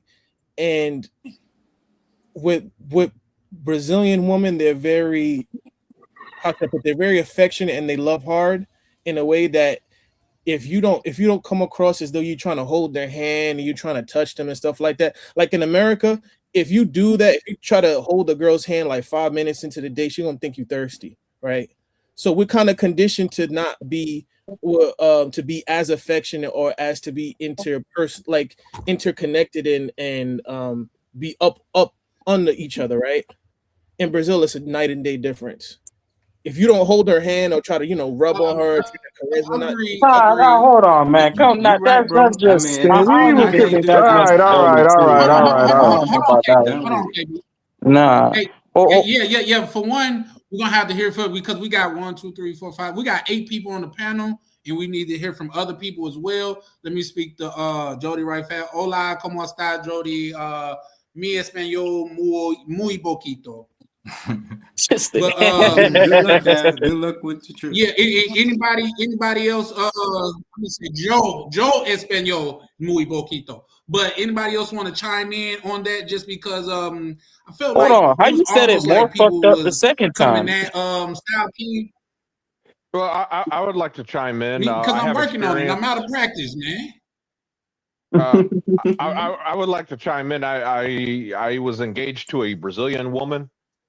Things didn't work out. Some of the things that I noticed, I guess I don't know. I didn't see that. Where talking about, I mean, yes, they are, Brazil, they're Portuguese, which is a Latin language, which is, so things are going to be a little more romanticized and things are going to be a little more touchy feely, stuff like that. But I'll be honest with you, there really wasn't a whole lot of difference between my ex fiance and an American woman. I mean, I didn't see it at the time. Really, I was just blindsided. Sex was great. I was blindsided, and I didn't, and I looked past a lot of the things that she, would do. She would, start fights with me practically for no reason. Hell, I mean, she even told me she was jealous of my PlayStation 4, and that's why she decided to give it a bath. Oh. I ain't joking. I'm sorry that happened to you, good brother. Yeah, I mean, so that's why I say, they're not really.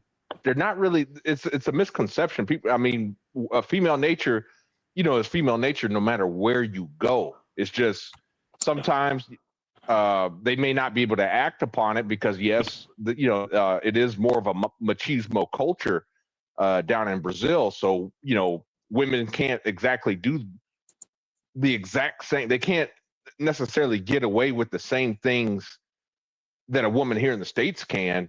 But when you're acting like a simp, being a simp, it's like, and you're giving them power. At that point, it's like, okay, things do become a little bit different, but like for the most part, this stuff, as far as like, if you don't kiss her by a certain time or hold her hand or whatever, I don't know about any of that. And that's something that I want to chime in on and also give Azriel a little pushback on that. It's just like when I tell my people that's getting a house, acquiring a house, around me, especially if it's for like investment purpose, I tell them don't fall in love with the house, fall in love with the numbers.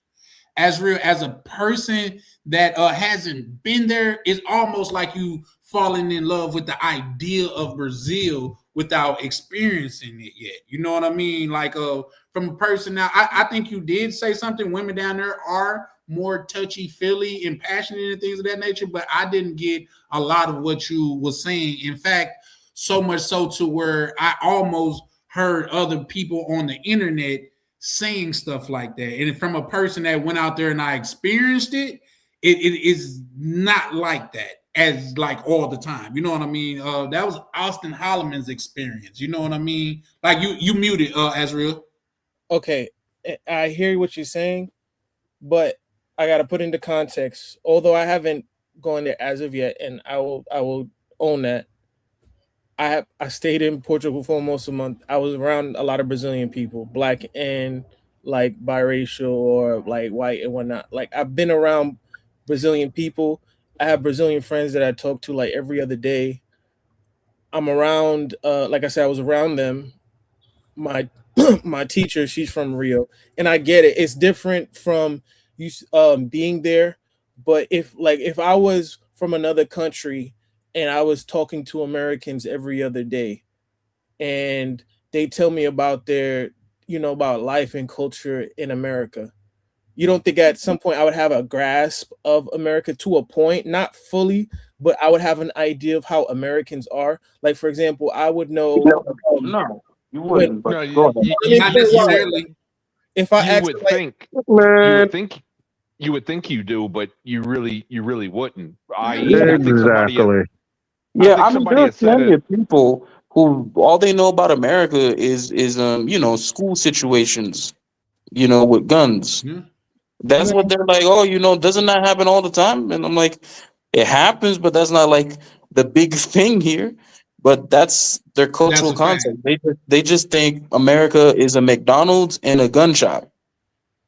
You're right. Real quick, let me I read got a that couple in of these Kenya. chats. Real quick, hold on, Red Fast. You said Misha Wright. She said I feel that same way about script clubs in CTG Marina. Hey, Who's the Man, bro, yeah, for if you're sure, for going into a sure. damn strip The club, I weather mean, is the overseas only thinking, negative. Chalupe, shout out to Chalupe, pulling up, showing love, man. Good brother. That's part of this community. He said, the weather is the only negative. He said it's like Florida. He's like Florida wintertime. I've never experienced Florida wintertime, but let me welcome my good brother OTO to the panel, man. How you doing, OTO? Good. You? Man, Boo. this man look like you just was hiring somebody for a job. What you got going on over there, man? No. I had a couple meetings, did a live stream, stuff like that. Okay, there, business as there usual. go there Shout go out to you. Real Kyle quick, from Living I wanna Single. wanna give Black one second. Give me a second. I want to hear Black Cleaner chime in because it sounds like he had something to say, and then we gotta be fair and let Sean go, and then we'll definitely. I love to hear what OTO have to add to the conversation. So, Black Cleaner, you want to add anything, good brother? Yeah, I go to Fogo de Chao every once a month. So yeah, I'm a Oh yeah. professional on Brazilians. oh boy, I knew you were gonna That's say funny. that. But I mean, here's the thing though. Like I said, I talk to Brazilians all the time. I So literally do got, I. They serve me my meat. all right, but all right, pause. Pause. you know, Yeah. there's a difference. Whoa, super pause. Get your minds out the gutter. We talking about the Brazilian buffet now. Yeah, Nah, bro. You know what you like said. You know what Nah, you that's said. wild. I know people gonna downplay it, but like I said, I've been studying Portuguese for like 6 months. I'm not saying that I'm like this utmost expert. I was just giving pushback to what the other guy Shout was out to saying, Uncle Rico. he Hold was on. saying I didn't get that experience in Brazil, and I'm like, bro, like your personality, and there's nothing wrong with it. You're more of a laid back dude, and he comes across as though he's introverted. On top of the fact that you don't speak Portuguese, so you're dealing with people that are very sociable. Everybody's friendly. People are outgoing. they'll literally like if they're supposed to go to the supermarket, like, and they're stopping and before they head there, there's like they're near their aunt, they're near their aunt's house, they're gonna stop and talk with their aunt for like 20 minutes. Like Brazilians are notorious for that. Also, another thing too, they're notorious for being late a lot. Like there's little things, that nuances that he probably didn't see because he didn't really do his research on the culture. For example, he might have been in a situation where I'm not saying that he this happened or it didn't, but let's say, for example, Brazilians are notorious for being late a lot. He might have had a situation where the girl was late and he probably thought it was offensive, like, oh, she's trying to dub me or something like that, like, oh, she's trying to like ghost me. It's like, no, Well, she's probably, you know what I mean? Those well, things. in his defense, he said he traveled around Latin America, and that's kind of the thing down there. They damn near on what they call it island time. But real quick, guys, because I seen a special chat that I want to get to. Shout out to Joe. She say, but dude, that's your experience, not his. Too many people on the panel at once. That's why I pay for the premium, bro, so I can have this many people up here, man. Like, listen, it is what it is. Appreciate your input. Shout out to my good people, X-Pac, man. He said, move overseas to create a better life. Shout out to you. And goddamn it, shout out to O'Shea Duke Jackson. Listen, I only believe that's O'Shea Duke Jackson because I see him in K9, was his affiliate in K9's chat all the time, man. So shout out to you, man. Big love to you, bro. Like, you really doing your thing out there, bro. Real cool. Oh shit. What I was gonna say to Azriel too, like if you go back and watch my carnival video, my 2025 Brazil carnival, the woman that I was talking to, she was definitely Brazilian, very smart woman, but you could tell she come from money. So she, and oh shit, there we go. Hold on. In my opinion, she cannot speak for like the common people of Brazil. You know what I mean? Even where we was sitting, it was more or less the good seats, and they was right there beside us. You see what I'm saying? So she can't speak for like the common people of Brazil because she come from money in the way that she talked, the way that she carried herself. You could tell she come from money. So she probably have no idea what goes on in the favelas. Not saying that she should. I'm just saying just because you speak to some Brazilians don't give you the insight necessarily of the whole culture. But yeah, and I'm not, like I said, I'm not. But with that, Eileen, go ahead. But I'm not. I will never say I'm an expert because I haven't lived there as of yet. But when I tell you that I do my research, like I showed y'all guys the book. Like I'm literally like if I went down there right now, I know how to be able to get an apartment. I know the websites. I have like 3 websites that I know I can get. It's called Quinto Andar, and there's another one called Listen, as real. As much respect as I can muster up. Yeah, I get that. As much respect I can muster up, good brother, because you seem like a well-educated and a well-knowledgeable brother, but you could read as many books about swimming as you want to. Unless you get in that water and actually swim, you cannot say that you can swim. I agree. Then shut the hell up. Shut your candy ass, Rudy Poo. No, so go ahead. Hold on. Let's because Shango was wanted to go, and then I'm definitely anxious to hear what OTO want to add to this conversation. OTO, Shango, you want to add anything to that, my good brother? I was just gonna say, any of the new the guys who just joined, have they been to East Africa? Nah, well, I dated an East African. She's from Zimbabwe, and I'm dating a Tanzanian. Okay, but have I been there? Nah. Why? Yeah. No, sir. Yeah, I was telling them my thing is Kenya. I go there probably like 2 or 3 times out of the year. The last time I was there, I stayed for 2.5 months. Not Nairobi, but Western Kenya, Kisumu. Though they have a large ethnic group, tribe, the Lua people. That's who I chill with. But the women over there, man, they're absolutely awesome. Why do you go? Well, are you escaping or are you building? Both. Okay, unpack that. Those 2 things. Well, yeah, let me say this, and I'm sure a lot of you guys know this. Where are the where are 99.99% of the elite marathoners are from? Kenya. Yeah. Kenya, they're East African. Yeah. I'm an avid runner. Well, I was in an accident, so I would go to Kenya to run, not competitively, but they have like these training camps where you can go run with the elite trainers like Kipchoge, Kelvin Clifton. He passed away in a horrific accident about a year or so ago. So they have these camps where you can go run. You can literally go run with them up where they grew up up in Eldoret and Etienne, and it's mainly the Caledons who are the elite runners. So that's when I first started going over there just to go train and run with them up through the mountains, the valleys, and everything around Mount Kenya. But then, I started hanging with people, learning Swahili, and I fell in love with it. We could tell. We could definitely tell, bro. You know what I mean? It's definitely not off my list, but if I'm being transparent, it's in my top 5, but it's not my top 3. Yeah. But I do plan on going out there. With that being said, OTO, you want to add anything to the conversation? Yeah, can you hear me?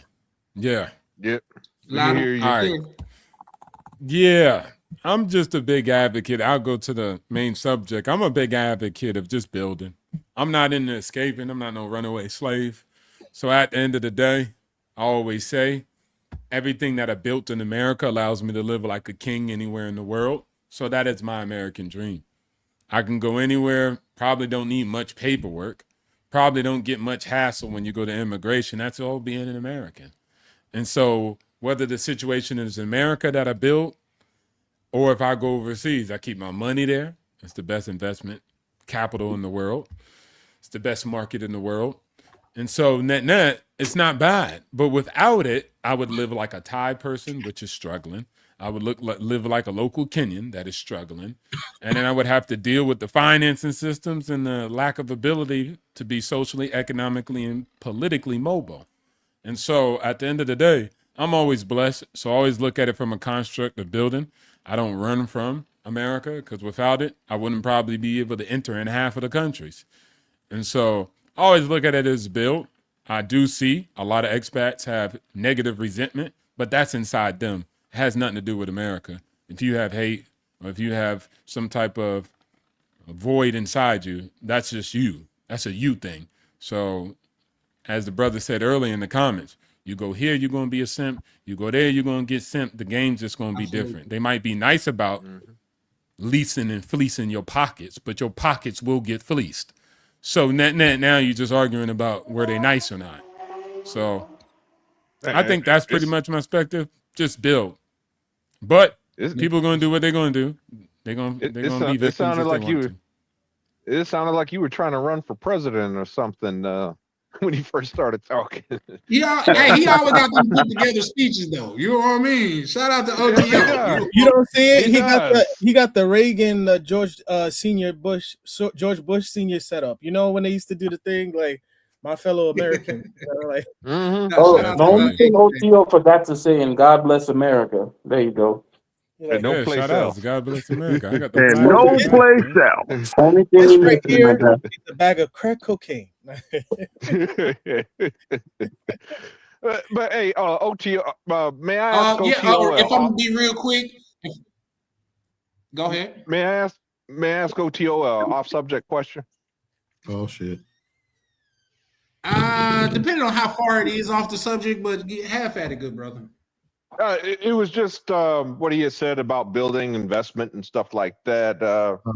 Kind of got a little bit of fear in the market. I retreated to T-bills, and I just wanted to solicit OTO's opinion, about my T-bill for now. T-bill strategy going to cash. That's all. We always down for the money talk over here, brother. Oh no. OTO, you care to chime in on that? No, I mean, I can't give financial advice. Everybody has a particular situation. And if they move their investments into T because they feel like it's going to give them more safety and security, I think that's good to go for their situation and what they want to do. You know what I'm saying? Some people don't want to take the risk profile of staying in the market, buying the dip, or whatever you can actually phrase it as. So if somebody says, hey, I converted it into T-bonds and that's what I'm going to do, cool. That's not a bad thing. If they said something like, hey, I took it out and converted it to Amazon trinkets and, like gifts, then yeah, that's dumb.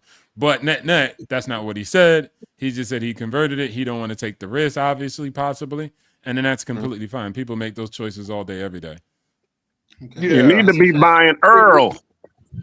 That Earl about to go up because y'all care about that straight up her move. One thing, let me give a disclaimer over here. We do not claim to be financial advisors. Everything over here is for entertainment and strictly entertainment. Anything that anybody say is from their own personal experience. And Charlie Chan, nor do Charlie Chan TV take any responsibility for any advice that's given out on this channel. With that being said, let me read this. I was gonna say to you, Azriel, they kind of giving you a little pushback in the chat for feeling so strong about Brazil and never been there. So would you care to chime in on that? Oh No. No, absolutely. I'll say this. Oh no! Come on, man. Hold on. Let me. Let me defend myself. No, you gotta give him a chance to retort, though. You gotta give him a chance to. Yes. I was saying, like I said, I'm not an expert. I just said, from what I've learned about Brazilian, and to Alex Bam Bam point, he said I've been doing jiu-jitsu for 20 years. Does that mean I'm an expert in Brazil?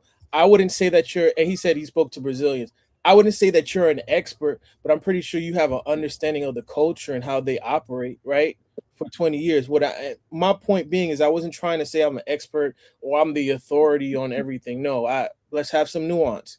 What I did say is I am how should I put it? My curiosity was a little piqued, or I was questioning some of the things that the guy said. I forgot his name, but from what he was saying, I'll let you know. His name is Talking. Yes, because he said, he said he never. He pretty much said he didn't have a great experience, and we people, you hear that throughout the travel space. People say, "Oh, I didn't like this place," or you hear the notorious thing, "Oh, they don't like black men over there." But it's like, okay, I asked the question. You got to do a diagnostic. Do you speak Portuguese? No, and then he said, I don't think that was an issue. And I'm like, bro, like if 95% of the people there speak Portuguese and they don't speak English, you don't think that's gonna affect the way that you interact with them?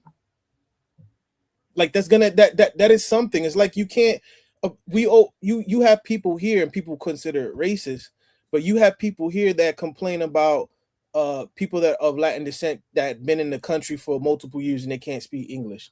So how do you feel as though what do you think people gonna feel as though you coming up to them, talking to them in English, and you can't speak any Portuguese, right? Your experience will be totally different.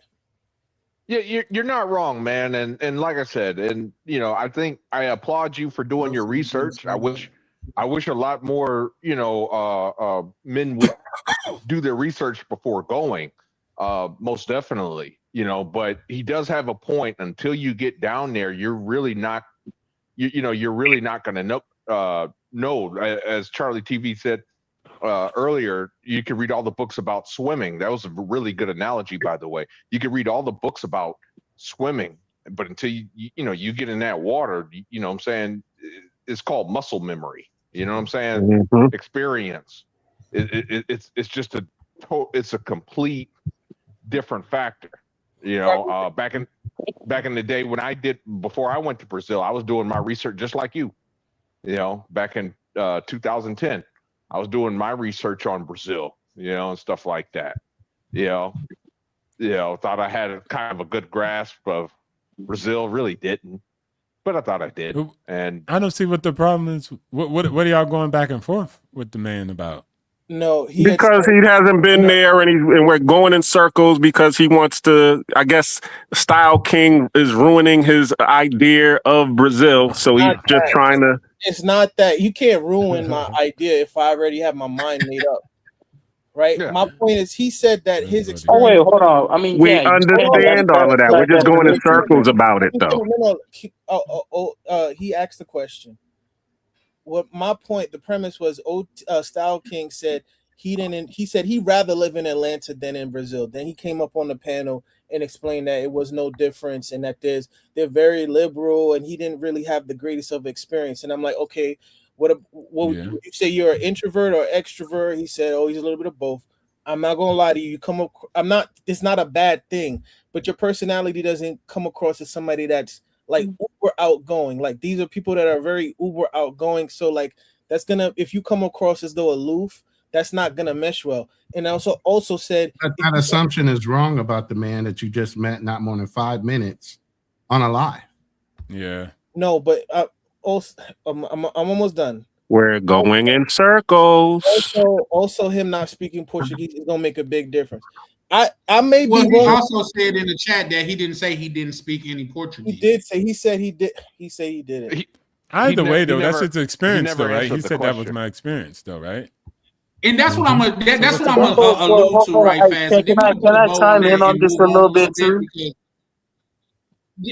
just 1 second, KB. Well, Mhm. go ahead and chime in, and then like I'm gonna put a bow on it that way that we can move the Yeah, conversation yeah. forward because I feel Well, like we've been on this he's not topic for an exactly extended amount of time. not him, but I mean, like the other person is like, oh, I might have preferred Atlanta more. He's not exactly wrong. There's a lot of people too who talk. I've been to Medellin. I've been there for a month, and yes, I spoke Spanish, and yes, I was out here meeting people, and yes, I was going to different places. But realistically, there was a lot of things that made me not want to go back to Medellin. A lot of things, not just the women, but even right down to the culture too. So it's like he's not exactly wrong for saying, "Hey, I didn't really enjoy it." I understand why he wouldn't really enjoy it. I think there are things that he could have done that maybe if you go with someone who you're friends with, that could have really elevated the experience. If you knew of somebody already there, that could have really elevated the experience. But I don't blame him. There's many things even in Brazil that are just probably not there and that you can't even like shit. Even over here, there's a lot of things that I can't even freaking do, But and to that I say, can't get access to.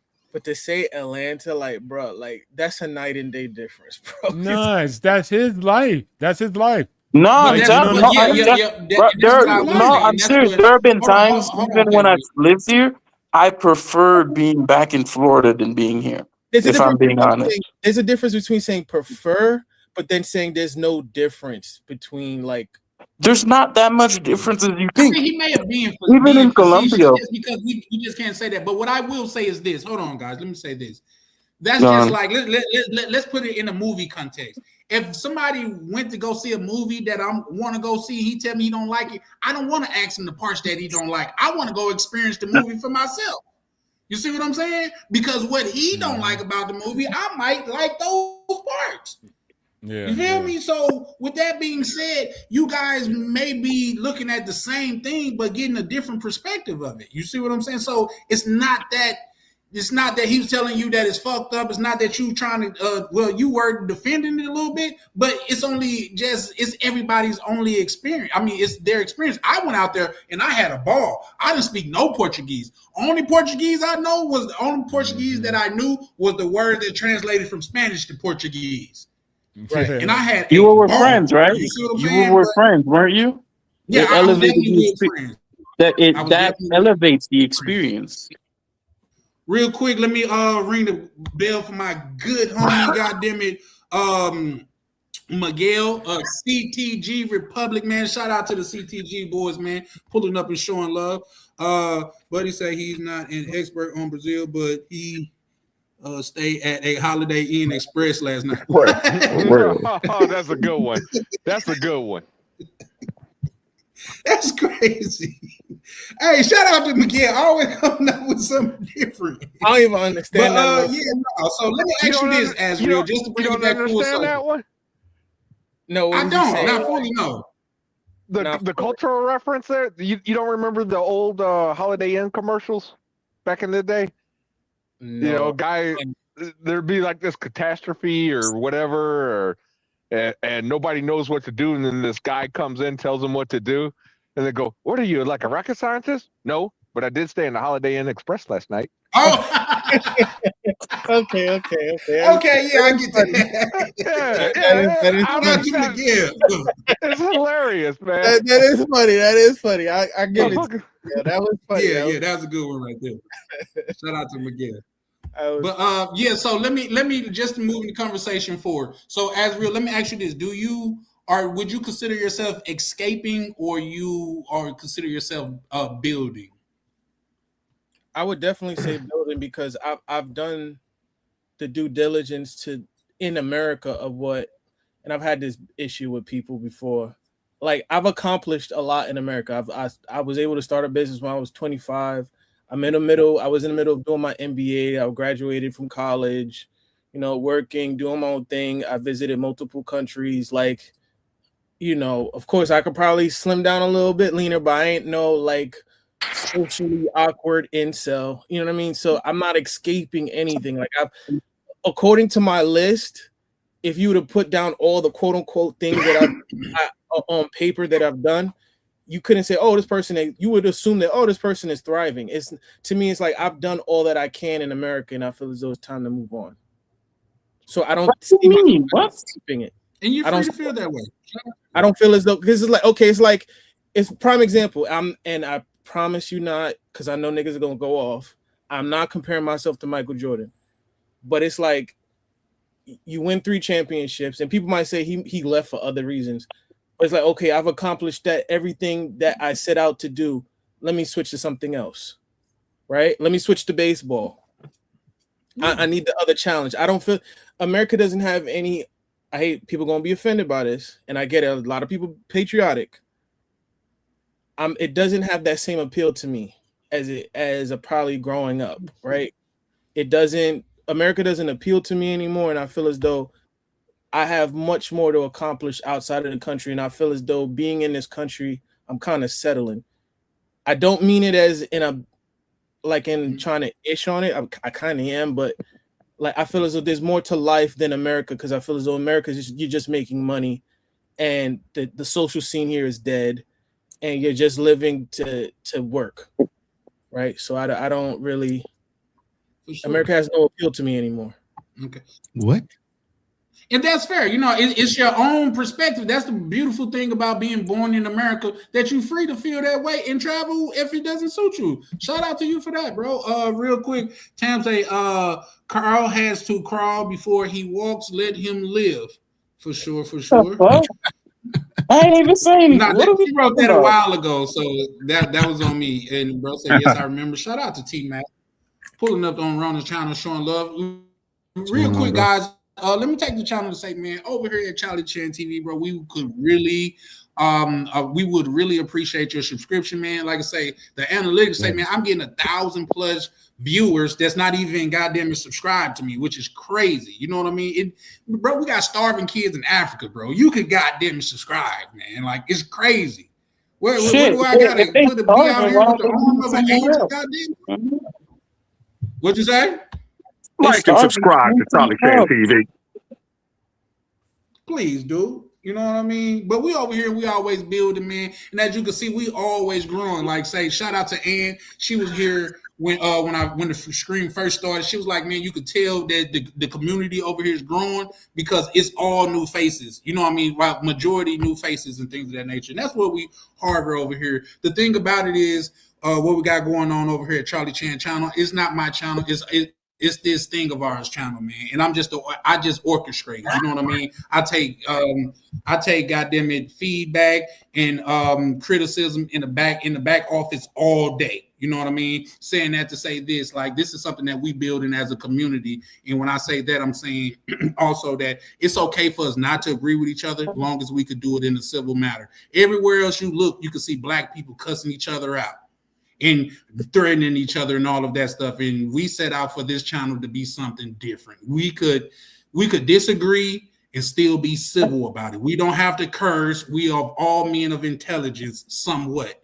So like and subscribe. I land there. Anybody want to chime in or add anything or even say anything to the previous topics?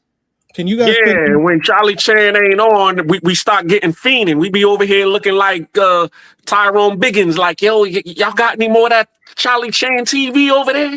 Scratching you. Itching and scratching. The Black King. The Charlie powder.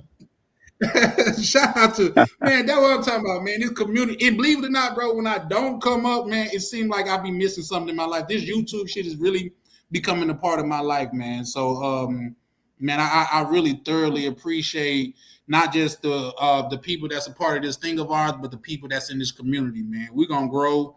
We're gonna grow and show together, man. Just because they don't like to see this, all us melanated men on one channel, and nobody's called nobody the B word, not even once. You know what I mean? Ain't nobody talked about a gun, not even once. You see what I'm saying? We ain't talking about. I did bring a 40 on the panel though, but that was crazy because I thought you was drinking the 40. I said we gotta get this brother up out of here, man. Another thing I'm hearing black men referring to each other as brothers and not the N word. I can't stand that word, man. I hate it with a passion. I know some people use it. I used to use it when I was younger, but I totally eradicated that word from my vocabulary. Salute. And I'm working to get better. who said that? Darnell? No, I did. Shango, yeah, I'm working to get better, but on this public platform, because this is the way that I look at it. And I don't know, I grew up down south, but it's certain things you don't say in front of mixed company. And on this internet, y'all got to keep in mind we're in front of mixed company. So I conduct myself with brothers that look like me a different way. When we talk in the back office, is something completely different. Well, like I say, I'm still growing, but we at one point got to have a united front. You know what I mean? I don't want to be better than you. I just want to be the best me that I could be. So with that, I land. But, hey, let me ask you, brothers, just one question right quick. I want to ask it. Hey, for the brothers been to Brazil or like Latin America, is it the nightlife, like the fast nightlife you guys like, the clubs or whatever? It can be. If you know the language, I'll be honest with you, you're going to do very well if you know Portuguese, and I'm speaking about Brazil. That's where I've been. If you know the language, yeah. I mean, it's really simple. If you know the language, they love an American that can speak the language. Yeah. Pussy's been getting wet for that. I speak Spanish, and so many doors open up to me. Just came back from the boxing gym too. Motherfuckers. What does the boxing gym got to do with anything? Well, I mean, I wouldn't have never gotten out of that bubble if I didn't speak Spanish. You know, I'd be like a fish out of water. You know. Yeah, you a former boxer? But shout out to bro that just asked that question. When I went, believe it or not, I didn't even the brothers that I went with DC PRT of Paradise Club, man. He a close friend of mine, man. Go check him out. He really got some extraordinary content over there. My good brother Ryan, Vacation Time with Ryan. Him and DC actually put me onto a lot of gyms as far as this YouTube thing. But I'm saying that to say that they went out when we was out there, and I didn't go out. I had my fun in the daytime. I had my fun just walking and seeing people. I'm a hunter gatherer, so I'm pretty sure it's in his private members only. But it was a woman that walked behind us for a whole block trying to approached me, and I never paid her no attention. They was like somewhere alluding to why, like, because I'm a hunter, I'm not the hunted. You know what I mean? So that's just the thing that I grew up. But I'm saying all that to say I had fun in the daytime. So when it came to night, I was just kicking it at the pad with a little shorty. You know what I mean? So that was my thing. But I land there. Anybody else on the panel been to Brazil? I know OTO. You say you've been to Brazil, right? Hold on, Charlie. You shitting next to trees too? I don't even know what that means, man. I mean, you in Bogota. What are you talking about? Well, you hunter gathering, bro. Whatever. Oh yeah. Yeah, I was in the to understand that. You too young. OTO, yeah. Moving on. OTO, you been to Brazil, right? Yeah. We gotta keep in mind that Carl B is 12. So man, whatever. Yeah, I was in Brazil for about 3 years total. Yeah, I was about in Brazil for 3 years total, on and off. But all from north down to south, down to the Midlands. Well, yeah, it's a great place. I just don't like the violence now. So I ain't trying to be around that at this age. But it's a great place. The people are amazing. I would say after I love Thai people, it would be Brazilian people. Good-spirited people, and just a great experience. But you keep your head on the swivel, stay safe. But, yeah, it's a great country. I think people should actually explore it a little bit more if they can, get out of the major metropolitan cities. Because once you do that, you kind of get a whole different vibe. But you need your Google translating. You need to have that ready if you're going to go out there and you don't know Portuguese. But you'll get by. Brazilian people are good, spirited. They'll help. They'll support. Great place. Great people. Yeah, that's a fact, and I agree. And just to say, but I'm more of I focus on the good opposed to the bad because it was some females that I spoke to, man, they act like I wasn't even there. Like I'm talking about just, it was crazy. They ignored game out there. Like they didn't even blink, turn their head, bat an eye or nothing. So. It is what it is, but I still had a great time there. You know what I mean? Because the people that did interact with me, it was beautiful. X-Pac say all talks based around sex. Elaborate on that. Like say we was talking about a brother moving to Brazil. So elaborate on that if you can, X-Pac. I literally talked about right. So he said I have been to Brazil a few times. Shout out to you. Go ahead. No, I was saying I don't know what X-Pac living over she's talking about. We were talking about learning the language. We were talking about the visa requirements. Well, actually, KB got off topic for a little bit and was starting to talk about it. So he must have came on right around that time frame. Okay. Miguel writes, shout out to DC, Ryan, in the panel. Shout out to my good brother, Miguel. Man, a real one in this space, man. I can't wait to go out to CTG and link up with them brothers. Listen, in fact, if you guys going out to CTG, these are vets that built the hotel out there. Super dope. Got a rooftop pool and everything, man. If you go out there, man, you not only are you in good company, but you are in a good, secure location. Heard that on multiple accounts, and I cannot wait to go out there and support them. No fat girls. Yeah, that's it. Yeah, no fat girls. Well, no, they not. That's not their rule. They like you can get all the fat loving you want to. Just don't bring them up to the higher levels. Just because we don't need no accidents. You know what I mean? Fat girls be running out of breath. Like sometimes I be running out of breath, but in fact, I know some brothers that like big girls. What you mean? But see, here's the thing. Me being from down south. All big women are not BBWs. That's not, no. Some of them are big and out of shape and ugly looking. They're fugly. And that's not a BBW. You think just because you're overweight, you're a BBW. You're not, ma'am. I'm from the South where we call them stallions, quarter horses, big fine woman. So it's different, but she come with curvaceous. And she come with style and pretty and beautiful. It's different. You think just because you shaped like the penguin from Batman, you a BBW? It's not the case. And guys, we got to start being honest with these women. No, you're not. Talking about they intimidated by you. No, they're not. You just don't fit their requirement, ma'am. So let's, yeah. So I'll land, but go ahead. I would be intimidated at the line of scrimmage. That's about it. Damn. I'll be intimidated at the buffet. William the refrigerator but other than that, baby, I'm cool. Here's the thing, and everybody on this panel know who I'm talking about, because she the one overweight, ugly girl that's with the 3-4 pretty girls, and when somebody approach them, she step up like the bodyguard. She got a man. When nobody talking to you, Bertha. What you want? Right. He wants to be left alone. No, I'm not buying you lunch, Bertha. What'd you say? She wants to be left alone tonight. Fucking hell. That type of stuff. And she ain't said nothing. You got the big security guard looking chick. And I'll be wanting to hurt her feelings like, you only here for you to make them look even better than they do. Ain't nobody gonna approach you tonight. And if somebody have, that's because they the fall guy. They the wingman for the man to get to that's the type of guy that I am. To be honest, if I gotta talk to the nervous security guard looking chick for the team to win, I'll do it. Now I'm not. You can't call me in every. He the big girl lover. Come get her. No, but in order for the team to win, I'm on it. You know what I mean? That's the dude I am. That's me too, right there. I take it for the team. But yeah, But with that being said, man, I yeah, ain't no, capping. anybody want to chime in on anything because we gonna start getting ready to shut down in a second.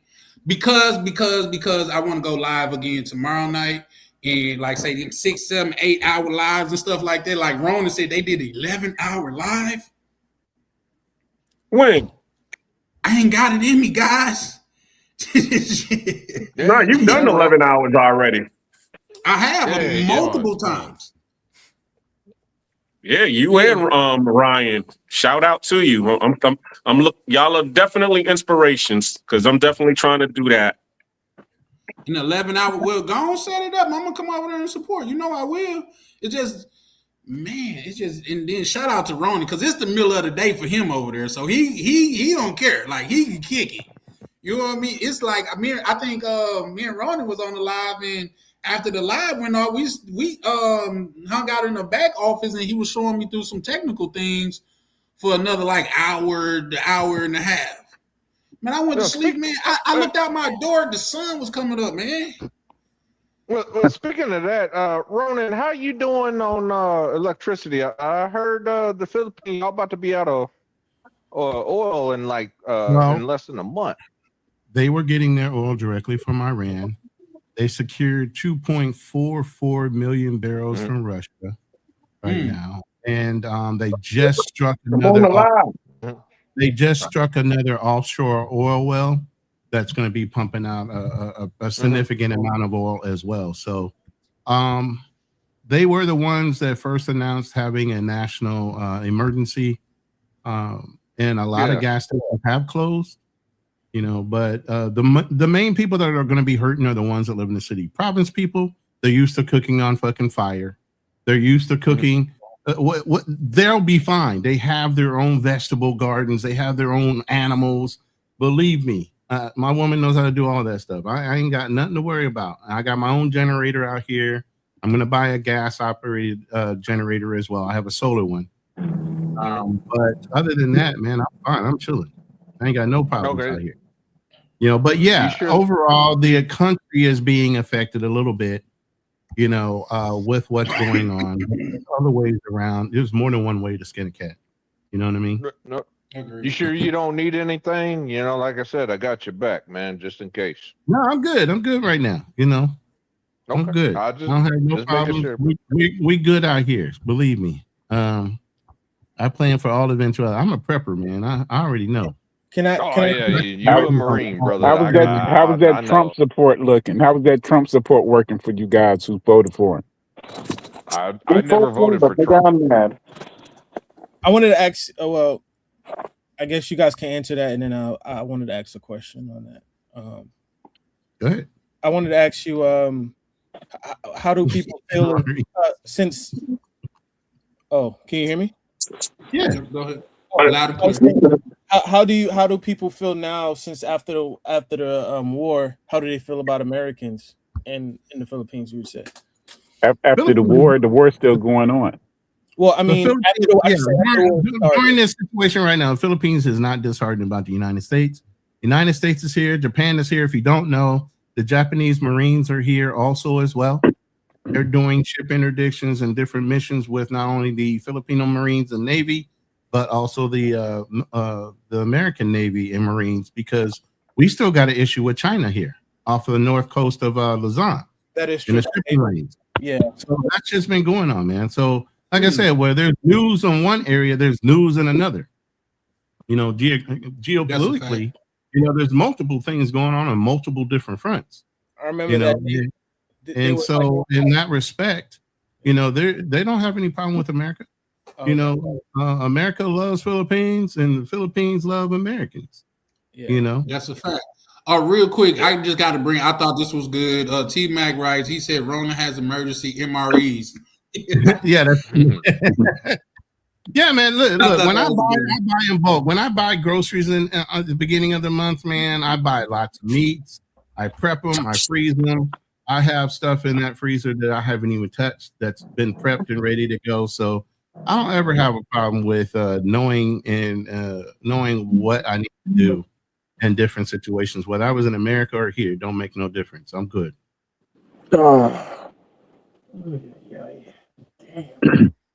Yeah, for sure, for That's sure. good to hear. Some people are just gonna survive. You know what I mean? Mhm. People think their votes still matter. Yeah, I guess. But cash out. Boy, fucking no travel. Yeah. Now, well, here's the thing. Let me ask y'all this. Then I think who that what say Smith X3 just bring up a good point. Do you guys think like say the further this goes, the more it's going to affect travel from the Americas? From America.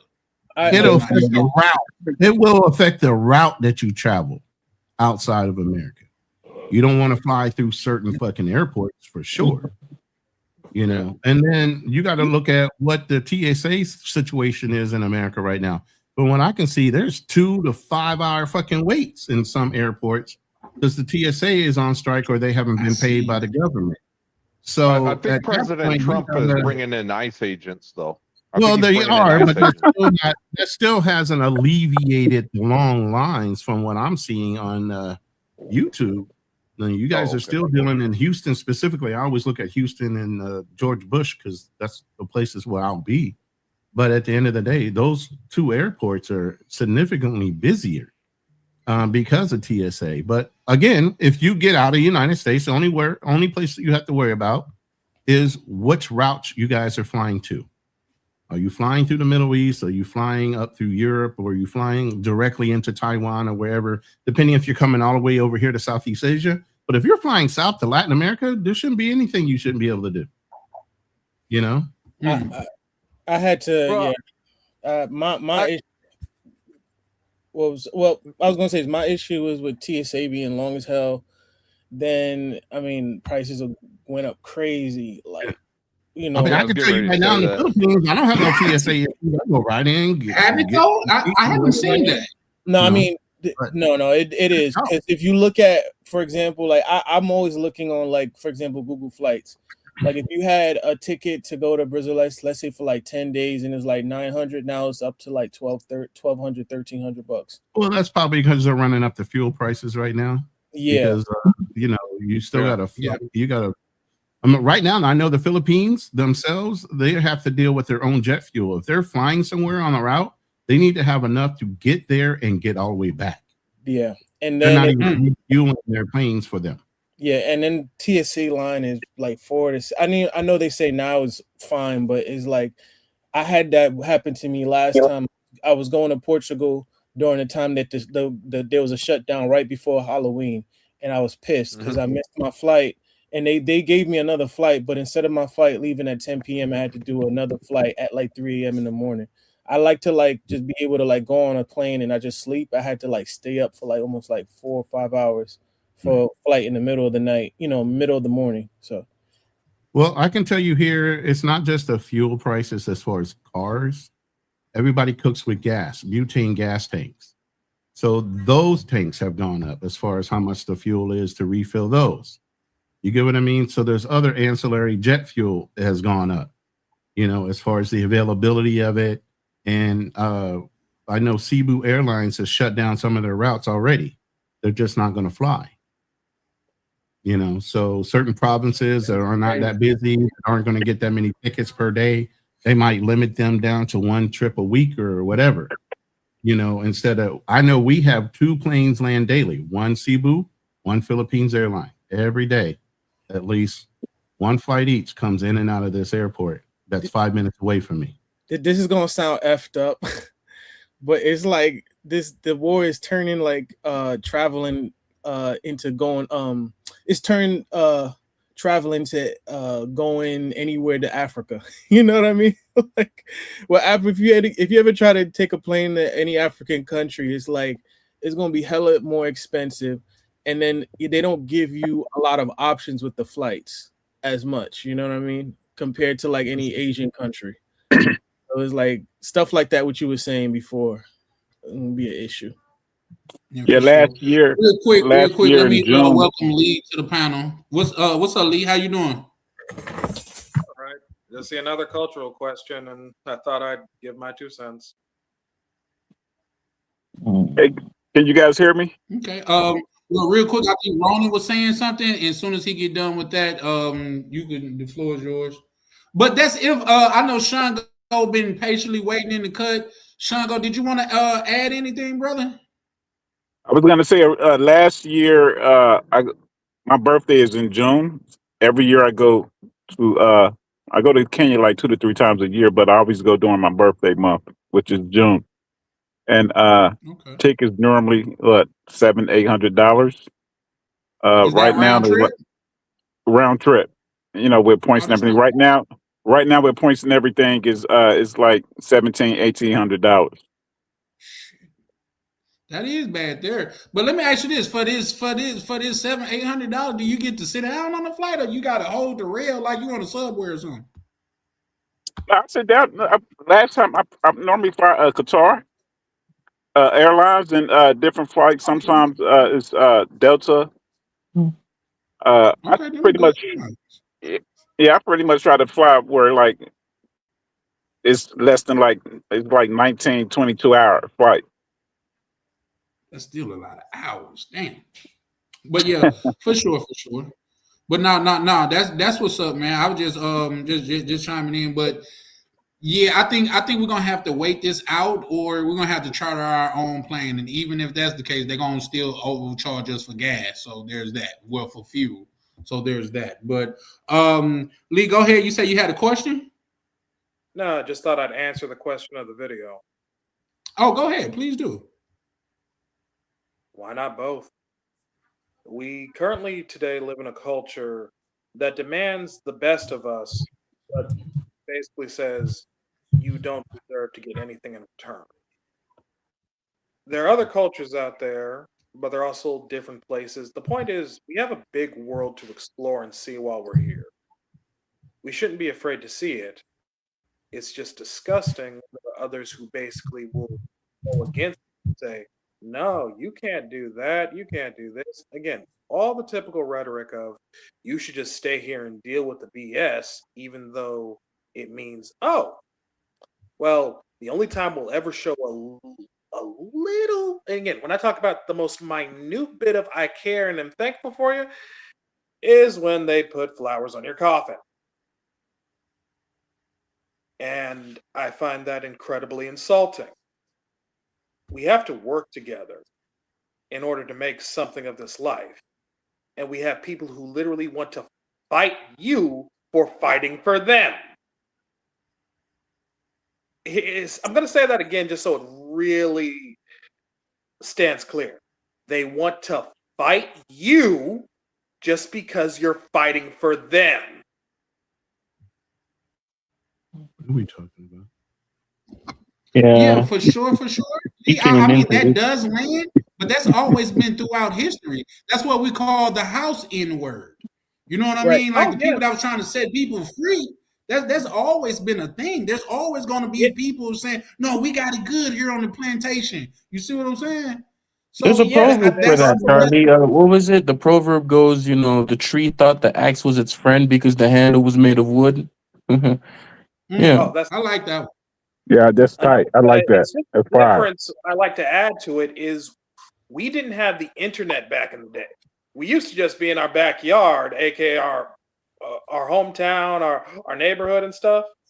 But now things are so prevalent, so seen, but there's still a level of somebody who will double down to basically say, F your freedom. We have ancestors that have died building this country, fought in wars, and you're telling their descendants, nah, slave, get back in line. You have no right. I can do whatever I want. Guess what? You're supposed to just sit back and take it like a man. And whoever came up with that, that has to be one of the, forgive me, What? but that has to be one of the most I'm sorry. homely, I blinked out for a robotic. second to come back That's a in. What? bad example. We had actual slaves in this country. What do No, you mean? no, What he is saying, what he's saying is right. What he's Ronan and Colby, I don't know if you understand. What he's basically implying is that there are those of us that are providing options and other alternatives than to live in the matrix, so to speak, right? And it's like you people. There are people that are giving pushback, saying, "No, there's nothing better than America. America's the best. Like, there's nothing wrong with it." I've heard people say, "Oh, there's nothing wrong with America. You just over exaggerating." Oh, why you want to leave here? It's nothing fine. It's nothing better. Or they'll say, if you can't make it here, you can't make it anywhere else, because I've heard people say, oh, this is the NBA league when it comes to like women and dating and all the other stuff, right? And I'm gonna have to say this. They're absolutely right.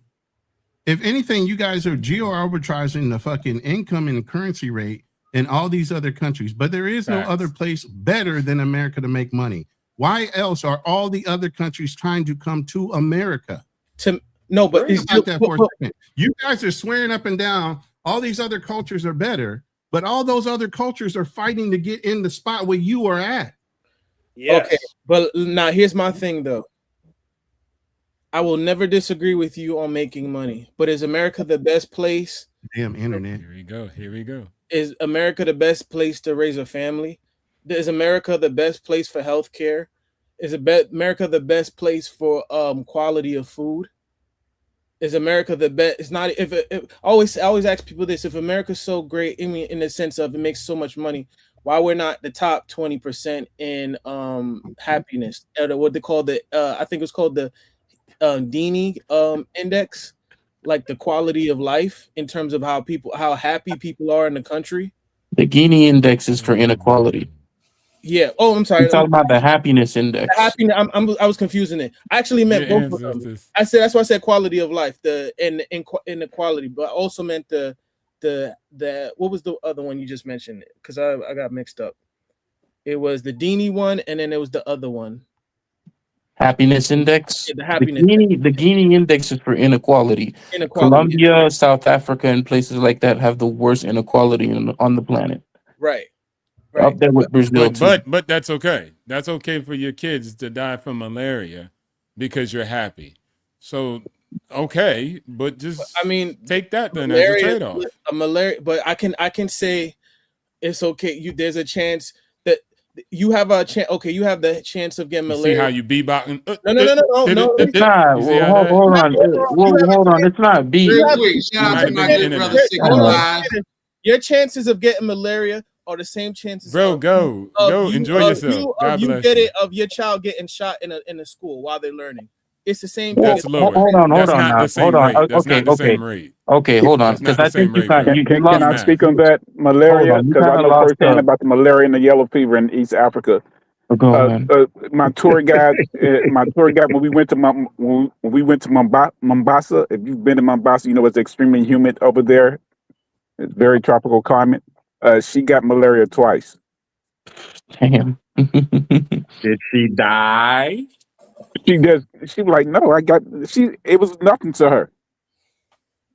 Genetics. And they get deleted. I lived in Africa. Babies die of it. It's facts of the facts. Yeah, no. You have to think she's in her 20s. She's in her 20s, early 30s now. In her late 20s. And it doesn't. And malaria is not a boost of energy. I had it. I was there. I get it. I seen Africans have it. I worked at the U.S. Embassy. I wasn't a teacher. I wasn't a passport bro, just trying to do some tourism, look at some safaris. So what I'm just saying is every country has its pros and cons. America's pretty high up for pros. You can look at the cons too. But they got imagine that in America? Hey, man, it's happiness in the other one. Then go be happy, man. I'm tired of hearing y'all motherfuckers cry about happiness. But so that's just not go be happy. That's not the point that he was trying to make. Don't be happy. The point that he was trying to make was that, yes, America, I partially agree with him. America is a great place if you want to make money. Right. But and people have families and are happy. Well, hold on, man. Hold on. Give me an opportunity. But a lot of people, even here, when money doesn't become an obstacle for them anymore, they don't tend to stay here. Right. I mean, look at they just majority. No, that's not true. America has the largest. Nah, that's not true. America has the largest. No. Let me talk information instead of emotions and feelings and happiness. America. They just put out a study that said there are more people now leaving America than coming in for the first time since the Great Recession. So okay, now watch this. Okay, go ahead. America is the largest capital inflow of money in the world. All other countries, I mean, UAE is actually number one. Second is America. So I'm not being biased. UAE is number one with the largest capital inflow, and then America's second. The largest capital outflow is Africa and Asia, the whole entire place. So at the end of the day, and then you have just people who don't have a lot of capital who try to escape those places and go to America. So yes, there is an influx of some Americans leaving and going to other places, but that still does not change the masses with the math. 1 + 1 = 2. Walk with me through this. Don't talk about your happiness. So at the end of the day, I don't even care if that's the truth. Okay, that's the truth. Everybody comes to America. You want to leave. Go be happy, brother. Go. Stop searching on the computer about Brazil and just go. And then also, I get what you're saying. I didn't deny your point. I didn't deny your point. Go be happy. No, but That's it. there's an underlying dismissiveness. Hold on. I got one question. OTO be slurping that American. He just, this OTO. nigga like it bone dry, bro. Shit. Hold on. I was in the middle. OTO, I got one question. Can I ask him this one question? Can I finish my point that I got cut off on? Where are you right now? In Thailand. All right, rest my What kind of case. question is that? Rest your case. Where's my money? Where's my investment? I spend a lot of time in America too. But here's the thing. I'm still all gun ho to America. There's no root. I'm a combat and decorated veteran. I'm not fighting for Thailand. I know I'm a tourist. My point that started this whole conversation before I got cut off because my internet sucks. Go ahead, big homie. Ron, I'm gonna give you the summer jam screen right fast. I'll be right back. All right. I hear so much disheartening things about young people saying how bad America is. But my point was, before I got cut off, how many people are fighting for your position here in America while you're saying America sucks? They're saying there's all the advantages in the world for you to be able to take care of, whether you want to consider it monetarily, the way you live, whatever. The worst ghettos in America are still so much better than third world and second world countries. That's fucking luxury to them. So at the end of the day, you guys are sitting here saying how much you hate America and you're going to do so much better. You're geo-arbitraging the American currency and the dollar to take advantage of it. Great. All well and fine. So many wealthy individuals have multiple properties all over the fucking world. It doesn't mean you have to shit on America where all your money is coming from. At the end of the day, I might be in the Philippines. I plan on going back to America. America is my home. I am loyal. I'm a patriot to America. You will never hear me say anything bad about America. Even if the fucking leadership sucks at the time, it's still America at the end of the day. There's so many benefits to America that people see outside of Americans because we're so fucking spoiled in the advantages we have. We think they're disadvantages. And that's why a lot of immigrants come into a country and out excel us being here because they come in and take advantages of those same systems that you're sitting here shitting on, saying they're not advantages and you can get better overseas somewhere. The only thing we're talking about really overseas that you can wait. The only thing we're talking about that's really good overseas is maybe the women and their mental programming as far as, them being a little more feminine. They're being a little more conservative in the way they dress, but they're even being exposed by social media and cell phone communication to that westernized mentality as well. How many cultures have changed over to being more feminist? That doesn't stop that change. What I'm saying is don't shit on the country you come from because the advantages are still here and so many other countries are proving you wrong because they're coming here to do it. But why are they coming here? Whoa, hold on. I come. This is sometimes when we get into conversations with boomers, because there tends to be this myth. He's not a boomer, KB. Yeah, I'm not a boomer, so sometimes it's like I feel like he's not a boomer. My bad. I say boomer as old person. All right. I know. That's what I mean. I'm not trying to, That's correct. He ain't a boomer. There's a difference between a boomer and a Gen X. Y'all niggas, bro, y'all know what I mean, man. Stop it. No, come correct. We are not boomers. We are Gen X. Just finish your point, because I wanted to say something. Right. So the thing is I only really have two things to say. I think we need to kind of break this myth of this super poor, downtrodden person from some pole dump country who comes to America and just makes it. A lot of those people, you'll see people working at soup kitchens who are privately educated, who are already part of that elite, higher upper echelon of their society to begin with. A lot of them are professionals. A lot of them are bankers. A lot of them are programmers, and they come to the United States and they're old, and they can't. Their bodies and their minds can't do the same thing that they used to do. So they work these types of jobs. But that doesn't necessarily mean that, if you take someone who's from America, who's black, who went to an American education system, and you place them in Venezuela or Colombia, they'd see that same level of success. And secondly, and secondly, this is my last thing that I want to say. And secondly, I would definitely say, times are definitely changing. I think, for older people who are kind of already really established, and maybe they have the properties, they have the pensions, they have a lot of those things that used to be there. A lot of those things don't really exist.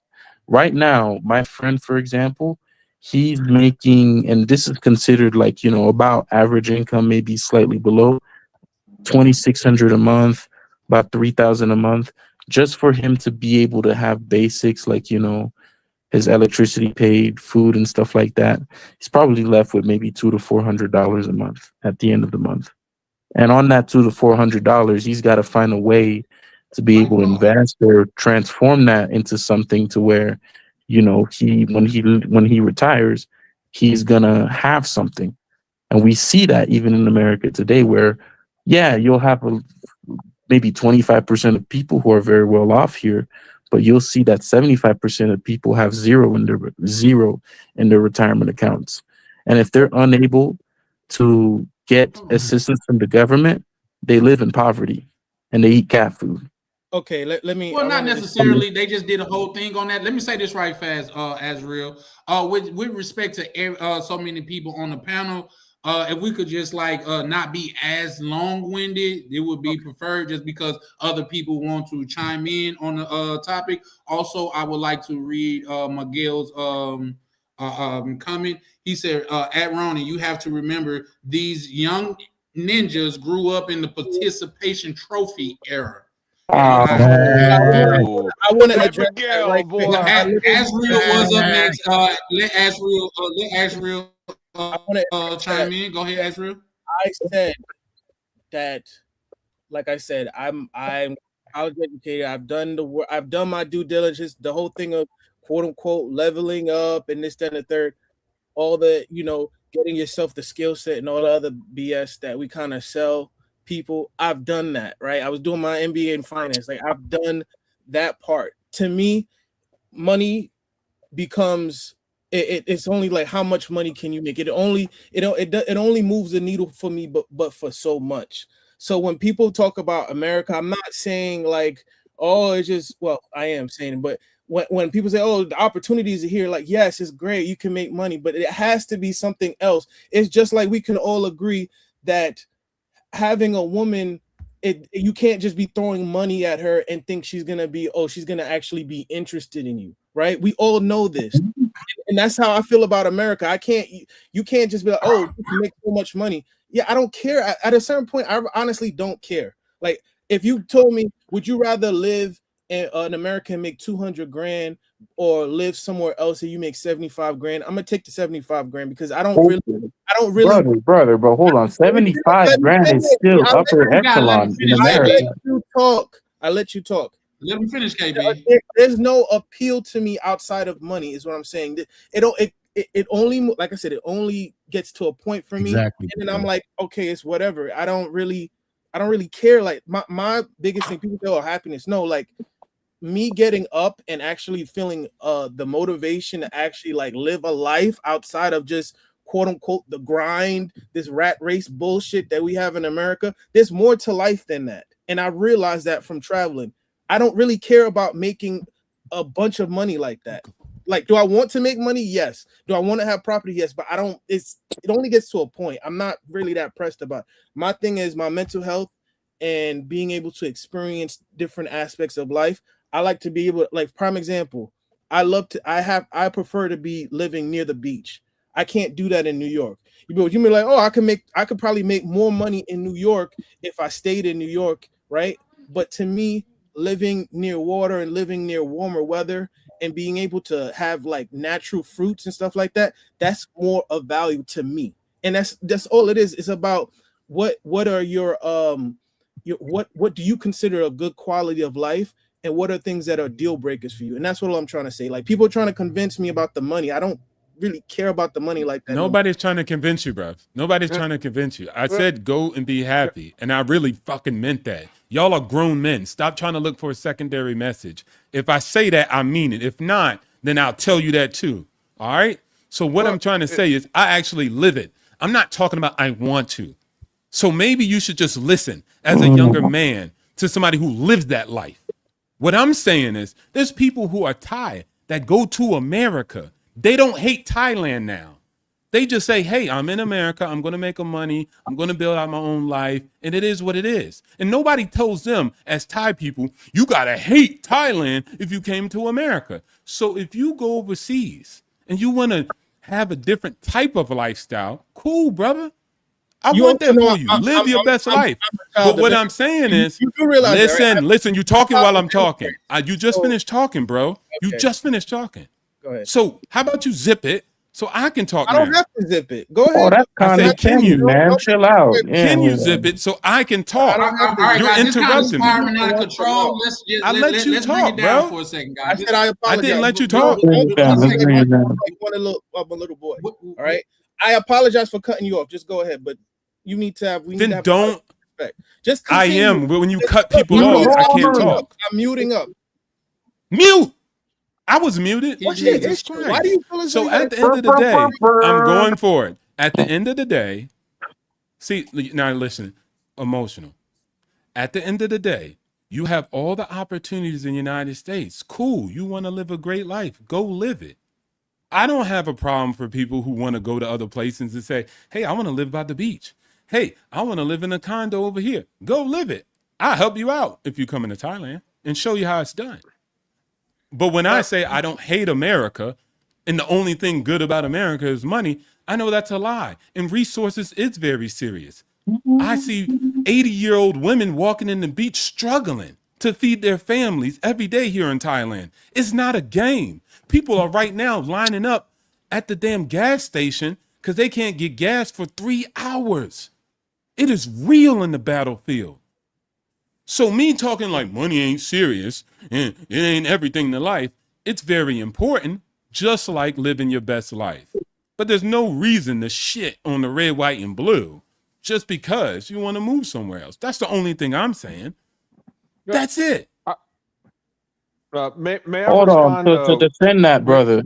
To defend them. Hey, but You know, hold on, KB. Darnell yeah, haven't had yeah. a chance to go, so My let's let bad. him Go go, ahead, and then guys. you can Yeah. rebuttal. But what I will say before you even say that, KB, I think Azriel is he's intelligent enough to defend himself. I don't think he's like getting steamrolled or nothing like where he need to tag anybody in. But I appreciate you for that. But let's Darnell, because he haven't said anything in a while. Would you let Darnell chime in, please?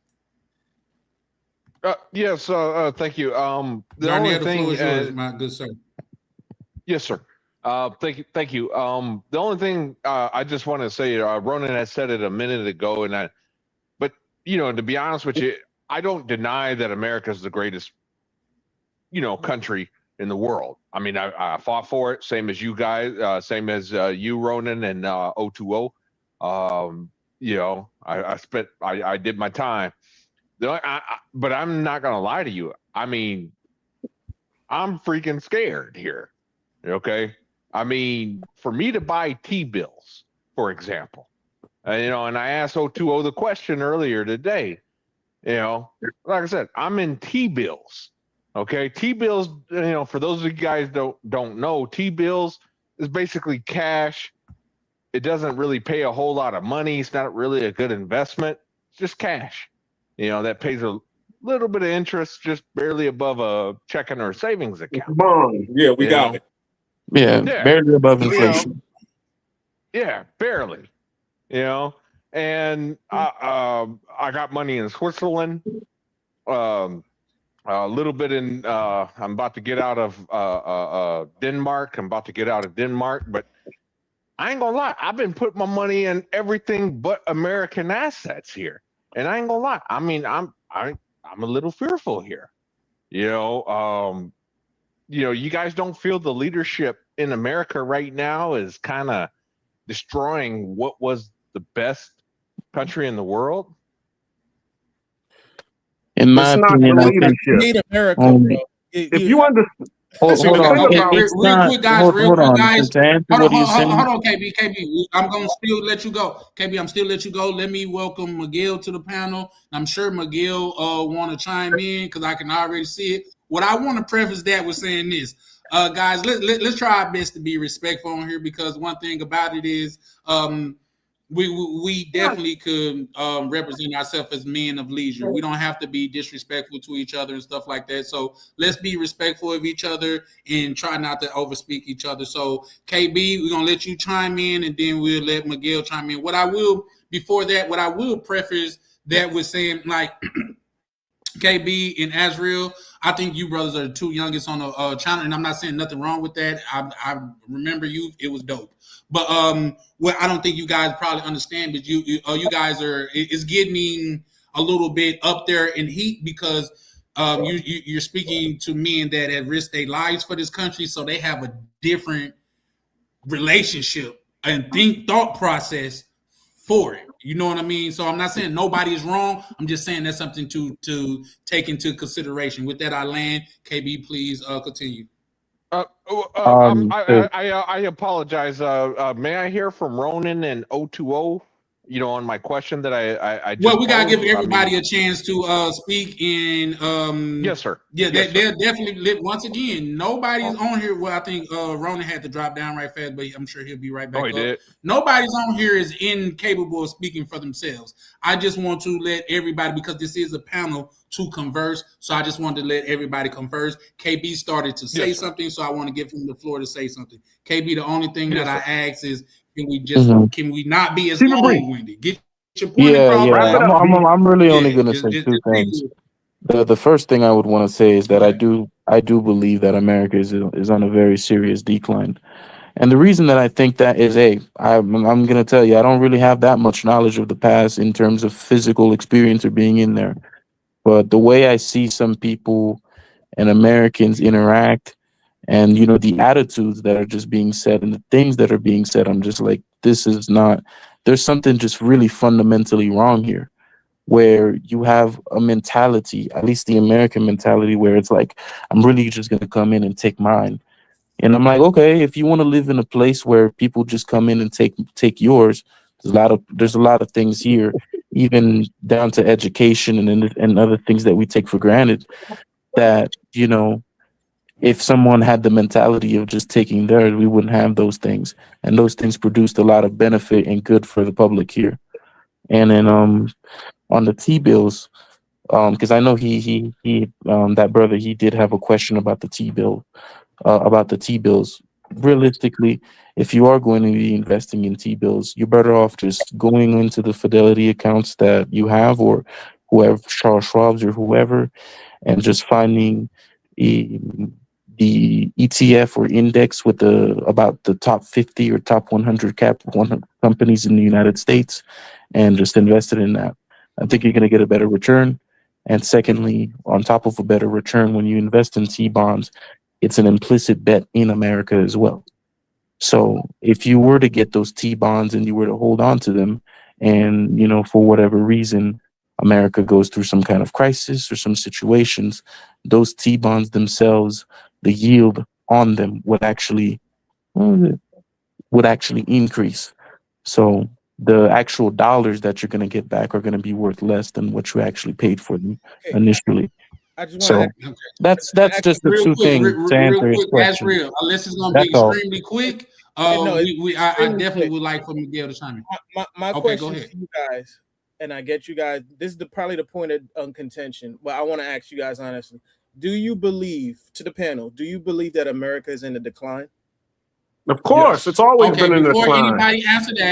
before anybody answer that, we're gonna revisit that question. Like I say, let's welcome Miguel to the panel and let him chime in, and then we could definitely answer that question. Only reason why I say that, because that question is going to lead into another conversation, and I definitely want to be able to pay Miguel respect. And also, I myself want to hear from OTO, and Lee has been also waiting patiently along with Black Cleaner here and there. You know, he gonna get in his shots every now and again, but he's also been waiting patiently. Miguel, how you doing, good brother? The floor is yours. What's good? What's good, Chan? What's good, panel? So I got one question, and I mean it's a rhetorical question. I don't really want nobody to ask because I'm about to go in. I would like to know, when did our young men become so motherfucking soft? Like I'm hearing all this shit, and all I'm hearing for real. Like I only hopped on the panel probably hopped on the show probably like the past hour, and the shit just sounds like a bunch of whining to me. Like for real. Like I'm telling you my experience as a young brother. I went out, and yeah, there might not have been a bunch of economic opportunities for me from jump, but you know what the fuck I did? I went out and I worked 2 and 3 jobs at a time at sometimes, just to make ends meet, to do what I needed to do, as well as going to school to get my goddamn education. I don't understand where all this fucking crying and all. Y'all sound like a bunch of bitches. Like, I don't understand. When did the fucking men become so fucking weak? Y'all some weak ass fucking niggas, bro. Y'all really some weak niggas, bro. I'm glad you said that. But check this out. I literally just said, Nah. Let him finish, man. Come on, don't interrupt him, man. Let him finish. Let him say his piece, man. Like y'all sitting up here complaining and all this, this and that and this, and I ain't got the money. Yo, hustle, work, get off your fucking ass if you want to be rich. The great poet Tupac said that. Get off your ass if you want to be rich. Get off your fucking ass. Stop complaining.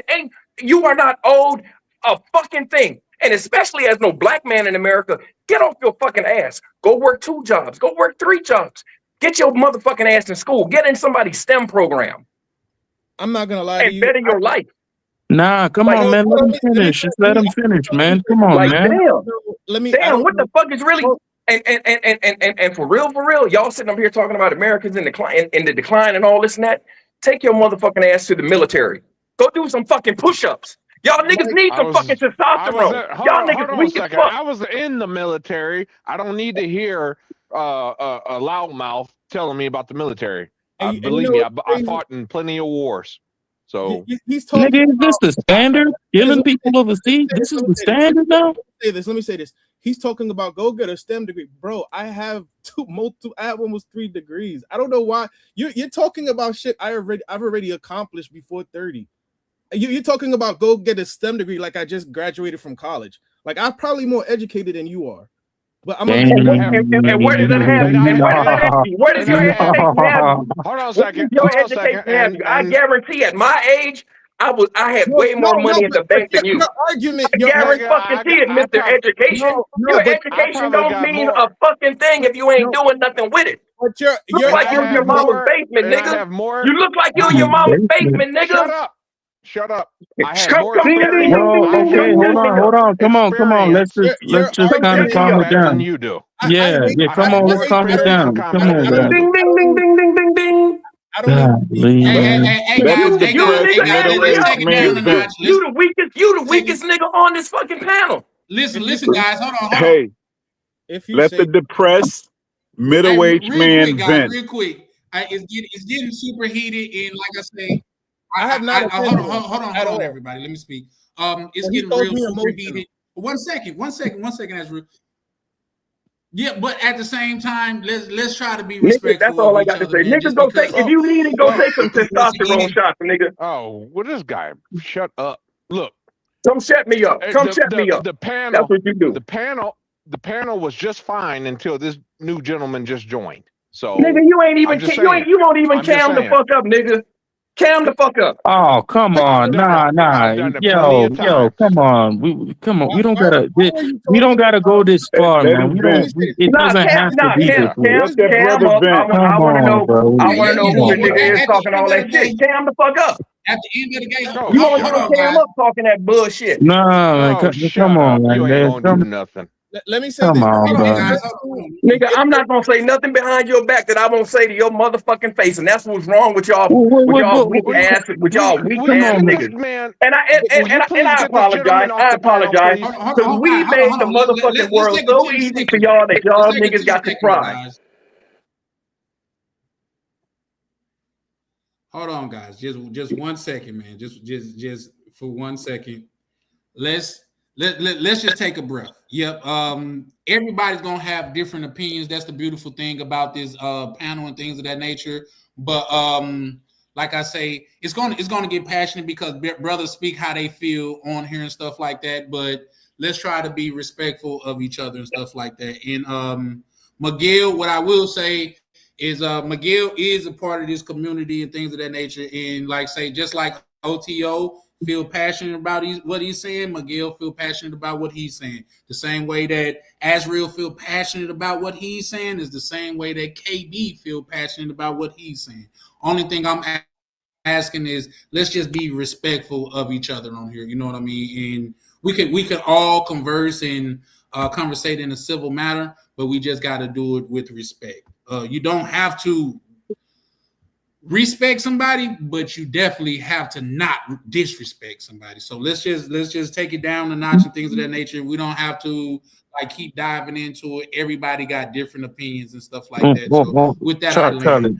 Charlie, I want to mention this Yes, too, sir. because I know we talk a lot about passionate speeches and whatnot, but I want to say something that's, I think, it's a good lesson that a lot of people should hear too. Try to Real remove. quick. Let me see. Shout out to O'Shea Duke, assistant. He said, "Damn, he crashing out." He put that in there a minute ago. My apologies, but Miguel was going ham, and I ain't want to interrupt him. Yeah. Saxon. Go ahead, KB. Yeah, I want Yeah, to. I mean, we got to move towards a position where, where we kind of remove passion from a lot of these things. It's like if you're saying, for example, that you disagree with the idea that is being put forward, whatever the idea is, whether OTOs feels differently or thinks differently, then what we can do in that situation is we can say, hey, okay, I don't think this is a good idea, or I think this is a bad idea, and I'll list you some of the reasons and my arguments why.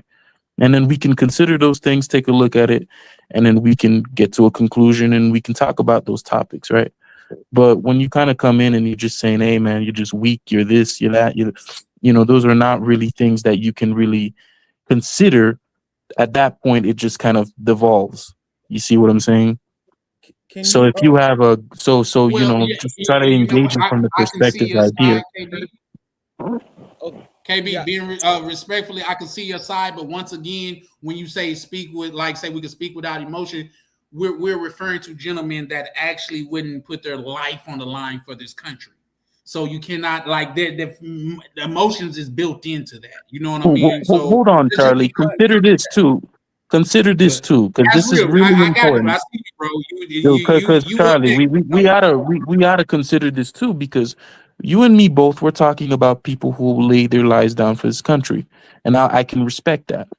But when you take a look at some of the people who are in our political office, for example, like Donald Trump, who through his father he managed to draft dodge and get out of serving in the military.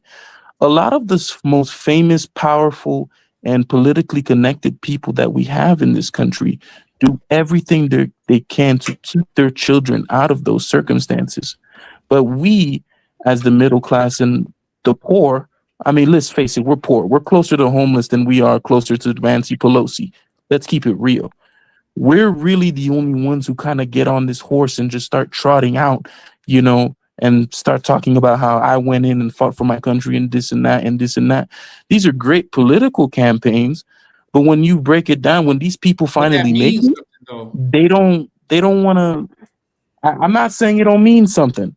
I'm not saying it don't mean something, but I think it might mean a lot less than people think. That's all I'm It saying. means something. It means something. That's incredibly controversial, Yeah, but can we get Black Cleaner and Lee? Okay. Black Cleaner and Lee ain't gone. I mean, I wanted to interject. Yeah, I did say let that. Black Cleaner and Real Lee. quick, Azrael. I got you. I promise I got you, Azrael.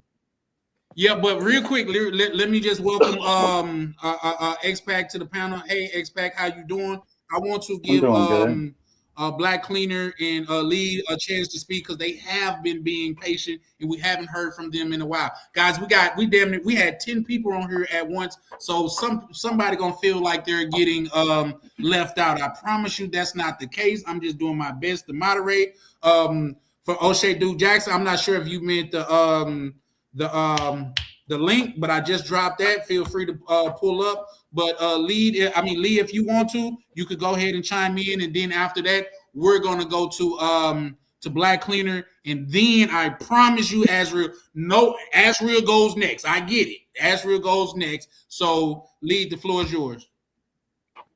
It got a little heated earlier, and again, I do take a responsibility for saying some things that could be a little offensive. But it doesn't change one of the core factors why we even have the essence of traveling or the passport bro mindset active. We're dealing with a lot of cultural poison. It isn't like back in the day when it was the 2000s where no one gave a crap what anyone thought. But we're now dealing with, how should I put it? People who are so caught in their feelings, they don't give a crap whether you live or die. We also have issues coming into this country because let's just keep it like this. I had a parent who served in the military, and I do have a deep love for this country. But I have a problem when it comes down to men and young men being mistreated. The sacrifices that are made by men daily get treated as dog water, and the only thing you're expected to receive are some crumbs, or basically be happy with the fact that somebody's just here to take care of you or tolerate you. The reason we're at this stage, especially after when we lost KS, was because the mistreatment reached a level where we couldn't take it anymore. So, thus, we're searching elsewhere, whether it be for a lover or somewhere completely new. Remember, this country we came from holds the blood, bodies, and so many who fought and died to even give us the chance to be talking right now. But Nigga, we were slaves. What are you talking about? We were slaves. Let him finish. Let him finish. My bad, bro. My bad. Back to what I was saying. Please, back to what I was saying. It's just remembering our right as men. We have a right to go wherever, and we're not obligated, or one term I like to use is obligatory guilt, expected to deal with BS that isn't our problem just because we were literally grown up or indoctrinated to deal with it. It's one thing to help, but we have to separate the aspect of what equals out to the help and kindness of our heart versus someone just monopolizing our time and energy just because they view we're supposed to. Keep this in mind. We are the descendants of the freed and resilient. Each black man, and even men here that are from other diatribes. But the point is, we have a right to choose, and no one should ever take that away from us. Yep, and I agree with you, Lee. I don't think they was trying to take it away from you. Like I said, once again, I think far as Darnell, shout out to Darnell. He's just the only one that was just on a different plane. Not saying that was good or bad, but more or less. I'm talking about just. I get what you're saying. That wasn't. I'm talking about. Keep in mind. Remember what I said. Remember what I said earlier. Cultural poison. This isn't like what we had growing up, where people could just walk and be fine. We got people who are so mentally messed up, they don't mind calling the police just to kill us. Let me put it like this: we as black men have a target on our backs 24/7. And it's only magnified even worse, where it's affecting, again, multiple generations of men. Let's not forget, we have a culture that is so bent on one direction, they don't mind throwing people out like trash. All I'm saying is, we have the right to choose, the right to live. We have to learn, we have to work together and understand things. But moreover than anything else, no freaking man in this country has the right to tell us where we can and cannot go or how to live. Well, if I can say, I'm next. God damn it! Real quick, Darnell. I had told Black Cleaner that he could chime in, and then, but I promise you, we're gonna get to you. Like I said, once again, we got 1, 2, 3, 4, 5, 6, 7, 8. We got 8 people on the panel, so it's a little hard to keep track of. But Yes, I'm sir. trying my best. Understood. Black Cleaner, Understood. feel free to chime in, and You're then we doing got a to give good. Azriel a chance. After You're doing a good job, by the way. I appreciate it, good brother. And like I say, I'm not moderating. I'm not moderating with any bias or anything like that. I just want everybody to feel heard. Yes, So sir. I appreciate you, good brother. But Black Cleaner, you want to chime in? Yeah, I just want to say this. I'm going to try to be brief, okay? I'm a foundational Black American, okay? My family is from Georgia, okay? Shout out to all of the FBAs that's on the panel. Now, with that being said, all right, everybody knows we've read the Bible, we've read history, we understand about Rome, we understand about Babylon, we understand about all of these things, okay? And we understand that we can equate America to being a modern day Rome and a modern day Babylon. So we all know the writing is on the wall that, America is on the decline. Not to say that it's fallen, it's that okay, you have all of these countries now that are starting to become more developed and becoming on an even keel with America in all of these countries such as Europe, China, Russia, Japan, because all of these times, they were undeveloped and didn't have the technology. Now technology has now gotten to these countries so where they can now come and compete evenly with America. And so therefore the places are going to start to grow faster than America, who's now going to be declining. So that's the point that I wanted to make. Number 2, okay, being a Black American and military too, okay. If you ask many military people, it's you're gonna find the ones that are gung-ho saying, yeah, I'm here to fight for my country and liberate my country and I'm fighting for freedom. You're gonna find a few of those, but the majority of them, when you ask them why did you join the military, they're gonna say money for college. They're gonna say for the benefits. Okay, that's one of the main reasons a lot of people join the military. I mean, even if you ask any recruiter who's recruiting for the military, they're not using the selling point of don't you want to fight and die for your country? No, they're saying, hey, we got a $6,000 or $60,000 signing bonus. Oh, we got free money for college. Or for me, he was like, have you ever been to Japan? Have you ever had any Japanese coochie? And I was like, hell nah, tell me about it. Sign me up. That's what got me to Japan, and I ended up going to Japan. But the long time, mushy mushy. Exactly. But the point is, in the end, okay, that being a foundational Black American, my family who fought and built this country and shedded their blood to build this country and to get very little from this country, and they were running for freedom. Okay, and now here I am. They done opened up the gates and opened up the doors and say, you're free to go. Why would I want to stay here when my family was trying to get free? I don't be a fool, take the deal. You know what I'm saying? Before they close the gates again and leave you back in this, what they call, they say a white man's heaven is a Black man's hell. So, okay, if the white man is enjoying their heaven here in America, and we were the ones that were slaving to preserve their heaven, and it was hell for us, and now that they opened up the gates, we need to take off that mental, what you call, slave mindset and explore the world and go and get your heaven. And I'm also too, and I'm gonna end it. Okay, it was written that they said everyone will find refuge under their own vine and fig tree, meaning that we're our own vine and fig tree, meaning that we're going to find our refuge amongst ourselves, amongst each other, the people who look like us. That's where we're going to find it. Okay, so If it's foundational Black Americans finding it in America someplace, okay, well, cool. As OTO said, be happy in America. But for those who might find it out other words, South America, Africa, Asia, you need to go seek that.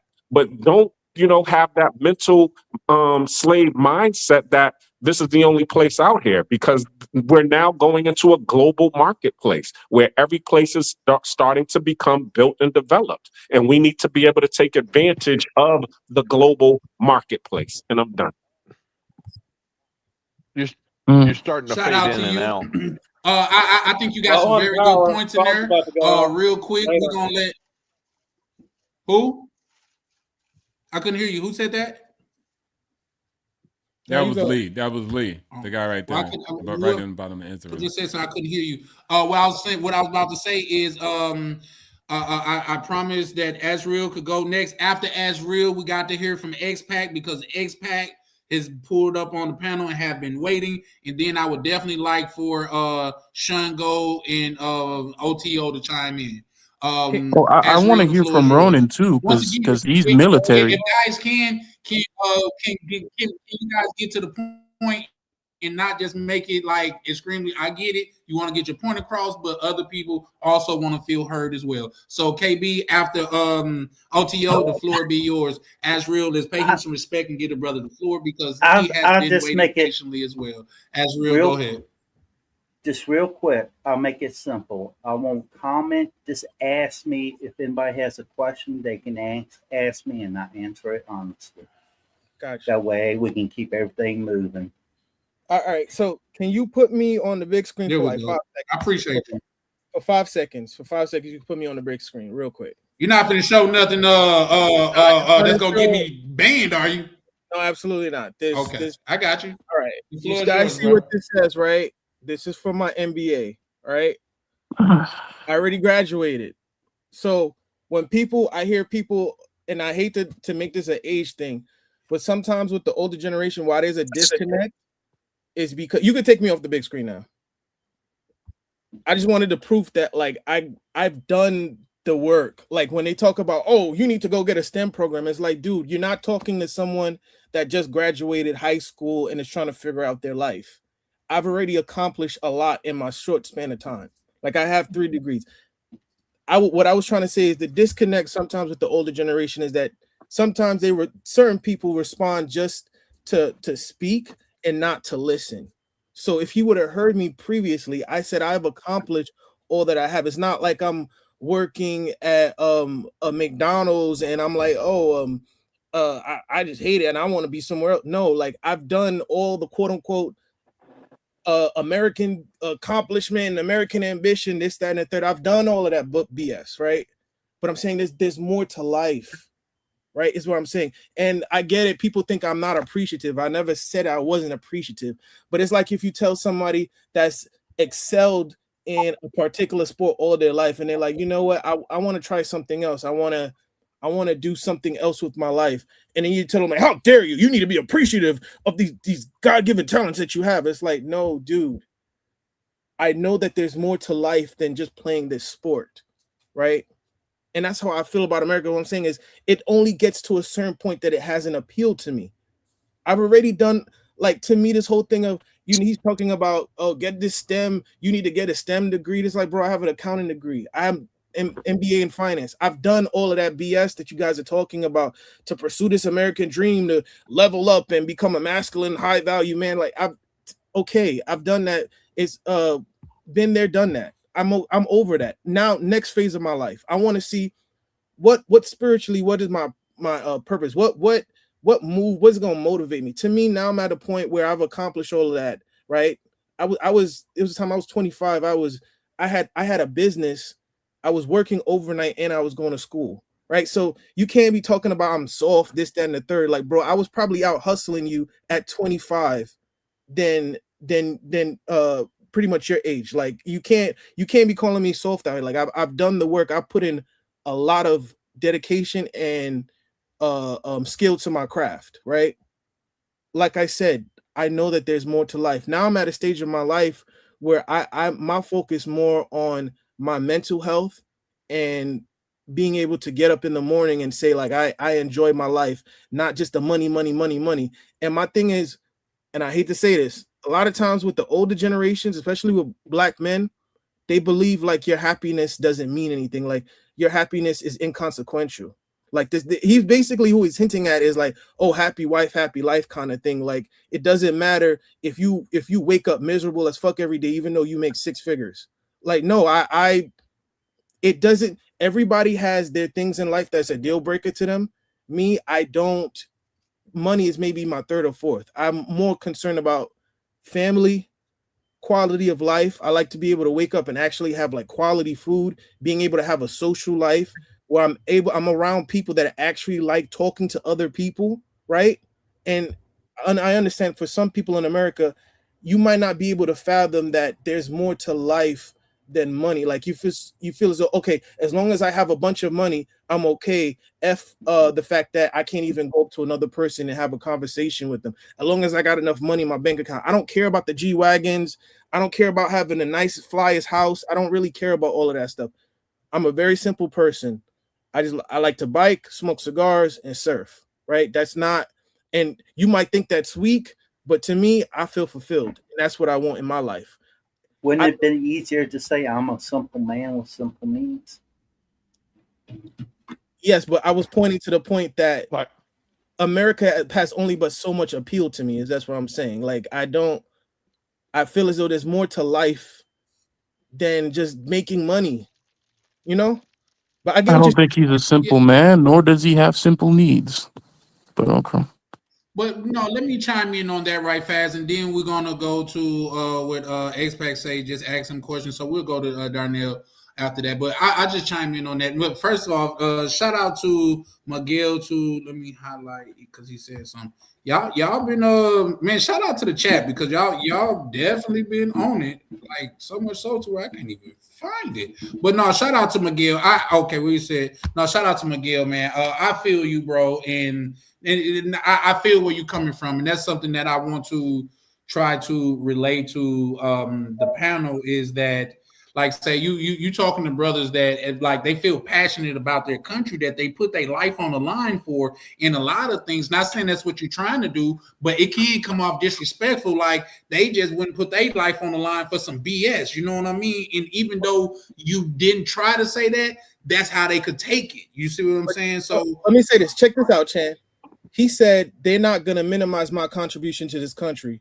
Wasn't it 2 weeks ago a Marine got his arm broken in a room of Congress saying we don't want to fight for Israel?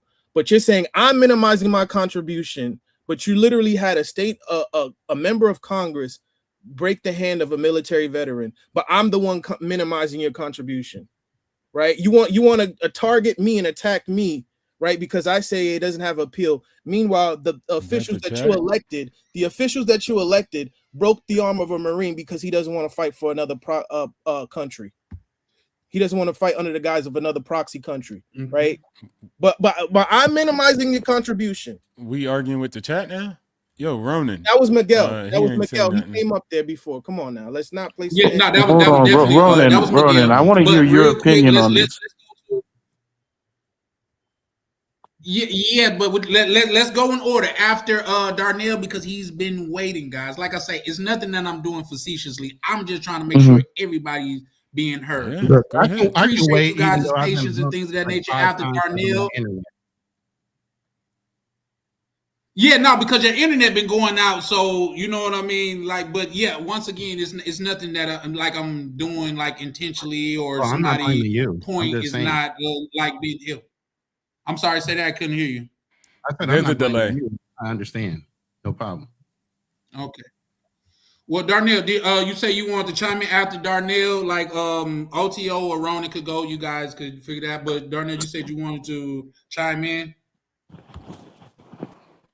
Yes, sir, and thank you. I did ask O2O and Ronan a question. I don't know if they remember. OTO? I will repeat it. Yeah, yes, sir. And I did ask them a question. I don't know if they remember it or not. I can repeat it if they need to. But I mean, the only thing I wanted to say, I think he had said something. I flew off the rails or something like that. I don't recall flying and I do have a growth in the brain, but I don't recall flying off the rails or anything like that. There was another guy that I recall, flying off the rails, coming up here, the N word. And I remember when you said earlier, hey, we don't do that here and stuff like that. He came up here with that. You know what I'm saying? Disrespecting other guys on the panel. I mean, yeah, we had disagreements, but your panel was very civil till he came up here. Nothing wrong with disagreements. But all this cam up and all this other stuff, and well, you need to do this. I don't need to hear from a guy that probably never served a day in his damn life. Believe me, I spent a decade of my life in combat. He definitely served. He definitely served. Okay, so no, he served, definitely served. We let's put some respect. That's the same way. If I knew you served, I wouldn't let nobody come up here and say that you didn't serve. He definitely served. He is certified. Fair enough, so with that being said, please move. We can move on. But I have to pay respect where respect is due.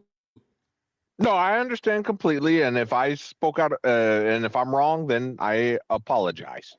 But the thing is that you don't have to come up here and insulting everybody on the panel. I guess in a way I'm kind of getting tired of this. Pardon my language here. Okay, I'm about to use some language, but that niggerish kind of behavior. I guess you could say I'm say ninja behavior. Ninja behavior. Thank you. I apologize. Ninja behavior. I'm just getting tired of that. Where, we're having a really good discussion, even though we disagree on things. We're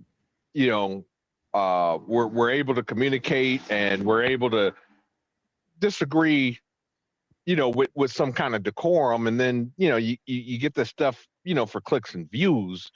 To me, that is what ruins America. That's what ruins this country, is when we do this kind of stupid stuff, just for clicks and views. You're not providing any value when you do that. And I believe I heard Ronan say he didn't remember my question, so I do want to repeat my question. For Ronan and 020, if that's okay, if I have time. Yeah, absolutely. Then we're gonna get the floor to OTO when Ronan come back up, because I'm pretty sure he having a problem with his internet in the Philippines, but I definitely want to hear Ronan's point of view, because he always got something insightful to add. But yeah, for sure. Repose your question, and then we'll give the floor to OTO. Yeah. So my question earlier was about like I said, I don't deny this is the greatest country in the world, the land of opportunity, the place to make money. The thing is that I think somebody got feedback. I think you got. Hello? Okay. All right. Okay. So no, you good. Go ahead and ask your question, because Ronan just pulled back up. There you go. So here's what my question is. Like I said, with everything going on with our leadership, I do admit I have never been a Donald Trump supporter, a President Trump supporter. I've never been one. I've always had concerns, but unfortunately, I'm not gonna lie. To me, it kind of appears we're on the highway to hell. I don't think he thought this Iran thing through very well. We all see the price at the pump.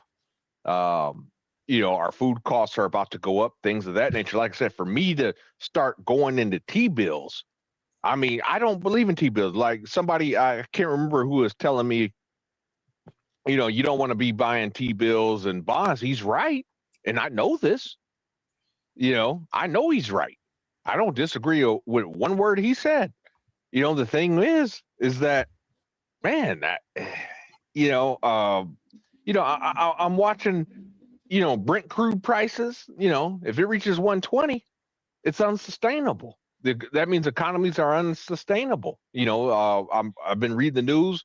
President Trump spoke today talking about, it sounds like we might be pulling out of NATO. I mean, things are changing, and I have a whole lot of fear. I have a lot of fear about the new world order that may be coming. So, I think that and for sure, I'm watching the Real U.S. quick, dollar, Darnell. Swiss franc. My Correct. apologies for cutting you off. No, Where's the question? Okay, real quick, Darnell. My apologies for cutting you off, but can you put in like a 1 sentence form so they could just answer it directly, because it was kind of went on because I even got confused what the question was. So if you can be so kind to put it in a 1 sentence form, that way they could get to it right away.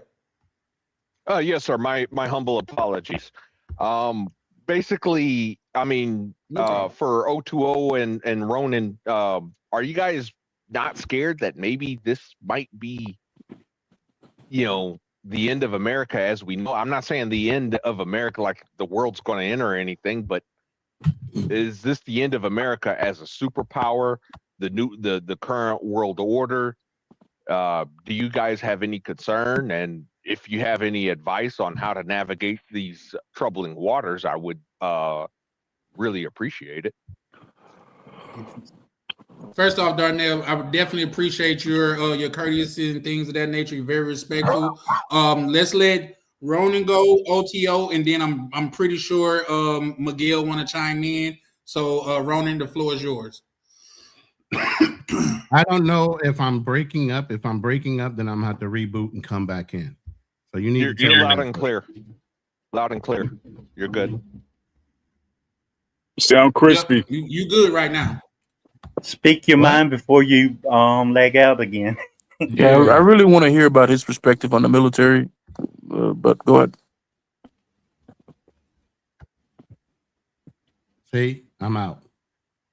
I'll back in. Go ahead, O2O and Miguel. No, we can hear you. You're good. You're Yeah. good. You're good. I We can't hear you guys. Everything's breaking up. You can't No, hear we them. can hear you. He can't You're hear good. you. He's saying he can't hear let me us. back out. O2O, Oh, go he can't ahead. hear Miguel, us. go ahead. Let me reboot. Yeah. I'll come back. Okay. Okay. Yeah, for sure. so going to the question that Darnell asked. Look, Darnell, this is just my perspective, all right? You see the Trump hat. I'll have a goddamn Kamala Harris hat. I had an Obama hat. I'm not against political parties. I'm always just for America. I always had the respect, as a veteran, the president on the wall. I have my whole opinions. I know it's hard to run a country, so I don't backseat drive. It's just a hard thing to do. So that's kind of just my straightforward answer is no, I don't think it's doom and gloom. Actually, when I actually look at history, everybody believes that. People have been saying America has been in the decline. That was the first question. People have been saying that for 100 years. They thought it was the United Kingdom and Germany in the 1900s. In the 1950s, they thought it was the Soviet Union. And in the 1980s, they thought it was Japan. And then in 2000 today, they believe it's going to be China. Huh? That's just what humans do. Great Britain This collapsed. is right here. They always think that someone's going to overtake the United States. The They USSR always think that the collapsed. decline. Bro, I know that when people were talking, I was quiet. I All right, know bro. that for a fact. Am I You just tripping? saying Yeah, give him the untrue respect of things, letting but him finish okay. that. Go ahead. You could say No, whatever. you can rebuttal. You don't believe like, it's untrue. because after Okay, Miguel, yeah. go because Cool. Roman go next. Yeah, you can Listen, rebuttal, listen, but listen, give him listen. the respect of the floor. Yeah, exactly. I'm talking straight through the people on the panel and to the audience, bro. If you're a young gentleman, I don't just talk about what I want. I'm actually living that type of life. I don't have discontent for America, for Thailand, or for any other country. If I want something, I get it, period. So money is important, but guess what? I'm the one who got financial portfolios that say piece to profit ratio. I retired over 50 people and got them out of the issues of trying to always curate money. They liberated themselves and lived free. Some in America, some in Portugal. I don't give a damn. One thing I just don't favor, and I say something against, is that doom and gloom narrative. Grab your testicular fortitude like a true man and go out here with your head held high and get shit done. And when you say it's done, I've done all the work, then go seize your utopia. Go build your Garden of Eden. Nobody's stopping you. Women in America ain't stopping you. The Illuminati ain't stopping you. Nobody's stopping you. Yes. Get off this but stream and go order a ticket right now. Go do it. 020, may I submit a rebuttal? Let him finish, guys. He's not finished. Let him finish I'm right done. fast, Darnell. He was quiet while everybody else was saying their point. Just go ahead. It has to do Darnell, with what Miguel he's has the floor now. saying. Well, it has to do with what he's saying. I just wanted to ask 020 if it's okay, real quick. Have you been watching the U.S. dollar Swiss franc currency pair? Have you been looking at the charts? I mean, we are approaching unprecedented territory, and I've ran several. And I know you're anti doom and gloom, but I've ran several doomsday scenarios, and it doesn't look very good. I predict that the U.S. dollar. You can put some load on my number. Say again? Hey, Ronan, you on? Mute him. I don't think he means to say it on the stream. Yeah, you on, Ronan. You're live. He's talking to his wife. He's talking to somebody else, so you got to mute him or take him off. Yeah, he's on the phone or something. Yeah, I'll mute him up. So 020. Ronan, whenever you come back, just unmute. So 020, the U.S. dollar Swiss franc pair, like I said, we're approaching unprecedented territory. Like the charts, there is no history of the U.S. dollar falling below 0.68. There was a ghost wick. 0.67, is supposed to be a strong support line, which we bounced off of so far pretty good, but the dollar has been in practically free fall. And I ain't gonna lie. I mean, I've run some doomsday scenarios here, and they don't look good, where basically the models I've run suggest that the dollar may not be the world reserve currency in the next 15 years. Okay. Well, we'll talk in 15 years. But right now we on top. And we've been on top for a long reply. time. Real quick, guys. We got to give Miguel the floor because Miguel pulled up and that was a valid response. OTO. Hey, Miguel, I think you're giving a little feedback though. He needs to turn the volume on YouTube. I'm not on YouTube. I'm not on YouTube. I'm just on the just on StreamYard. Okay, you good now. Huh? I'm good now. No, he's not. Damn. No, I'm gonna drop off. I'm gonna drop off and come back in. I'm gonna drop off and come back in. All right, for sure. All right. You still got your spot, bro. So you good. Yeah, no, I think that's a valid response. In 15 years, who's to say what could happen? You know what I mean? Like, I think that's valid. Charlie, real quick, X-Pac. Go ahead, X-Pac. I just say what I've done in my life is I hope for the best and I prepare for the worst. And that's all. Words to live by. Short, sweet, and simple. Shout out to the goddamn X-Pac. Asriel wanted to say something, and then KB, you can rebuttal. But as soon as, guys, let's be clear. As soon as Ronan get his technical difficulties straight away, he gotta have a shot because he hasn't had a chance to chime in because he's been having internet problems. So let's just be respectful of everybody and things of that nature and just move forward. Asriel, you want to go? Yeah, it was towards what Darnell was saying, right? And I wanted to kind of strengthen his point. And I'm not trying to talk for him, but I was listening recently to a historian, and he said, when the Romans realized like the empire was in decline, when there were bridges that were broken, and they were expecting people to come and repair the bridges, and no one came, right? I can say the same. I mean, it could be a parallel to today. A lot of things, for example, I could even bring up the example of the. Yeah, we got you. Yeah, we can hear you. My point being, yeah, we got you, Ron. My point being is when I brought that up, I noticed I mean, it's with any empire. Like people never realize that the empire is in decline until it's usually like too late. And I'm not saying it like, oh, this doom and gloom. I even looked it. I mean, looked it up. I've looked it up several times. You could type in indicators of an empire in decline, and I looked it up. It says severe economic distress, which is high debt, currency devaluation, intense internal political conflict, widening wealth gaps, and military extensions. Right, overextension. I mean That sounds like what we have now. exactly. And that's that was my point. Now, does that mean that I'm like a communist? Like people might trying to paint me out? No, but I'm pragmatic and I'm not. When it comes to stuff like this, I'm very straightforward, straight to the chaser, right? And like I said, for various reasons of me saying I'm the appeal of America has kind of dampened, is what I'm trying to say. And like I said previously before, people didn't realize that the empire was in decline until it came to a point where there were certain amenities that they expected to be there and it wasn't there. For example, the way that America is functioning, for example, you having government shutdowns in November and then you have another one in March. Ooh, that is a good point. Yeah, That is a good point. whereas though you have TSA, right? A situation like this, if you were to look at TSA, if you would have told somebody 30 years ago, you brought them to the future and showed them a picture of any airport in America and showed them this, they would have thought this was some country, some second or third world country.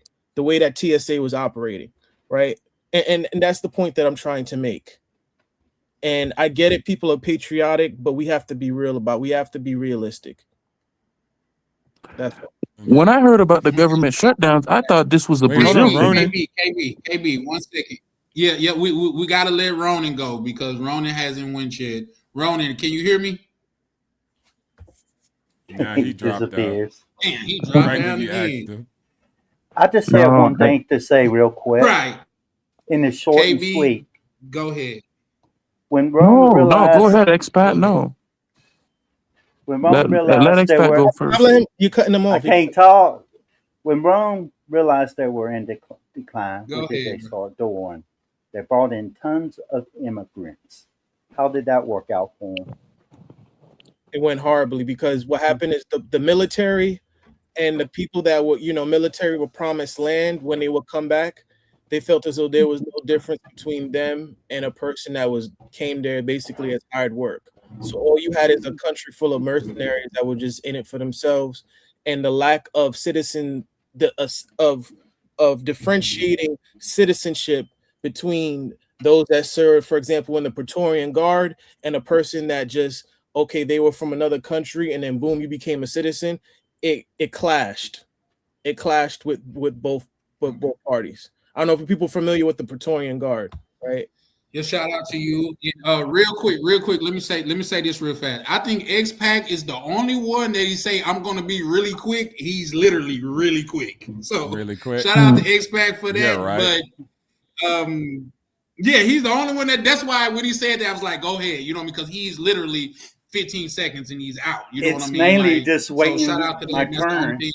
Once again, everybody, I'm not being facetious. I'm not trying to be mean-spirited. I'm not trying to like ignore anybody or anything like that. I'm just trying to moderate to the best of my ability. They ain't got no hand guys. Well, I haven't seen no hand guys for this shit. So I'm just trying my best. If you do know a hand guy, send it to me. I'm open for criticism. I said that on this screen.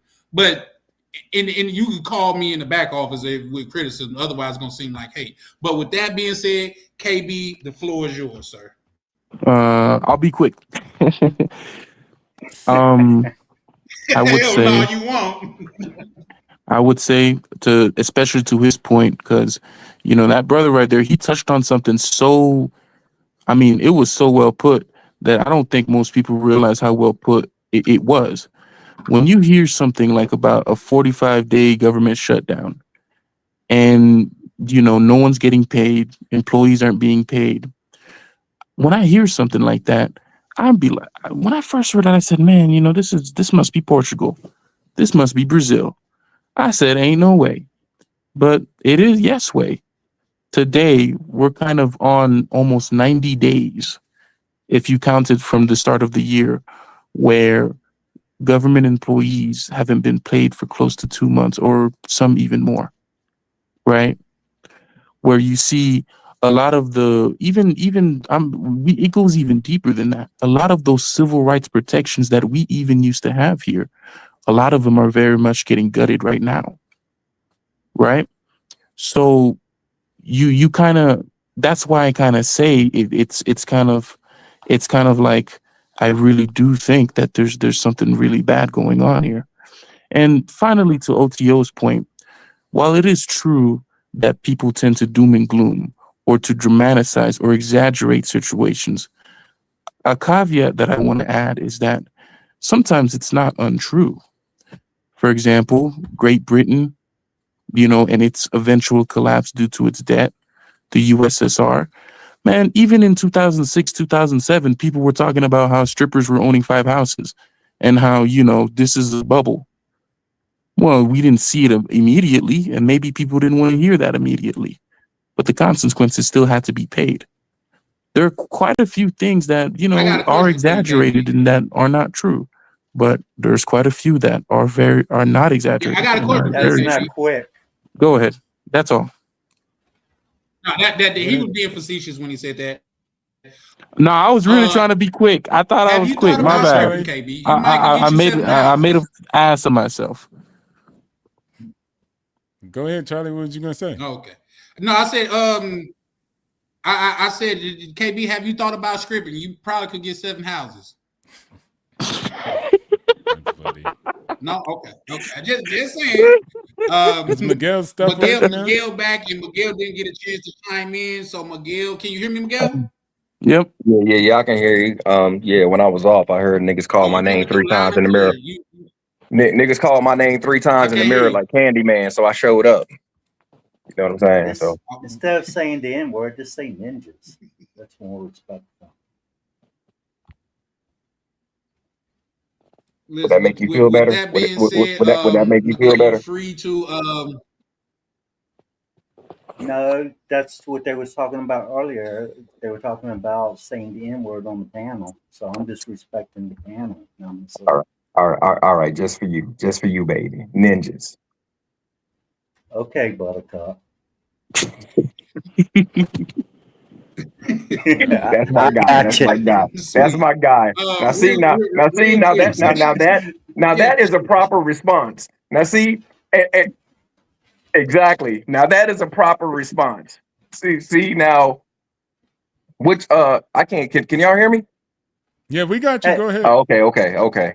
See now, yes, loud and clear. We got you. All right. Nah, it kind of like got quiet on my end. So, you know what I'm saying? Like people can go back and forth. I don't know what happened. Like I was saying before, I don't know what happened with this new generation and everybody talking about doom and gloom and all this and that. So I'm gonna put it to you like this: if this is the generation and if this is the spineless and the backbone of the generation that's supposed to come after us, after we done went, bled, kicked ass all over the world and did all kind of shit, then you probably right. America probably is in a decline. And I'm gonna leave it right there. That's all I got to say. May I answer his question? I believe what happened is a lot of younger men in this generation. Respectful. I think a lot of men in the younger generation today.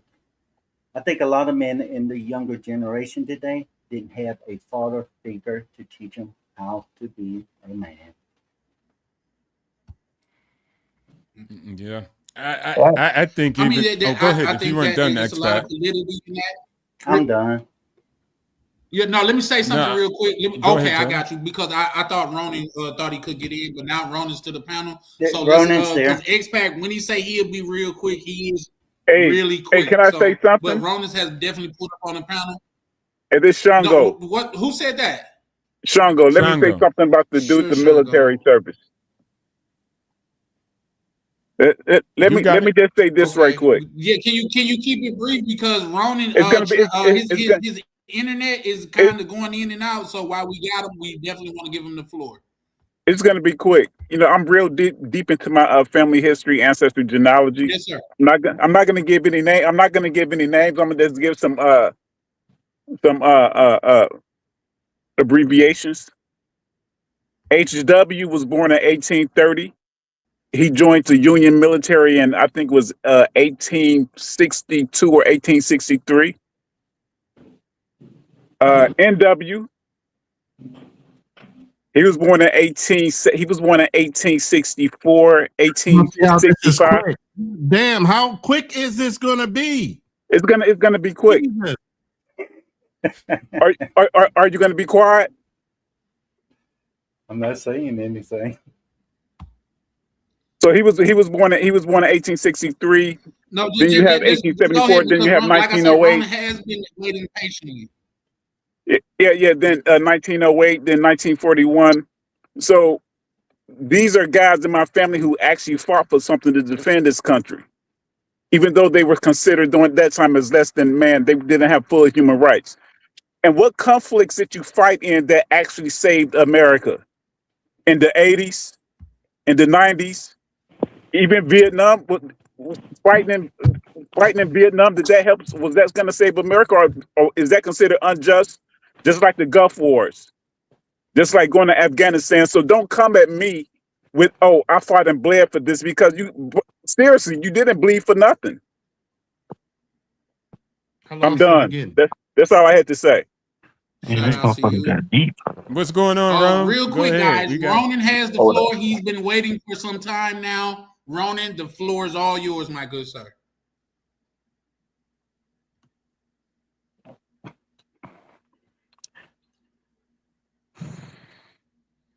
Can you hear us? Can you hear me? Did we lose him? We need to play the Jeopardy theme song. I reckon he's tired of trying to speak. I know he's having problems with online, but he gets interrupted when he speaks, and then his internet messes up again. Yeah, if he does come back, that's why I wanted him to be able to go ahead and go while he had good internet. But real quick, out of respect to Ronan, when he comes back on, everybody stop talking and listen to what he says, because he's been trying to come on here online, trying to, say his point of view. Don't interrupt. We don't need you to remind us. Ooh.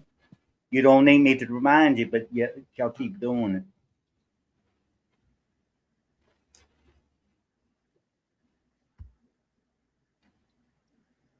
it. Man, not my computer fucking. I missed that last part. Okay. Real quick, guys. Ronan is coming up. Let's get him the floor while he got good internet. Ronan, you loud and clear, good brother. All right. First of all, Jesus Christ. This internet sucks. So I got to say it fast and as blunt as I can fucking say. Our deaths are greatly exaggerated. The people that are sitting here accentuating all the negatives and everything that's going on right now globally, as far as the economy and everything else, they're rooting for our demise. We're one of the youngest countries that ever came up to rule when it comes to our currency. Okay, all these other guys that were actually the currency rulers, they were colonizers.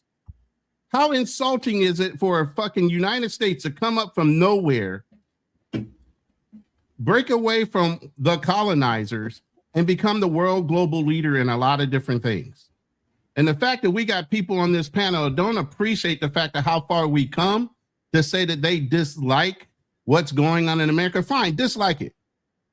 But you still can't go against what we've done for the country, not only, the people that serve, but what we've done globally as far as bringing about some semblance of peace amongst all other countries. Now, we might have some shitty leadership right now.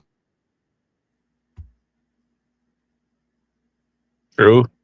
Oh, we lost him. Damn, he was cooking. Damn, I think he was starting to cook too. Damn, look at Trump. Trump cut that nigga off.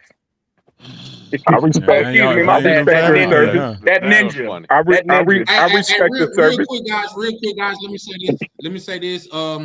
With everything else aside, because I am a Army brat, I will like to take this time to say, man, I really appreciate you guys' service, and disrespect is something that you will never hear from me because I understand and appreciate the sacrifice that you guys made.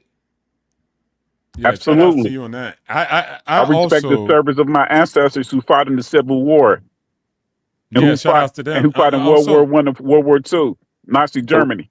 So what did you do? Yeah, so, But that doesn't take what did away you from do? the brothers that served. So what did you do? What I do, I did with my father who fought who was a Marine, who told me what to do. What was that? Go to college.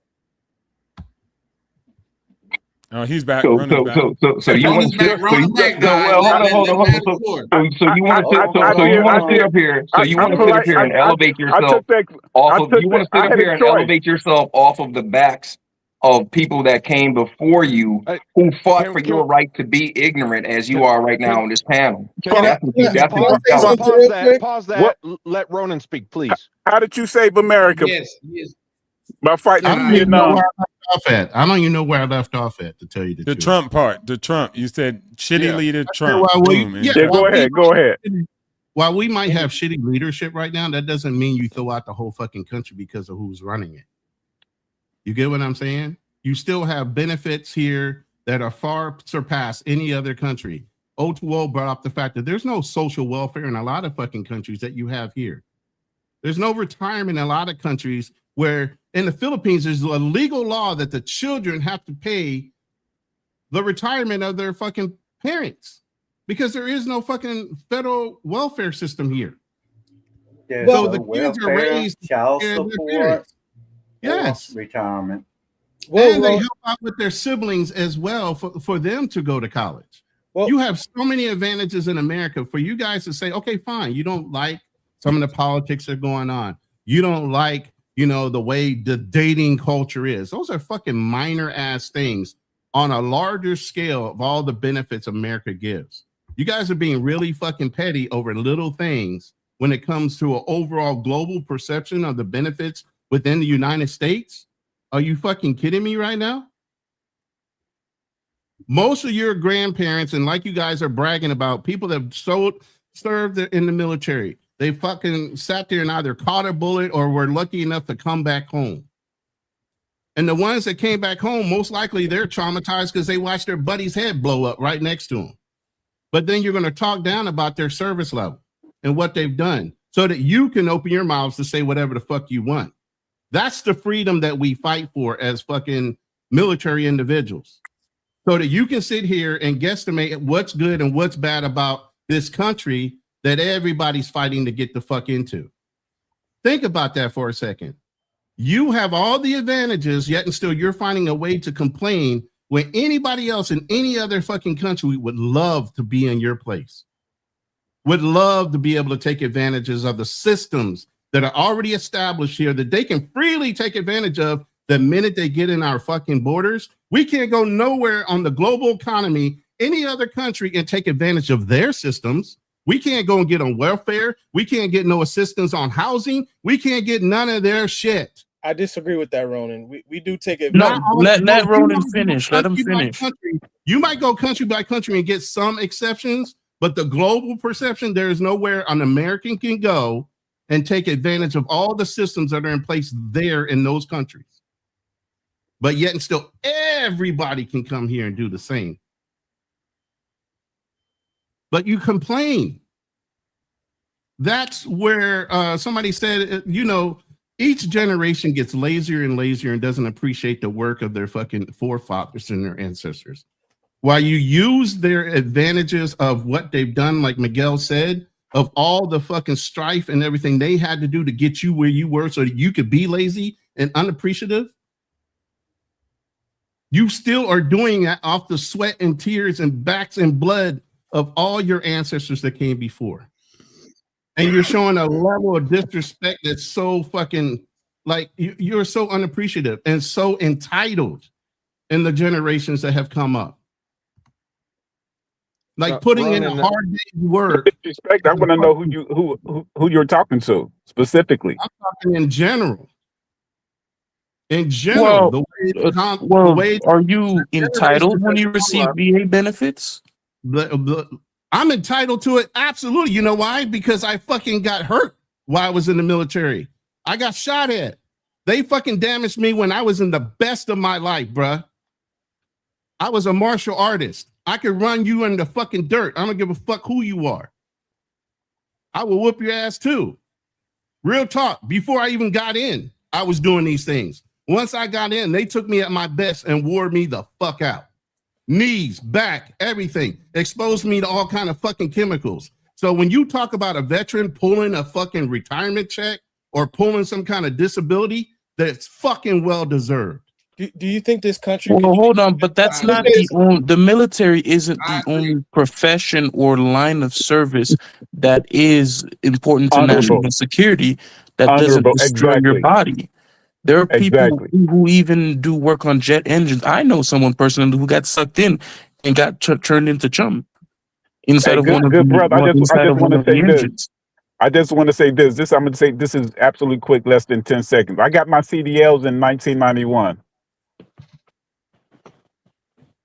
That's all I wanted to say. I got my CDLs in 1991. Stopped driving 2 years ago, a year and a half ago after I had a head-on collision. Okay, continue. Well, Ronan, let me ask you this. Okay, with that being said, real quick, let me chime in on this because I think this is going a different direction than it definitely should be. But what I will say, one of the saddest things for me to see in America is see somebody that serve and risk their life for this country and to be homeless on the street. That's one of the saddest things for me to see because you was willing to give your life for this country and this country's not taking advantage of you. So if you went out there, I definitely believe that the country should take care of you, especially when they sending all of this money other places. I think that's the least they could do. Check this out. Well, maybe they want to be homeless. Let me say this. Charlie, I think most people with maybe they want to be homeless. Charlie, I think most people have mental illness, but some people out there don't really choose to fucking be need homeless. But check this out, and I'm glad you brought that up.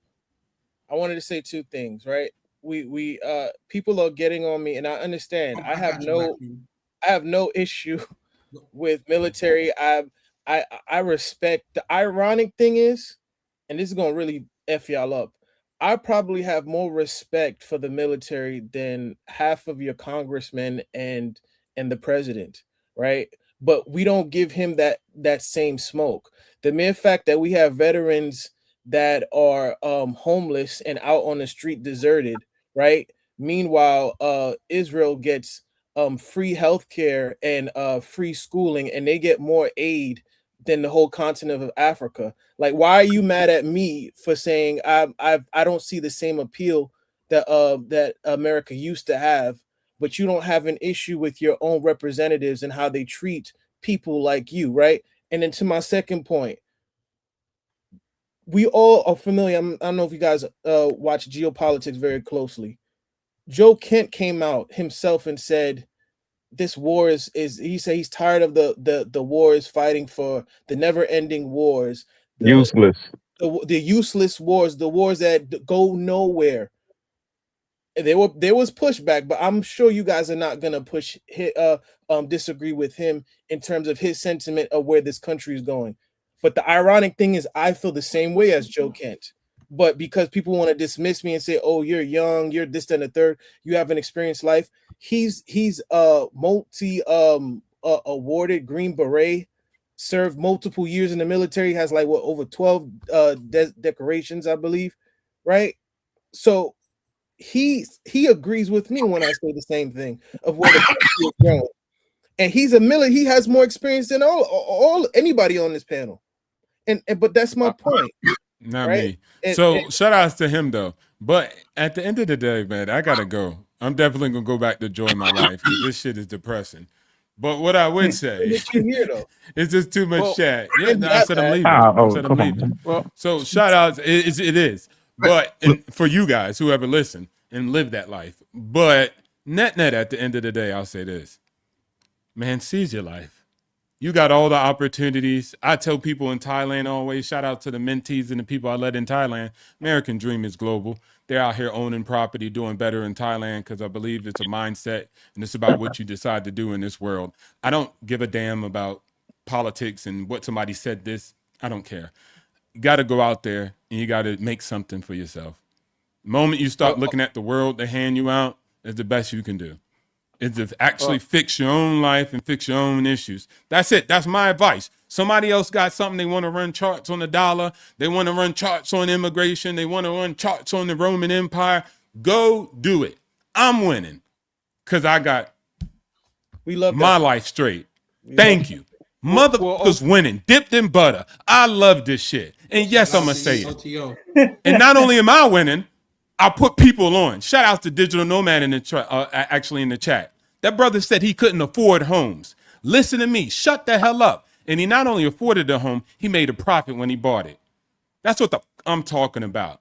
That's the difference you can change in your life when you stop looking to others. But that's just my play.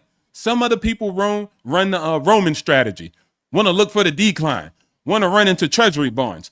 Do it. I don't care. But if you're not winning, if you're discontent with your own life, then whatever you can believe is probably not the solution. You're losing from your own admission. I'm a realist. You know why?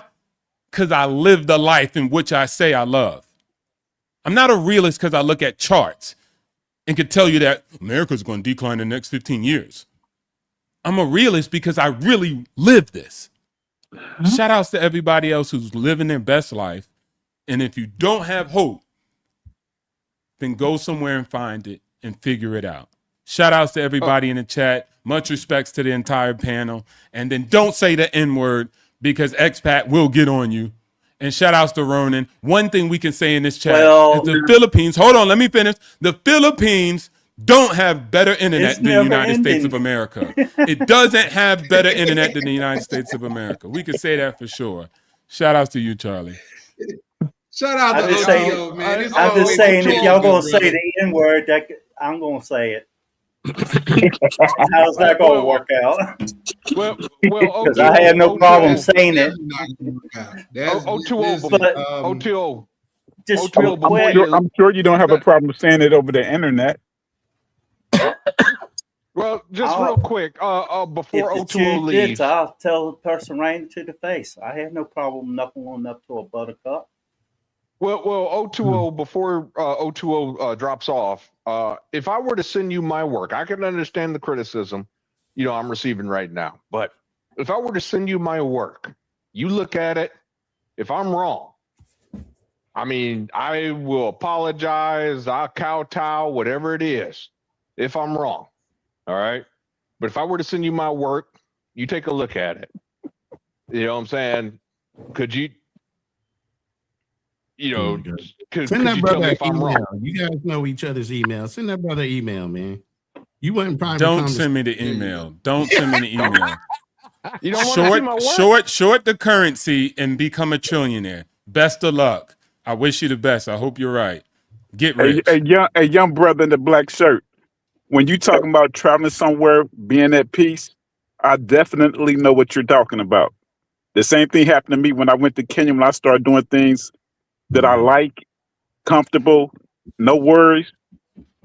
It wasn't about, I'm financially stable, but it wasn't about the money. People ask me, oh, you want to buy some land while you're over here? Are you trying to escape? Are you trying to build? Just over there chilling. I'm over there running. I'm over there chilling, good health. So I definitely know what you're talking about. I think some people just hating on you because you're young and you know what you want. That's what it is. That might be it. That might be a fact. Nobody hating on him. We want him to experience life. At the end of the day, that's the point, right? It's the discredit to the United States on how me personally, I want to see everybody win. Your happiness doesn't. Yeah, and my thing is, like, say, I'm not here to be right or wrong. I'm here to just relay my opinion, and maybe I could pick up something. That's the point of these lives in my eyes, because I always pick up something that I didn't previously have before I came on here. I get to look at the same situation, but from different angles.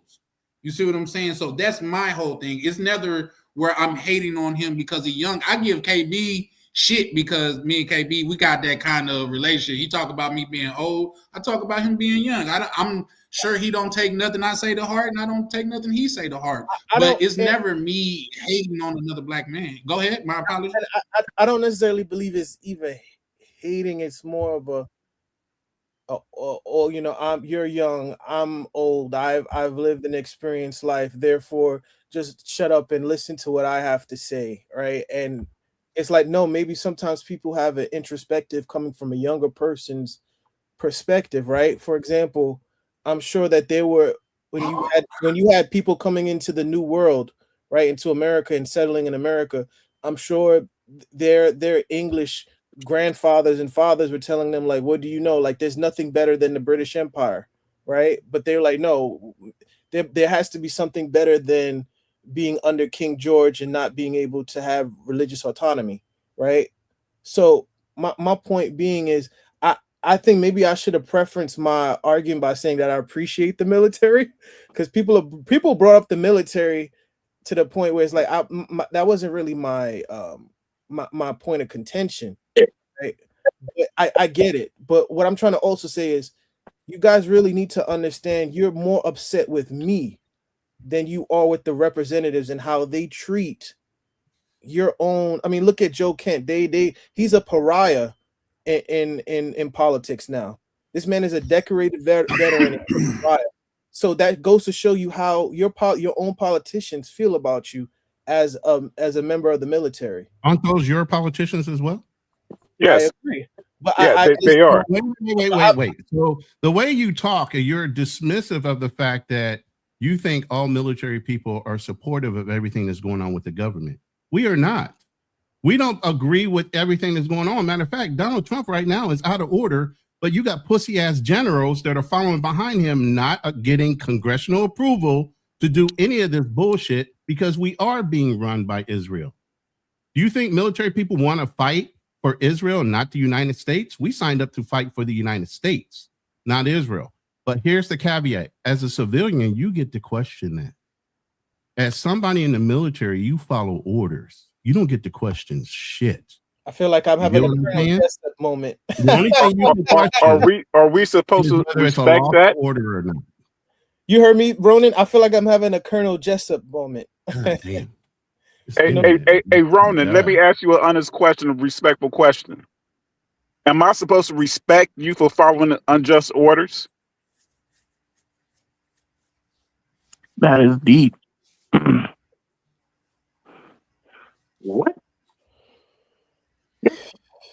Ronan may not be able to hear you because I'm sure Ronan fires back right away for sure. But Miguel, you want to chime in on that? Because I know you served as well. It's just like when you watch these documentaries with these Nazis who were in the on the gallows about to get hung because of the atrocities they committed in World War II. They were saying we were just following orders. So should we as American citizens who didn't serve respect you because you was just following orders? No. Well, hold on. We have to add some nuance here, because I don't think anybody's going to give a damn when you're going to a military tribunal. Wait. Hold up. So all this disrespect you having for us right now. So why did you bring up the people that fought in your family? And talking about all this respect. No. You held them in reverence. So why are you not respecting the people of the military of today's military? Because my father, my 2 times great grandfather fought in the Civil War. Who was enslaved, born in 1830, joined the Union Army, traveled all the way to Memphis and joined the Union Army.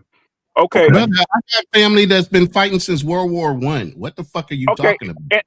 I'm closer to finding family members, ancestors who fought in the Revolutionary War. I actually got pictures of everybody in my family that's ever fought. My family is a family of service. No, but what I'm saying is, what are you saying? Should we? So what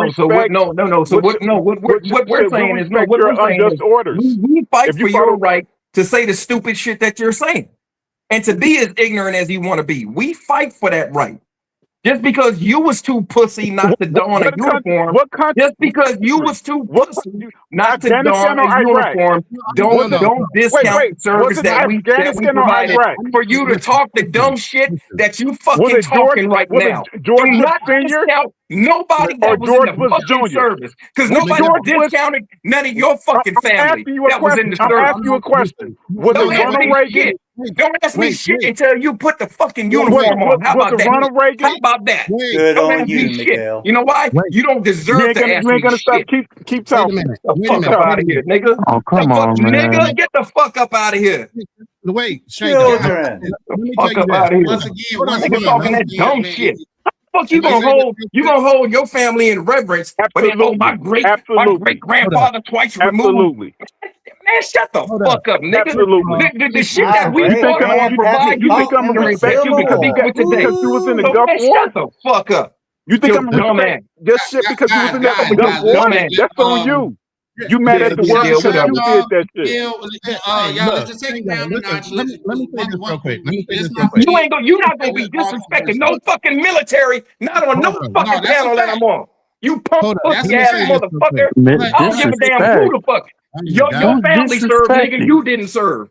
Hold yeah, on. Let me say this hold on, real hold on, quick. hold on, guys. Hold Let on, Red You got Ronan me. speak. You got me fucked up. My You got me network goes fucked up tonight. Miguel, give me You the are floor for a fucked second. up. Ronnie, give me the You floor for a right. You second. are Just give me fucked the floor up. for a second. Yeah. You fucked All yourself right. No, up. just Calm one them second. hormones down, Can you please everybody. do me a favor and do not Everybody ain't got disrespect the time. the armed services of America because they are what keep us safe. So that Are they? should and definitely most have to come with a level of respect, Hold even on. if you don't agree. You know Let what I me mean? just say So this real I quick. think that's a fair point. You may not agree with it, but it is deserving of respect.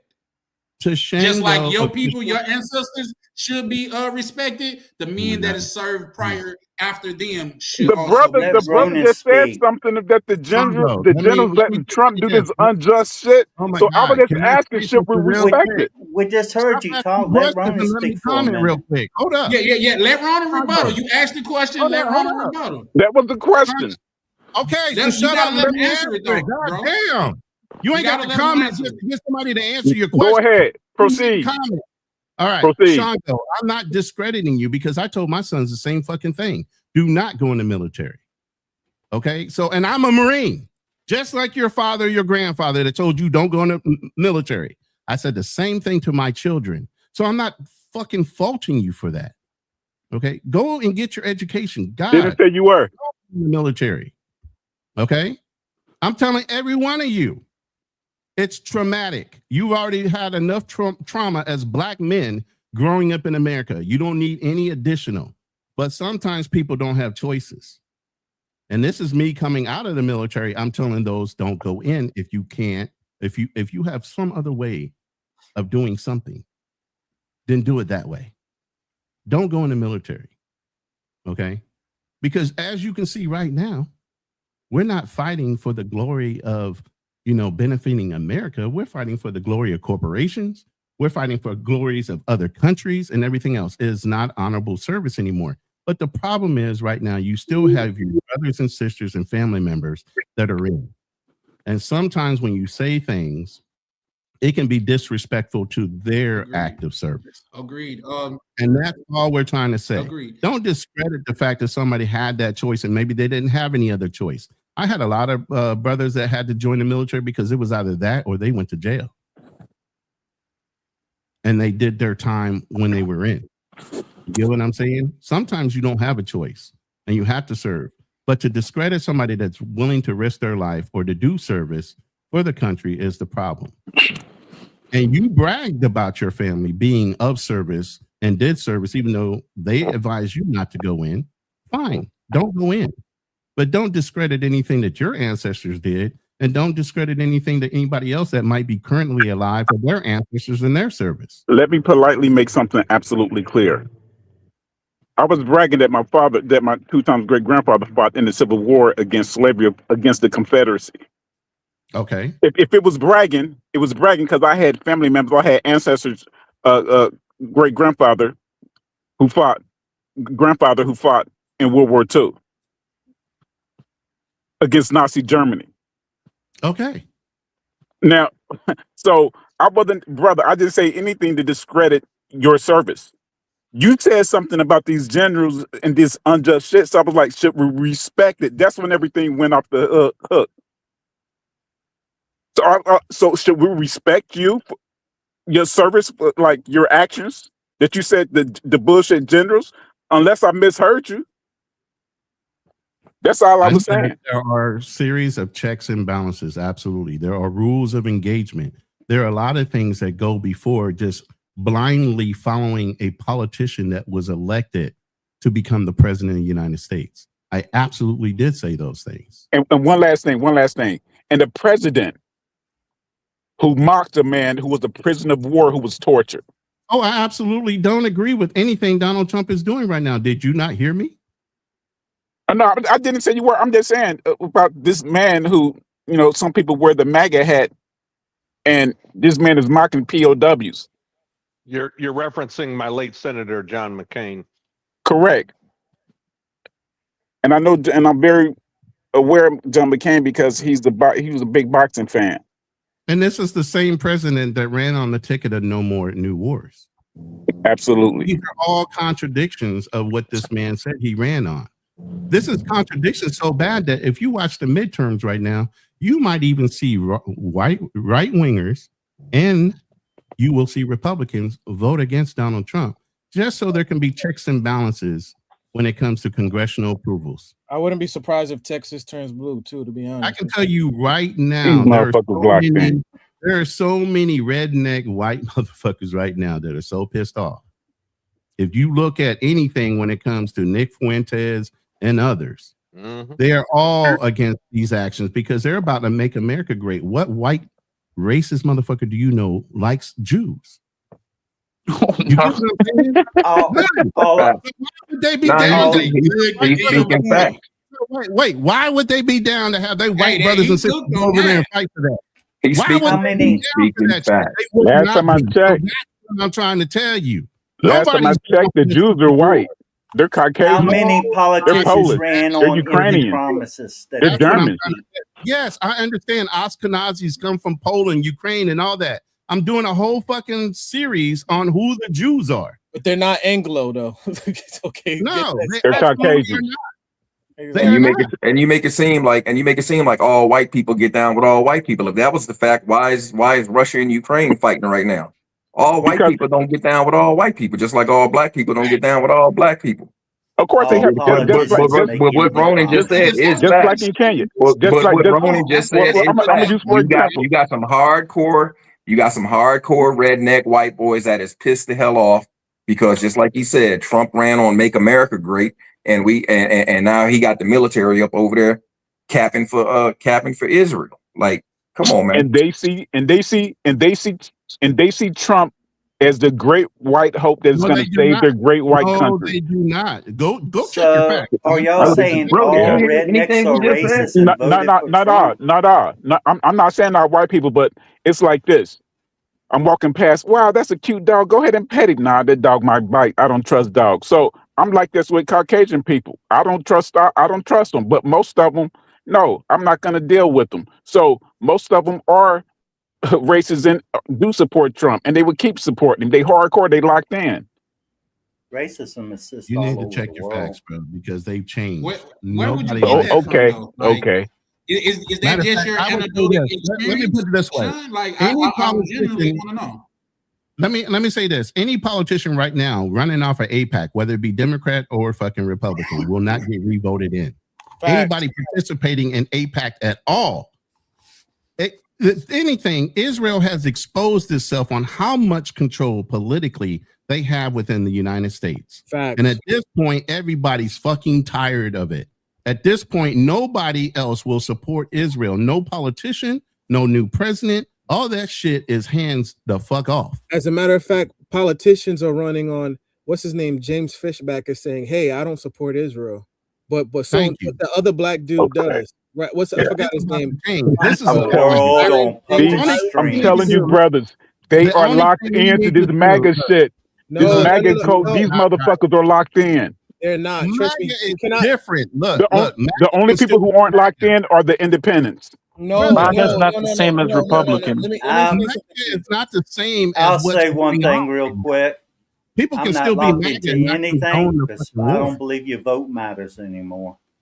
Of course, the world is on puppet strings. When I hear Caucasian people say your vote don't matter, because you are the majority.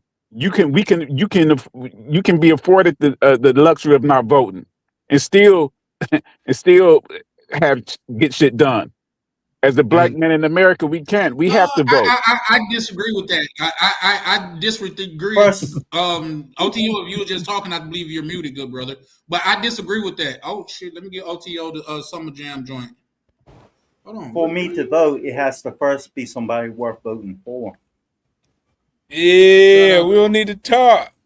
Yeah, Shout outs to America. that's Shout outs to America. Shout outs to Biden. Shout outs to Obama. You feel me? Yeah. Shout outs to the opportunities. Look at that. Nice, right? Not Big bad. talk from Thailand. Yeah. Ain't That's bad what's at up. I like all. that view. That's that. Hey, Yeah. that's a I $1 million bet I'd like view to right see you there. do that from the World Trade Center. I bet he won't wear that hat going I to got a one in Muslim Miami country. like this. I got one in Miami like this. In Texas. Got guns and shit. That shit is fun.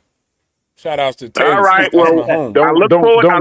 Don't wear that hat going through Kenya, through Eastleigh, Kenya, where all them Somalis are at. I'd like to see the next live with you in Miami. Yeah, I got to talk to my partners. We just sold a bunch of properties down in Miami, so I got to go see them. So yeah, I'll let you know when I do that. Yeah, And, shout outs to my Jewish partners. Like, what I was saying earlier, for me to vote, here's the thing, it has guys. to We be don't have somebody to worth agree voting for. on everything and stuff like that. There's a lag on your Yeah, end, Charlie. I agree with that. But Because is there a lag on my end? Yeah, because Expat was saying something and so. I can't hear him. I was I saying think for there is me a lag. to vote, it has to be somebody worth voting for, and I haven't seen that for a long time.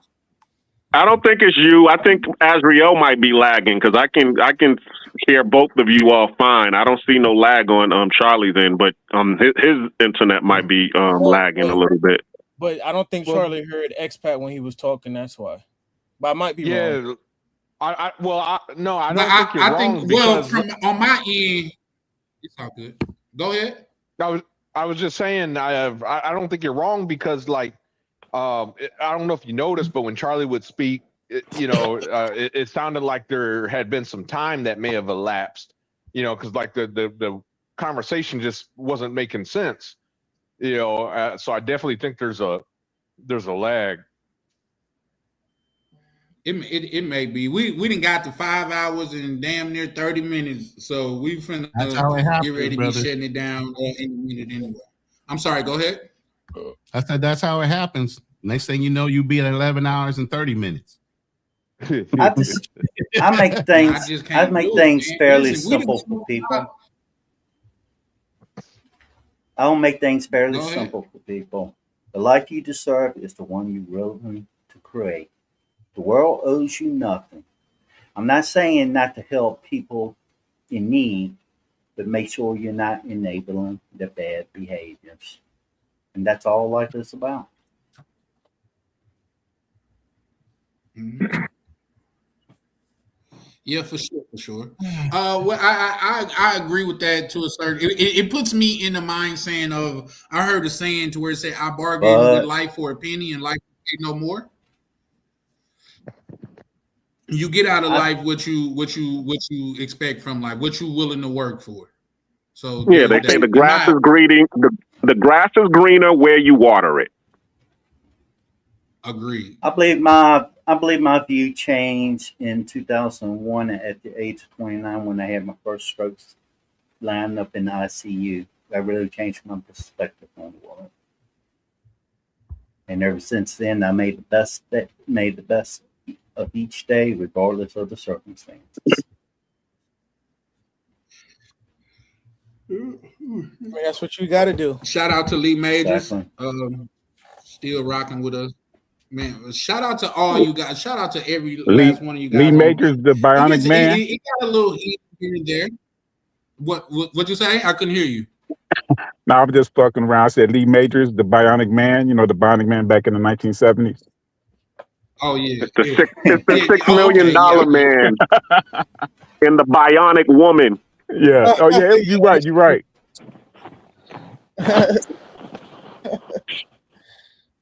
Shout out to Age.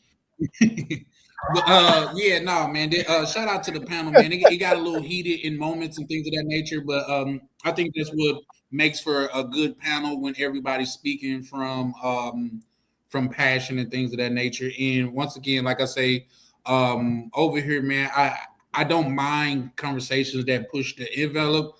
We just have to be mindful of each other and not like I get it. Like say we get caught up in things of that nature, but not to just dwell on it, to move on and things of that nature, because these conversations are needed to be had. You know what I mean? And I think everybody has a right to their opinion. Everybody shouldn't be a politician, but everybody have a right to their opinion. And as long as you're not disrespecting people, my apologies. Go ahead. Yeah, you're absolutely right. And I'm just saying, don't beat up on the guy who's just saying something about, not respecting certain things. If you say it's unjust, and then if I was to scour the internet and it won't be any videos of you going hard on the so-called commander-in-chief right now who was saying he don't respect POWs who were severely tortured by agents. Exactly. So, yeah. Yeah, I get that, but that guy's an idiot, and it doesn't take from the service that your people put in or the other people that have put in after them. We're talking about people that actually not serving right now. They already put in their time. So, in my opinion, it's just my humblest opinion that you just cannot discount them because of what's going on in office right now. Yeah, but I hear you, but my thing is have the same energy, right? Absolutely. For the white boy, for the white so-called suspected pedophile that you have for the brother who did everything right, who didn't get into a lot of trouble. Shango, real quick, we can't use those terms on the internet. Right. Just we can't use those terms on YouTube. That's right. Yeah, PDF. I forgot about that. My point is, and I get it. I like I've said, I've never, if I came across as though I was diminishing what the vets do, I apologize, but that was never my intent, and I never brought that up.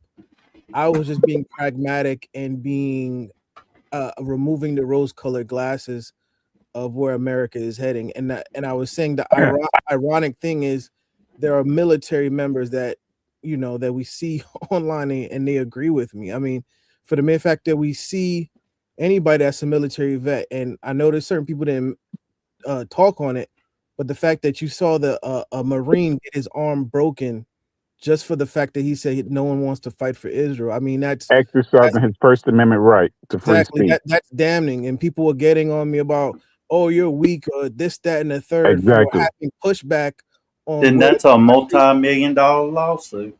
Yeah, no, it's not. No, it's not. No, it is not. So I'm sorry to cut you off. I'm sorry to cut you off, but let me hold on. Let me explain something to you, bro.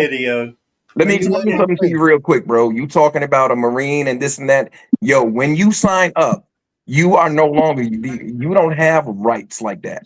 There is such a thing called UCMJ, the Uniform Code of Military Justice. You don't have rights like regular civilians have. You are judged by a whole different set of rules. So that Marine who was up there, no, and like the person just said in the chat, he can say whatever he cannot say whatever he wants.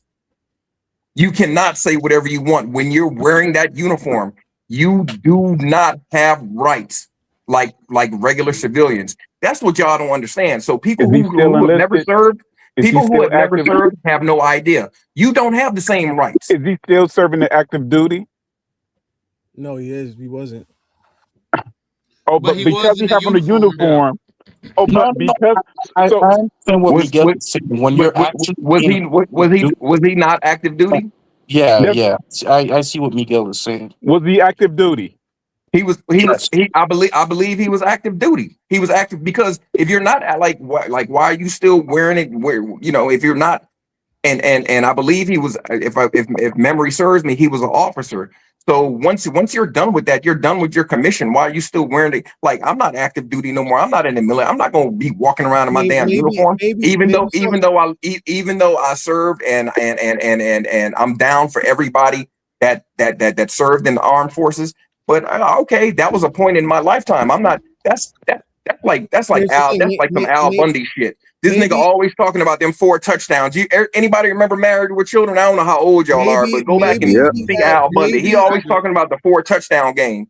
So like me, I'm not gonna sit up here. I'm almost 30 years about the military. I'm not gonna be walking around in my uniform like, oh, back when I was in the military, young this and that. You know what I'm saying? Okay, maybe he had the forethought to realize that if he was in uniform, the message would have been even more potent than it was if he wasn't. Well, let me put it to you this way. If that was the case, then he was in the wrong because that means that he was impersonating an officer, and that's a criminal offense right there. Oh, fuck that. Fuck that. Dude, I what kind of overseas go die for Israel, and then now we making rules about what uniform he can wear and what he can't do and this and that. Come on, bro. Those are just rules before A civilian cannot wear an officer's uniform. Sorry, if you're not in the if you're a civilian now, you can't go on and put on your uniform. So hold on, let me get this straight. That's not. Hold on, true. because this is where I kind of is a crock of BS. I ain't gonna hold you. When it's Memorial Day, you telling me when it's Memorial Day, you telling me when you have old dudes wearing their military uniform, what you're saying is they're impersonating a soldier, an officer. Yeah. That's no, that's not true. That's they're bullshit. wearing uniforms to serve while they was in the country. You have the right to wear that uniform. If you serve this country, you have honorable discharge. Okay.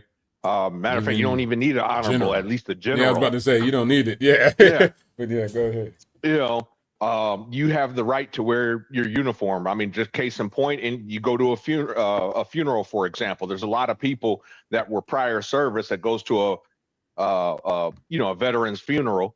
They wear we wear our uniform. You mean to tell me they're breaking the law? Exactly. Okay, now let me ask you this question. You gotta have pushback on these things, because I'm like, bro, that don't can't even bust sound... into. You can't just hold on, and start yelling now. Can I read this to you guys? You're gonna get escorted out. Former Marine Sergeant Brian McGinnis, 46, over the former Marine Sergeant McGinnis. He was former Marine. He wasn't active duty.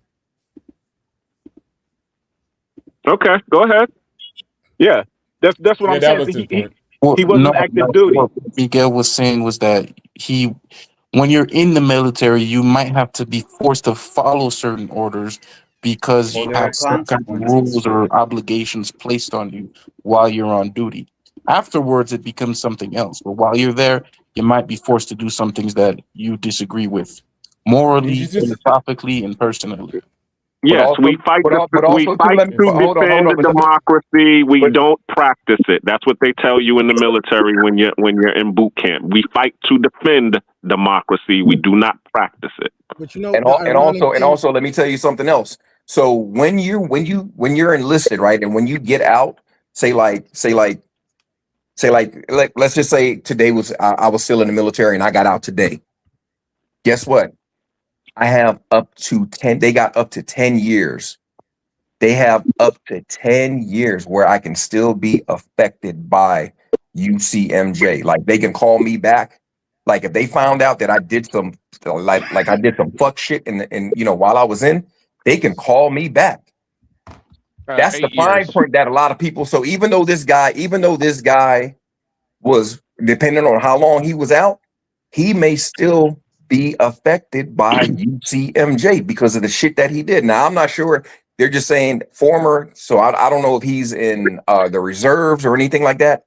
But they have a thing called inactive reserves. Inactive reserves. Mm-hmm. You are in the inactive reserves for 10 years after you're out. 8 years. 8 years. It's not 10. I'm just saying, breaking bones seems like excessive force. I definitely get what you're saying. Just like the guy in the military who was in the Middle East, when there was an injured Middle East soldier, then he stabbed him in his neck. Then Donald Trump made sure that he wasn't convicted. Yeah, I know what you're talking about. But I think he was retired or honorably discharged, and they was going to try him, but Trump made sure that he wasn't convicted or anything and like had the charges dropped? I'm sure you guys know what I'm talking about.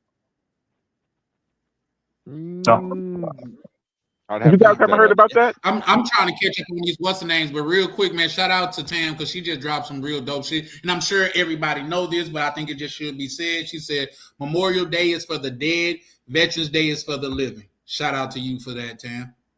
But exactly. And to add one thing to that, Chan, and to add one thing to that, Memorial Day was started. It was black people that started Memorial Day before it became 100%. a national holiday. Oh wow, I didn't know that. Yeah, I didn't either.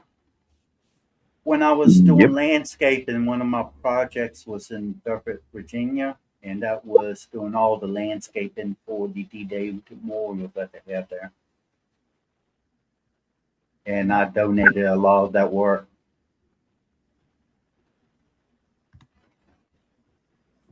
I didn't know that. Okay, that's what's up. Yeah, go ahead and chat Man, this GPT. has been a great conversation. Yeah, At Memorial times, was it definitely has started by black people. gotten a little heated, but I think this has been a great live. You know what I mean? It is what it is. It said there's no instability. Oh, 1 second. I'm just shout out to O'Shea Duke Jackson. What's that assistant putting up kicking for this long? I don't know what time. Well, I don't even know where you at in the world, but Uganda. over here where I'm at is 1:30. Say that again. O'Shea Duke Jackson, I think he's in Uganda right now. Yeah, but I'm not sure if that's him or like say an admin or something like that. So yeah, for sure. Pretty sure he's in. Yeah, I think you're right about that. Sean Go, but I'm just saying, shout out to anybody that's. Can I address that real quick? Can Go you ahead, go back to that and address it real quick? Can you go back to that and address it? I couldn't hear you say that again. Can you go back to that comment and address it? Absolutely. Before I lose my connection. Yeah, the floor is yours. You got it, bro. Okay. As far as being willing to carry out orders of evil, like I said, there's a way that you can deny following orders. Okay? If they're not lawful orders or they're unethical orders. Because in military justice, even if you follow an order that an officer gives you, you can still be held accountable after the fact and be charged and put in federal prison. Okay. So you do have to be aware of the type of orders that are being given to you. It's like an officer telling you, hey, go wash my car. That's personal servitude. You have a right to tell the officer, fuck you. Yep. Okay. It makes your life miserable. You don't blindly follow orders, but when you have generals that have been approved to go ahead and do something, and they push the orders down to the command, and it becomes a choice of you either follow the order so you can get home, because you're going to get put in this situation anyway, or you go to the brig in federal prison because the orders have been approved from on high. Yeah, that's why I hold the generals more accountable, because they are the checks and balances against whatever the president issues out as a lawful order or a mission. They should be check and balancing whatever gets approved and done as far as mission critical. And if they're letting the shit bypass, then you got one or two choices. You can go to the brig, and mind you, when I was, in the Gulf War and Saddam was volleying fucking Scud missiles over to Israel, and they were trying to get Israel involved to break up the coalition, I was the first one to go to my command and say, hey, if you put us against Israel to try to stop them, you might as well arrest me, because I'm not going to do it. I was that devout as understanding my Christianity.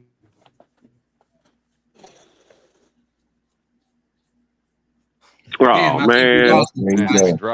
Every time he started to cook. Yeah, and shout out to OTO. I believe he brought up a damn good point, and everybody overlooked it. I think it's conclusive that America got better internet than the Philippines. I just don't think it's a contest there. Hey, but check this out. I just want to say one thing though to Ronan's point when he dropped off.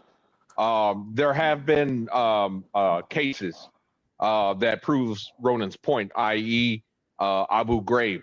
Abu Ghraib was an incident that happened right before I joined the Army, literally about a year or two after before I joined. And Abu Ghraib, the soldiers all said, "Hey, man, we're following orders," and they created this whole cascading effect where those soldiers they went to jail, they went to Fort Leavenworth, stacking POWs and naked POWs and pyramids and all this other stuff, and sticking German shepherds on them. They know like Muslim men have a thing with dogs. You remember that? Yep. I know that all too well. Shout out to you for that, because I didn't. That's a good point. Yeah, and then you also had the My Lai for Vietnam era vets.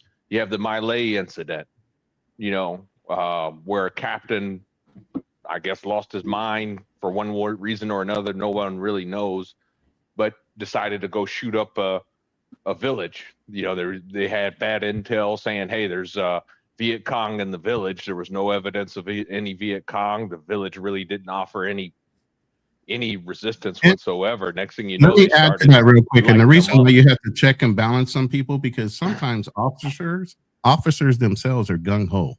All they want are ribbons and medals for their unit and themselves. And sometimes they'll even volunteer to take certain missions to put you in harm's way so they can achieve something for their own benefit and their own growth in the military. So you really have to verify who the fuck is leading you and to see what the hell's going on. It's a constant fucking game of pressure when in the military, because you signed your life over. This is what you guys don't understand. Not only did you swear, you signed your life over by contract. They can do whatever the fuck they want, short of wanting to kill you. But hell, I've been threatened to be put on the front line because I had a gunny that was fucking pissed off at me. Oh, can he legally do it? Yeah, he absolutely could. But he didn't. But that's the thing I'm trying to tell you. There's a certain thing that you can do, and there's certain things, there's gray areas in the fucking service. But you got to understand what those gray areas are, and you got to understand what your rules and obligations are. When I went in the military, I didn't go in ignorant. I was a major in architecture. Believe me, I knew every SOP, every rule of engagement, everything my unit could or could not tell me. I was a fucking problem child. I didn't voluntarily do shit. I verified before I did things. But not everybody is like that. So it got me in a lot of trouble. They withheld every promotion I had. But you know what? I didn't care, because even when I got the promotion, they had to back pay me time and service. So it was a savings account. So I didn't even let them hold that against me. So there's a fucking game that you play even while you're in. That's why I told you, Shango, I don't have any problem with you, because at the end of the day, I told my kids the same thing. And I don't know if I dropped out or not. No, you're still here. You're still here, bro. You're still good. We heard you. If I we heard you loud and clear. Here, 1 second, Shango. Shout out to my good brother in the chat, Mr. Peppers, man. I don't know if you just shouting out or you about to turn me in, but bro, you was appreciated as always, bro. Peppers, I shouldn't have to say it, but I'm gonna say it anyway, man. You are part of this thing of ours, man. So it's always appreciated to see you, good brother. With that, I digress. You could go ahead, Shango. Yeah, I wasn't like when the brother went cray. I wasn't like disrespecting no one's service. I was just saying, like, if I'm not gonna respect, if you say like someone is giving unjust orders, I'm not gonna respect that. No, I don't care who it is. That's all I was saying. Yeah, no, I mean, I understand where you're coming from. I mean, let's just pretend somebody gave me an order to, unalive a bunch of kids in a school, for example, and I'm stupid enough to follow something like that. No, you shouldn't respect me. I'm a criminal, same as any other criminal. The only difference is I'm wearing a uniform, and it is a disgrace to the uniform and those that served. It is a disgrace, and you shouldn't respect people. Okay, so I just want to ask you this question. Few Good Men was based off of, actually, to be honest with you. One question, one serious question. So the first war, what was it with the Bush father? What was that, Desert Storm, correct? The Iraq War. Yeah. We all know that was a lie, correct? No. Desert Storm was Was Iraq not a invaded Kuwait. yeah. So So when they was Iraq defending. invaded Kuwait, yeah, But we were. when I think it was a Kuwait girl got on national TV, she was saying how these Iraqis was raping, doing this everything, and she was in front of this panel, a congressional panel, talking, testifying. Then they come to find out that she was lying. Do you recall that? I We're don't not recall that. that particular incident, but yes, you are correct that there was some propaganda in the first Gulf War. There was some propaganda used. Matter of fact, it was both Iraq wars that propaganda was used. That's just bound to happen. Hell, the same thing, Gulf of Tonkin for Vietnam, Gulf of Tonkin, where the Vietnamese allegedly opened up fire on an American ship. That didn't really happen. Yeah, that's all I was saying. I just want to get your perspective on that. You're always going to have propaganda. Someone's always going to distribute some form of propaganda. I mean, hell, we did that in World War One and World War Two. Yeah, what was it? The Mesopotamia, You know what I found out recently? where all of the officers left the ship and sank it, and then blamed it on the What was that incident? Was that World War One? Or what was that? For what? You mean the USS Liberty? Was the USS? It was one of the ships where all of them officers, they got off the ship in the middle of the night, and then they blew it up, and then they said that it was Oh, I know what you're talking about. It was. No, it wasn't the Liberty. The Liberty was captured by North Korea. No. I know what you're talking about. They did that during World War II. I forgot what it's called. To get into a conflict with the Japanese. And the ironic thing is, I was listening to a video about this. When President Kennedy was in office, they wanted to do the same thing, like create a thing where they blow up a shift and a couple military people die during like this like pre Bay of Pigs. No, it was I'm airplane. just saying they tried to basically. Basically, it was you're talking about the Northwoods documents. Basically, that was an airplane. It wasn't a ship. It was an airplane. It basically think 9/11, but staged. Yeah, I think the one you're talking about starts with an M. I forgot what it's called. I said it, Mesopotamia, right? Northwoods. Nah, Northwoods. Nah, Northwoods was basically Northwoods was 9/11 before 9/11. They wanted to do that shit in Miami.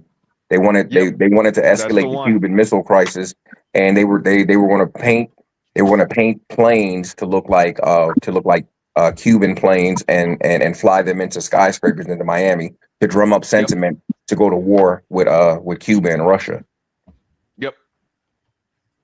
Hey, are any of y'all fathers were like born in the 1940s or late 1930s that served in the military? I had a grandfather born in 1933. Okay. Because my father was born in 1941. His brother was born in 1942. And when my father graduated, he waited for his brother to graduate. Then they enlisted into the Marines together. Mm-hmm. And during that whole generation, like family members, like my uncles that were born in the late 1930s and the early 1940s, even the women, they was like joining the military. It was about like 15 of them straight out of high school. Hey, I gotta go, guys. You guys have a good night. Yeah, same with me. Thanks for having me on. I gotta be up in like 5 Shout out hours. to YouTube brothers KB and Azriel. It's always a pleasure with you brothers, man. Appreciate you guys pulling up. We finna get ready to wrap up here anyway. So yeah, appreciate you brothers. But I think you said that 3 hours ago. Did I? No, I didn't. Yeah. I probably did because it's going on 6. Yeah, you did. Okay, that was before I even. That's before I came on the panel. Set me up though, X-Pac. What you think about that? Let's explore that. I think Ron and them be setting me up. As soon as I be getting ready to shut down, they start cooking. I can't. What type of? My question is, who's in control of your live stream? I can't hear you. I said, my question is, who is in control of your live stream? Well, the people, the panel, the people of this community. I've said many a time. This is just. I'm If just. you gotta go and things to do, then you gotta do what you gotta do. Well, Somebody put in, yeah. I'm a booty warrior. Who said that? He said, "Oh Somebody no, type. God, I didn't even." You know what? Sometimes I just be clicking through it just to give people they what's the name. I got to start reading those more. That's crazy. My grandfather and his brother was in Korean War. Shout out to you, bro. But yeah, one thing about it is, I like say, me personally, even though some effed up things have went on, I do see the utility in the armed forces here. You know what I mean? And believe it or not, what people don't understand is what makes America a superpower of the world is it was the gold and the military, but now it's more or less the military, the armed forces. Excuse my it's more or less the armed forces. Because best believe if they felt like they could come take this motherfucker over, they would. But they know America's not going. That's just my opinion. Too much pride. Brothers It's that fact. serve chime in, but that's just my opinion. I think it was the oceans. Would you elaborate, if you don't mind? Basically, you know, so the War for Independence, for example, when we broke away from Great Britain, honestly, you know, if you actually look at the historical documents of the Revolutionary War, Great Britain actually was whooping our ass for the first few years of the war, you know, but they're, you know, back then before the steam engine, it took 6 months to get here, you know, so it's kind of hard to fight a war. And it was like that for quite a time where we had the luxury of an ocean that prevented navies from setting boots on ground. You got to remember, you can have the most powerful military in the world, but if you can't feed them, if you can't provide their vehicles fuel, they have no ammunition to fire. They're not a very effective military anymore. You know, so I agree. I would say, but what's stopping them now, then, Darnell? Nobody else, well, other than right now, China's building it, but nobody else has a navy that can rival our own. We have the most powerful navy in the world. Right now, China looks like they're trying to rival that.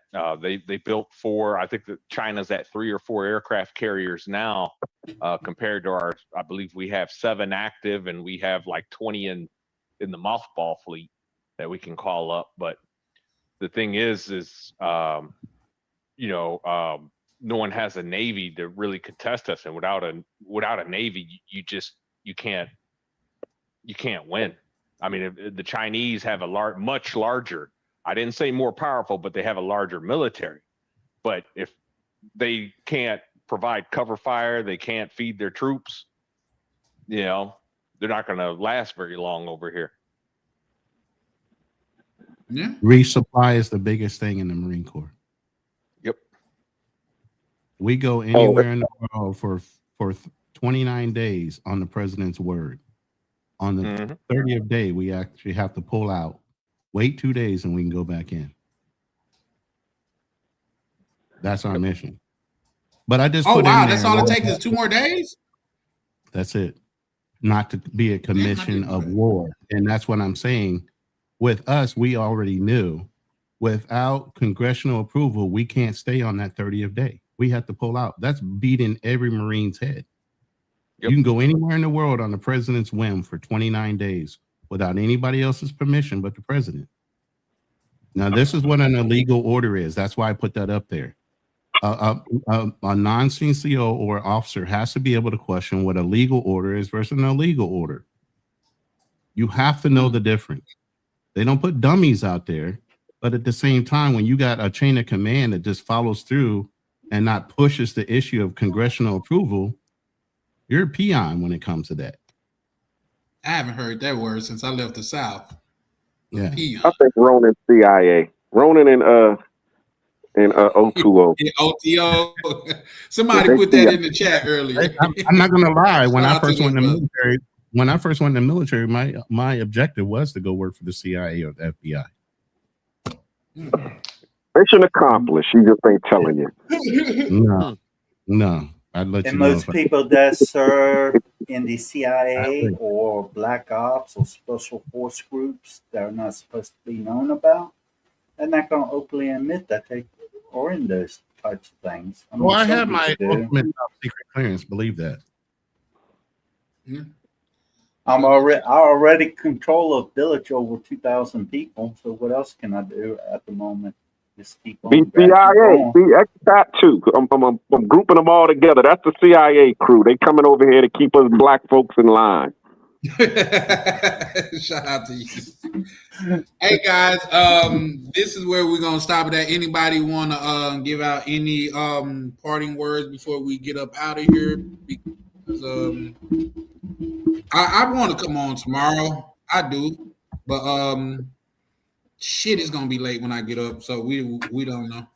Oh shit. Yeah, I already there is something. scheduled one for 8 o'clock. I'm sorry. Say that again. Scheduled a live for 8 p.m. tomorrow. Oh, you got a live going on? Yeah, I'm gonna try it. I mean, I just scheduled it on StreamYard while y'all was arguing.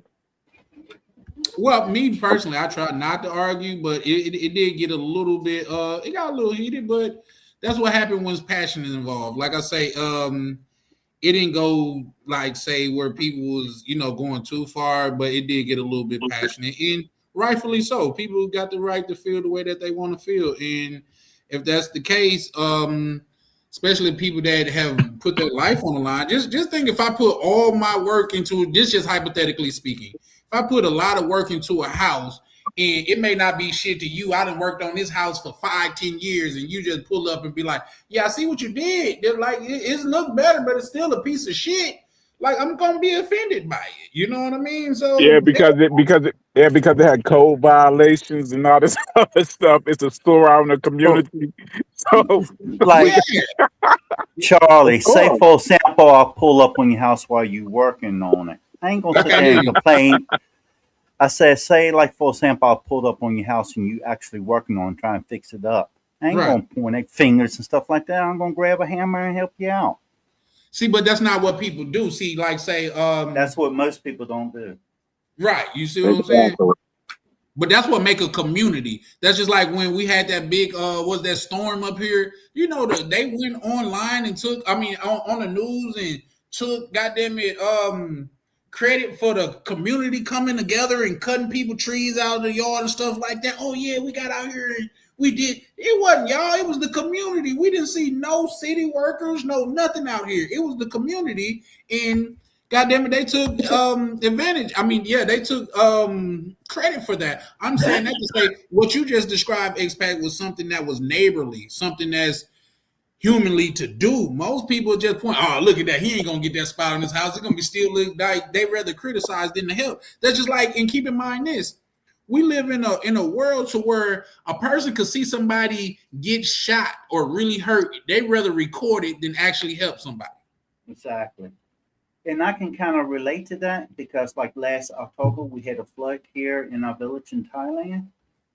The villagers didn't wait for the government to come save them and give them assistance. They got out there and did it themselves. And I was out there helping them, sandbagging and stuff like that.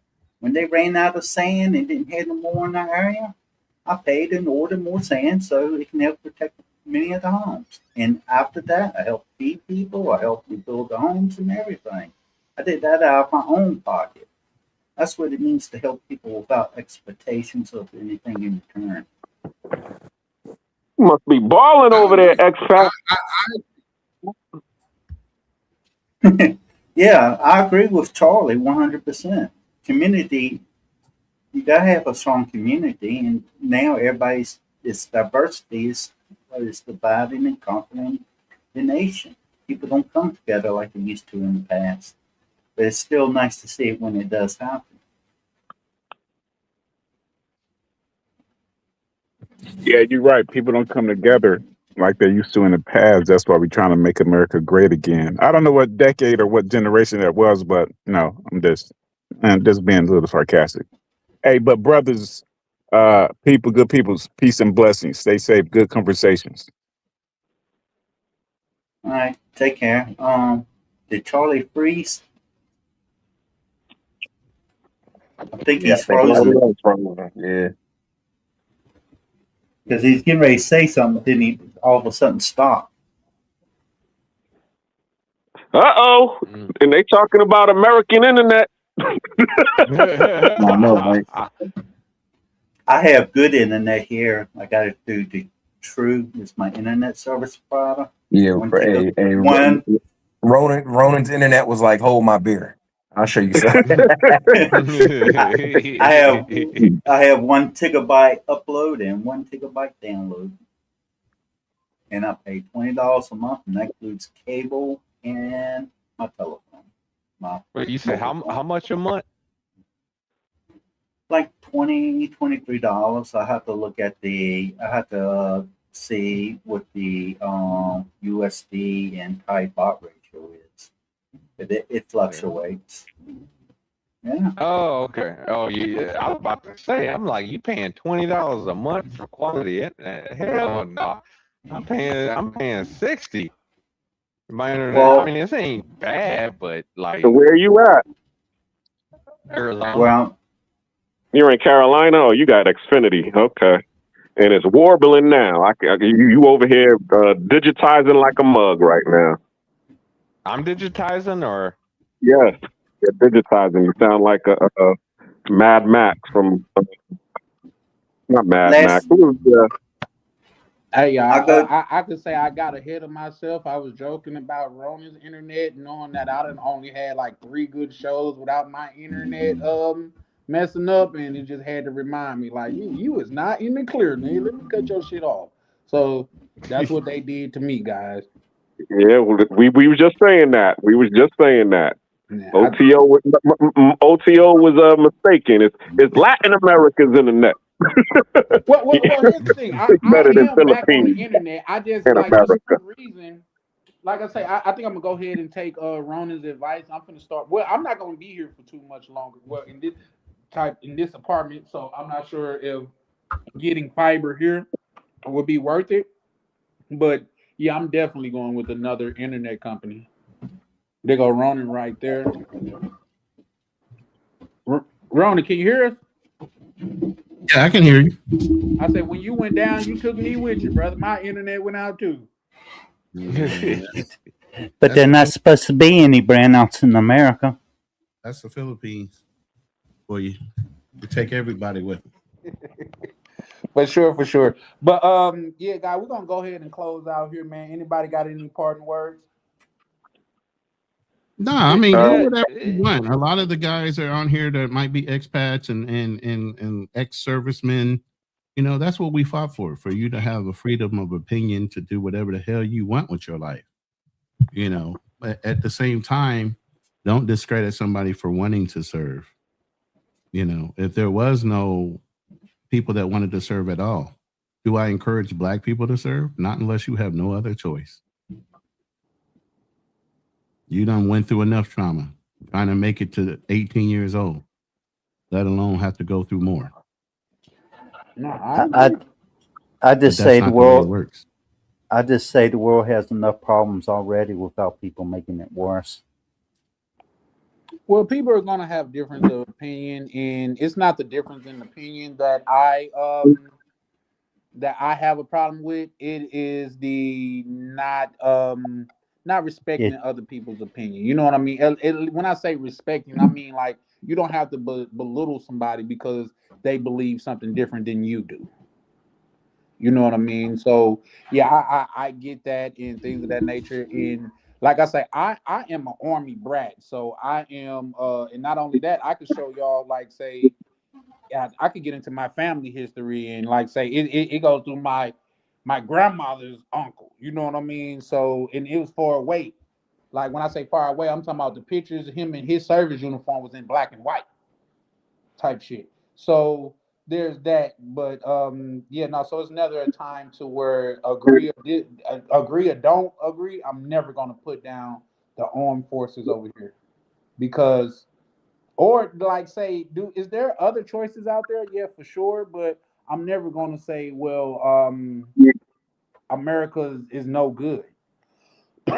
Because what I tell people is this, like say, and I know people could go into it. I'm not talking about the man, I'm just talking about the action. Jay-Z, a person that grew up in the projects of New York, which is like extremely poor and stuff, especially for out there, he'd have made enough money in his lifetime to where he'll be able to pay for his grandchildren's way of life. And you cannot do that everywhere. Yeah. With that, I I land. mean, that's true. I just wanted to say that, man, one of the things I want to say is that people lie, but numbers and charts do not. It's just data, raw data, and they don't lie. So when you got certain things that seem to align and stuff like that, and like I said, Ronan, you get a chance. I don't know if 020 is still listening.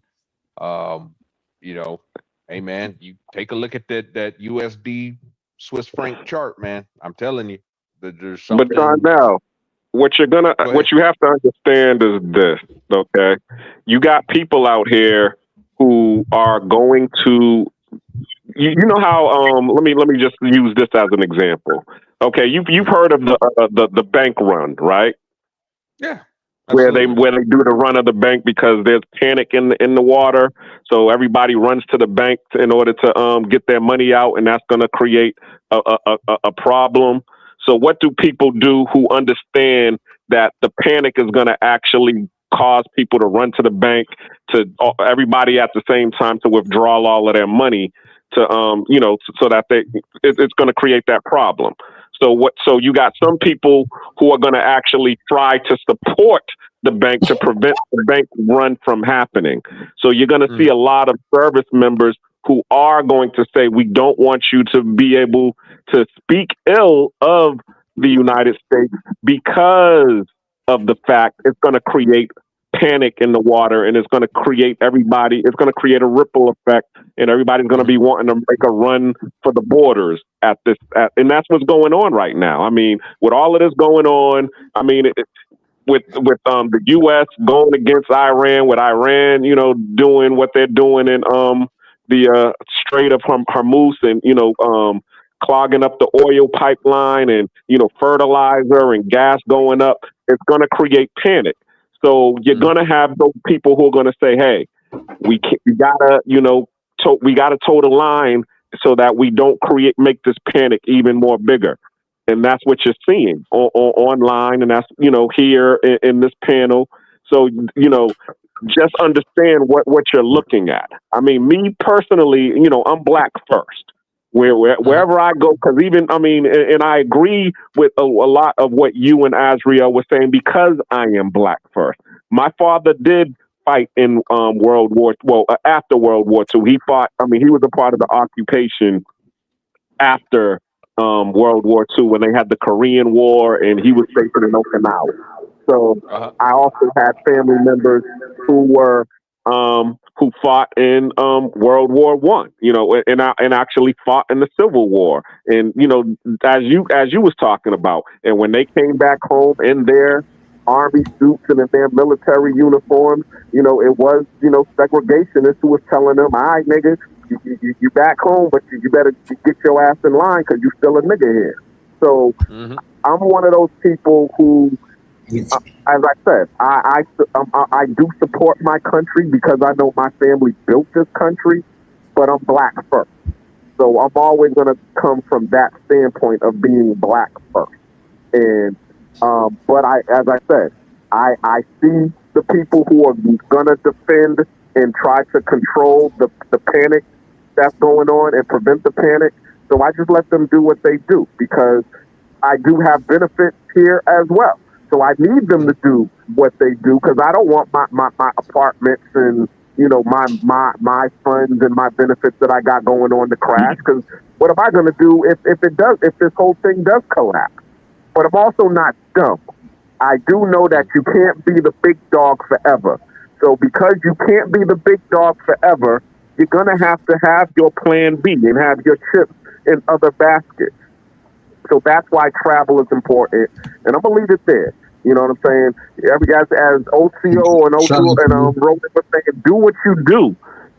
Just be smart about it. Understand, what's going on. Yeah, as you said, understand the data, but also don't be over here, being like Chicken Little when the sky is falling because it is going to create panic. And I'm done. Shout out to you, man. Appreciate you pulling up, Black Cleaner. Once again, guys, let me remind you guys that we're saying our last words. I brung Lee up because his phone did go. His phone did. He did lose power earlier, so I wanted him to be able to say his parting words and things of that nature. But in fact, Lee, because I'm sure Ronan, he always outside of me, like say he probably one of the ones that want to get one of the that stay on longer. So shout out to Ronan. But Lee, you got anything that you want to lead out with? I brung you up. I know I'm closing out, but I brung you up because I wanted to give you a fair chance to say something because I know you had lost power earlier. The most important thing to remember is not to disrespect the dead. Because one of the hardest things that come out, especially when we talk on these issues, is we remember the sacrifice somebody made for us. The difference is this. I don't disrespect the dead nor the military for the fact I have a mother who served. I also, again, respect the call to duty. But anybody on the Epstein list, well, let's just say I have a whole bunch of words that I'm not allowed to say in both contexts. Okay. That's what creates the big difference. Remember, there are people who died for our rights to be here and us to even be alive now. They wish they could be living like us, but they're not here, so we have to honor them. But any Hollywood sexual, well, no. If anything was going to be done about this, I agree with that. Already been done. Oh no, it's in God. Agreed. Just remember. But just remember, even though we may not see justice in this lifetime, it's all in God's hands. They ain't escaping God's wrath. Simple as that. Agreed. You're a faith-based man. You got to believe that. So shout out to you. Appreciate you pulling up, Lee, man. Really appreciate your perspective, man. And not only are you good at verbalizing your thoughts, you also come off as a very respectful gentleman. So I definitely appreciate that as well. It's just because I believe in y'all's freedom. There's so many now. I believe in all of y'all's freedom. My brother's right to choose to live, to be free, to act who they are under the eyes of the Most High King. I'm against everybody who's fighting against y'all's freedoms. All right? There are people right now who don't want any of us talking, who don't want any of us going anywhere. They rather just us be kept on a leash. And all I got to say is, no. We are children of the Most High King, and we have a right to create the light that is meant for us under his watchful eye. Agreed. Shout out to you for that, bro. But yeah, we're gonna go ahead and get ready to shut it down and things of that nature. I think Expat was trying to say something. We'll go to Darnell and then like Miguel and Ronan. We'll let them close us out. Real quick. Shout out to you, Lee. If I don't, well, I'll probably go live Friday because Black Cleaner's going live tomorrow, and I'll be sure to pull up and support my brothers and stuff. So shout out to you, Lee. Man, appreciate you pulling up, and you have a great night, good brother.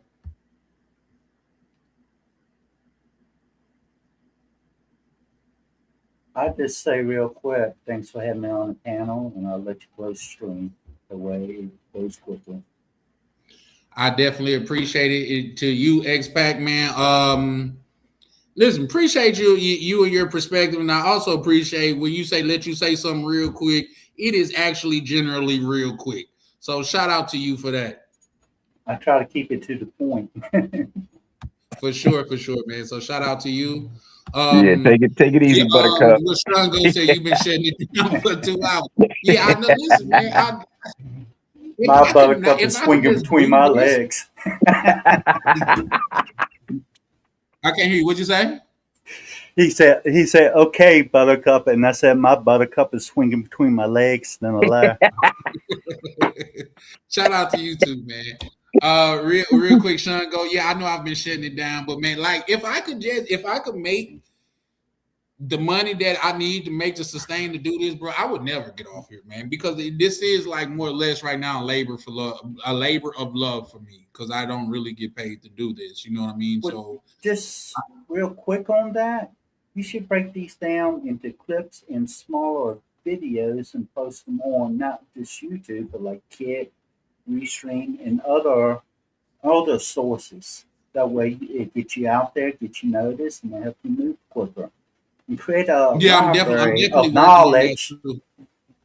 Create a library of knowledge, because most people say that they became famous on YouTube not by the newest video, but a video that's sit there for like 2 to 5 years or more, and just all of a sudden it just went viral, and that's how they got started.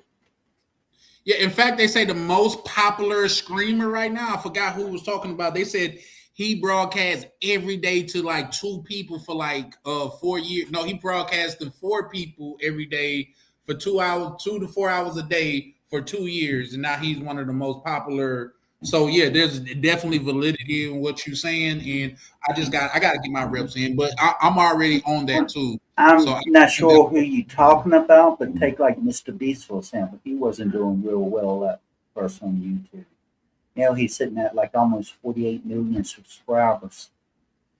Yeah, shout out to Mr. Beast. Yeah, for sure, for sure. I got to read that book, but no, I'm definitely working on that. So definitely appreciate it. But if I may try to go on like an hour or so before Black Cleaner, just because, like I say, I do love this so much.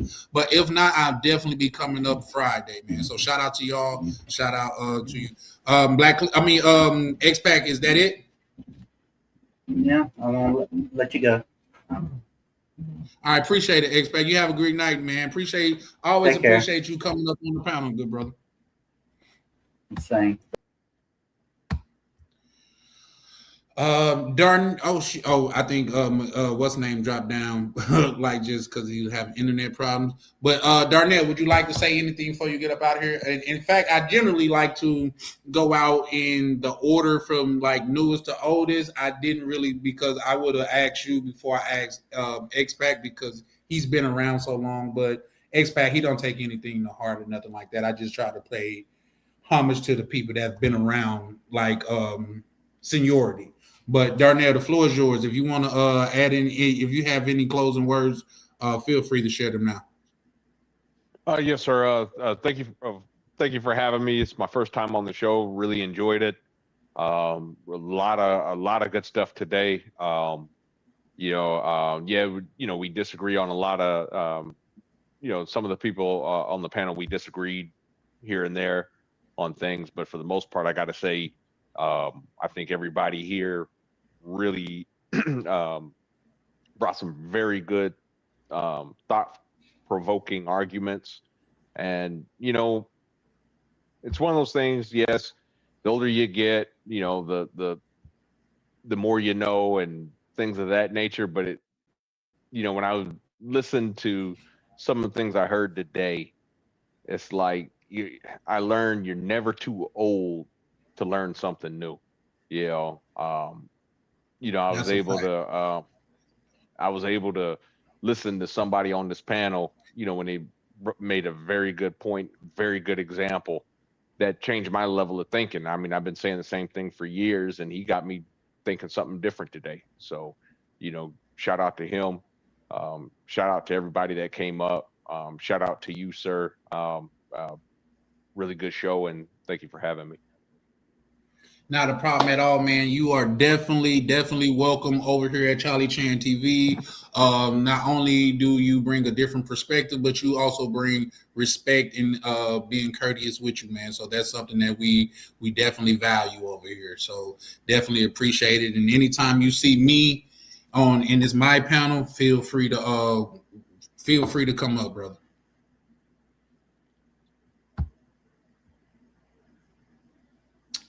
Bless Darnell. Let me see. Okay. Miguel, what did Broski. Yeah. The troublemaker. Save the troublemaker for last. But not.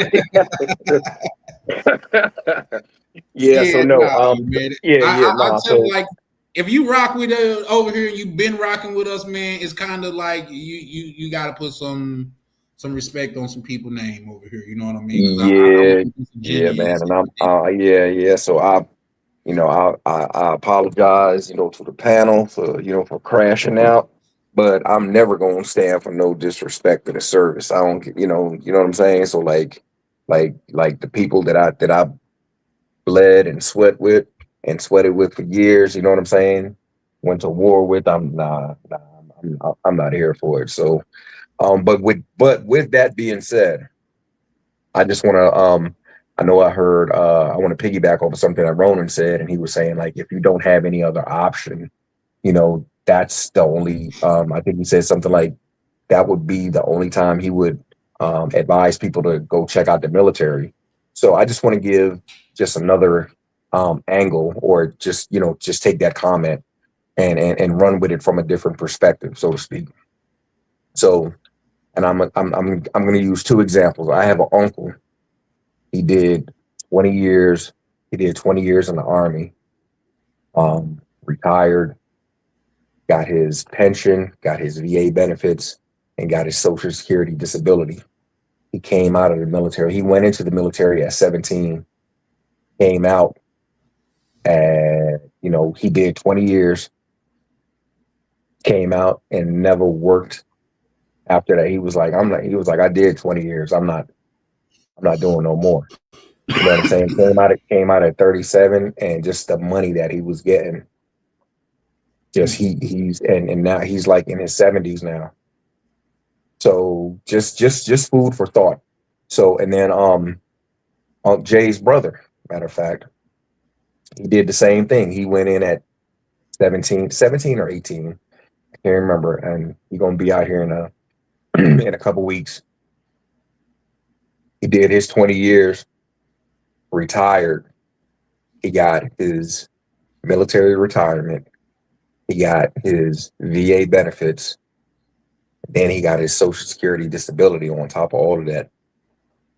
His brother, he is 50, 51 or 52 right now. It's Unc's younger brother. He didn't work.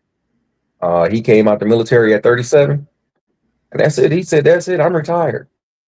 And he is bringing home over 120K a year since the day that he left the military. So I say that just food for thought for anybody that that may be struggling, not knowing what to do. And this isn't for everybody, but it could be a viable option. And this is what I tell people all the time: learn the game that you're playing, learn the rules of the game that you're playing.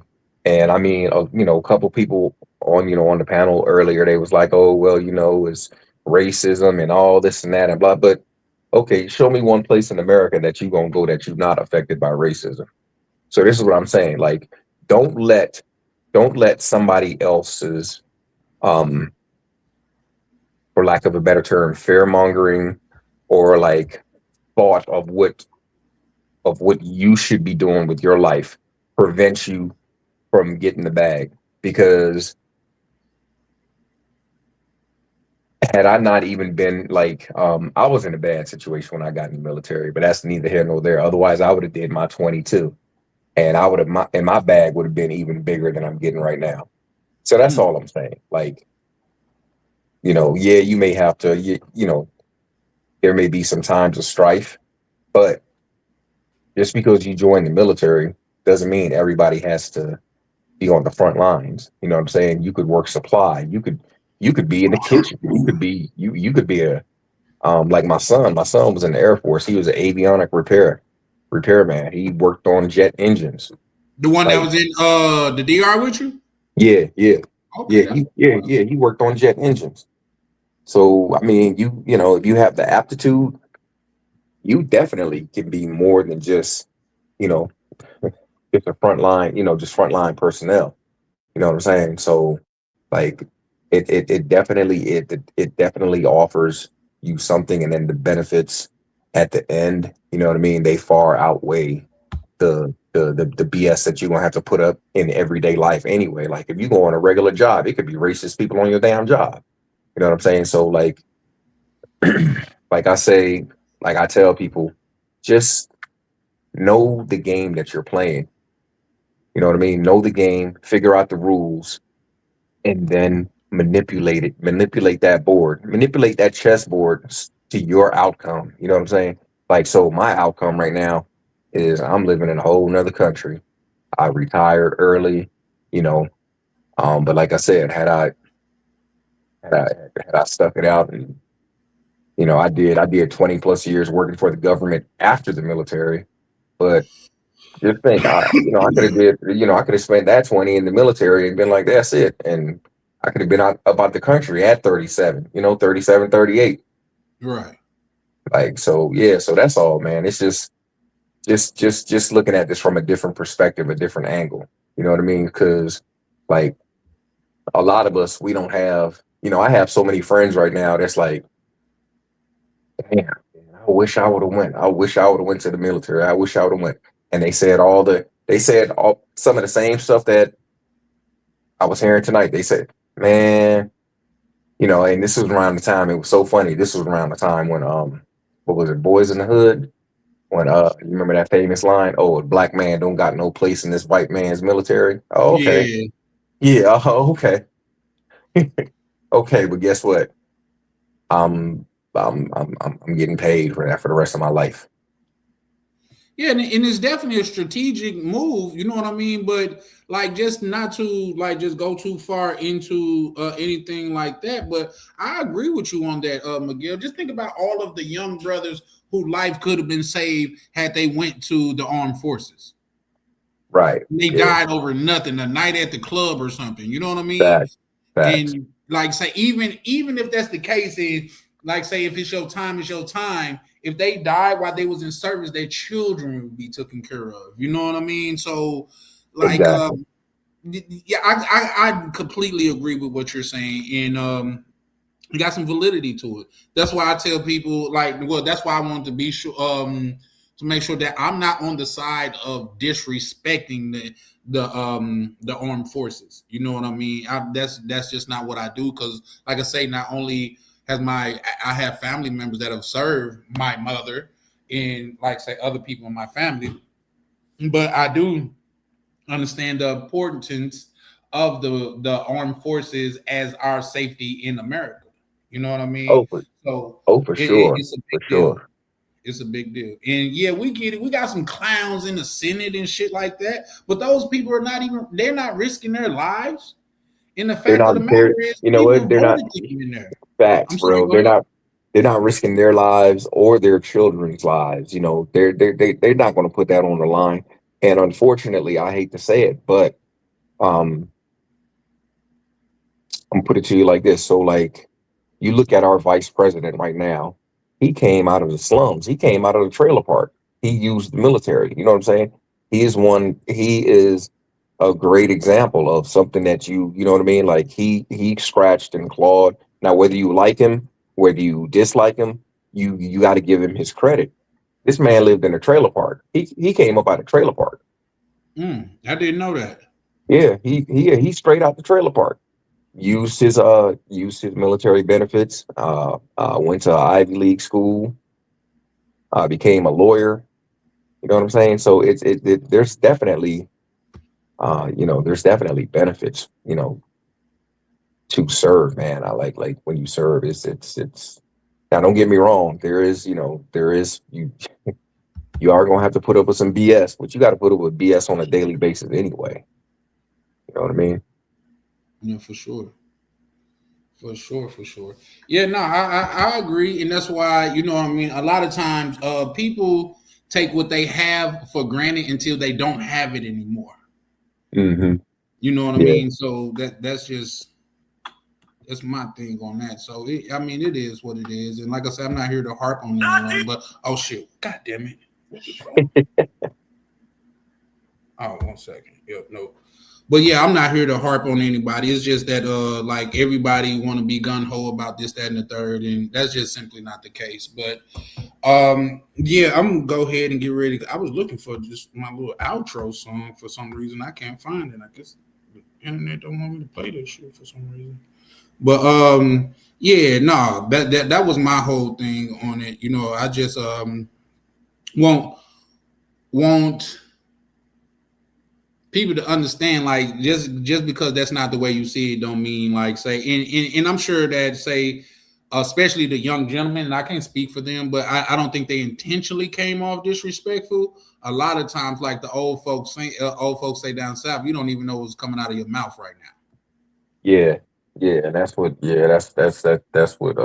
Yeah, I probably need to go take my meds, but that's what triggered me a little bit. So, because it was like, like it was kind of like, whatever, man. I'm gonna leave it alone. I'm gonna leave it alone. I ain't because Yeah, yeah, I feel. With it yeah, also, I'm gonna because leave it I'm from the alone. south, I'm full of old school sayings where they'll just say, Yeah, "Let yeah, sleeping dogs lie." yeah. It was, yeah, and like I said, I have it's only a couple things that I, that I still get that fire in my belly about, and that's like, don't talk crap about my service or anybody that served. I don't care, because I'm like this. Even if you could have been the worst soldier in the world, but you still volunteered. Yeah, You volunteered to put your life on the line. At any given moment, you could have been in any conflict anywhere in the world. So that alone. So like the brother was talking about, respect. Nah, respect for the volunteer. Because it is a volunteer army. Until we yeah, don't look until they run out of volunteers, then they probably bring the draft back. So that's that whole selective services thing that you're supposed to sign up for at 18. You yeah, know, but that's a whole nother story. Yeah, man. Good panel tonight. Good chat. And man, yeah, we'll link up and do this again.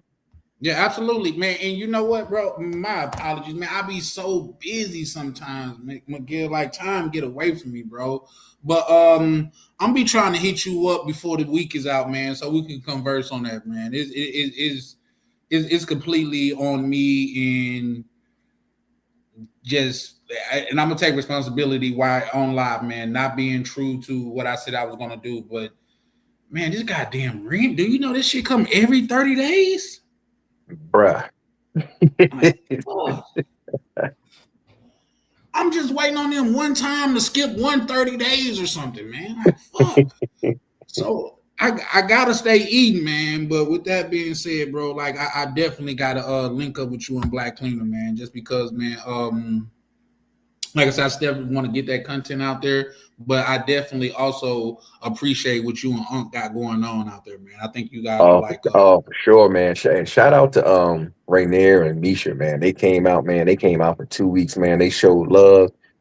And let me tell, oh man, I know you're trying to get up out of here, but for anybody that my cousins, man, what you see is what you get. They are authentic. They are so authentic, bro. They had me in stitches the whole time, man. I love them, man. They had, like, I'm telling you, I don't even know what to call them, the odd couple or whatever, bro. I'm telling you, they go at it, bro, and they are so funny, but they made for each other. You know what I'm saying? It's like they the perfect, like, like a puzzle piece. You know what I'm saying? They just come together like some Legos or like some Voltron, or like Voltron or something. And they just, bro, I'm telling you, I love them, bro. I can't wait for them to come back, man. We had a ball out here. Like, I mean, just on some. A lot of times we ain't even go nowhere. We stayed at the hotel and we was just chilling, just chilling, watching TV in the pool, whatever. I mean, we spent truthfully, yeah, the majority of the time we spent hanging out right here at the hotel because it's everything that we needed. You know what I mean? Like, the maid would cook, man, or we would get on. Like one day I got on there making hamburgers. We did hot wing, man. We did wings. We did all, bro. You name it, we did it, bro. It went down out here. It was it went far. It went by those 2 weeks. They went by far too quick. It was over too soon, man. So I can't wait for them to come back though. Yeah. Now, shout out to them, man. I really fucks with them. Like Rainier, a good brother and stuff like that. And a lot of times, like I said, I fuck with him because he mean what he say and he say what he mean. You know what I mean? I Oh, don't for sure. don't detect no ungenuineness in him. But man, shout out to Rainier. You know what I mean? Shout out to that whole setup, because another thing that I liked about that I didn't get a chance to express earlier, which I hope you got I hope you guys, nobody gloss over that they even brung their baby, and that's how safe and family ready that you guys are spotting to where they brung their child. And Oh I yeah, think that was a yeah, beautiful thing. yeah. Amore, yeah. She was, man. She was out here chilling in the pool. You know what I mean? Like, yeah, we had everything, man. It was a good time, man. So yeah. Yeah, I know she probably too young, but she gonna take look back at them pictures, be like, wow, my parents had me out in Cartagena chilling with Aunt Jay and cousin Miguel. Like, yo, Right. She crazy. went international before her first birthday, so that's what's up. Exactly. Man, it was a whole vibe out here, man. It was, and oddly enough, her channel is vibing with Misha, so it Yeah. definitely was. It was a whole vibe, man. Yeah, no, I gotta clock in. I gotta check in with bro probably later this week, because I know, like I say, when I get back to the States, man, I gotta decompress. You know what I mean? It's Yeah, I hear you. man, I got to get back acclimated to this bullshit. Now, here's the thing. I'm saying that to say this. All of this shit that we got to get into, the rat race and shit like that, it's like me clocking in at work. You know what I mean? Like, man, I'm here. I'm not here. I'm not smiling or nothing. I'm about business. So when I get my bread up, I'm going out here and I'm kicking it. You know what I mean? So Facts. I, Facts.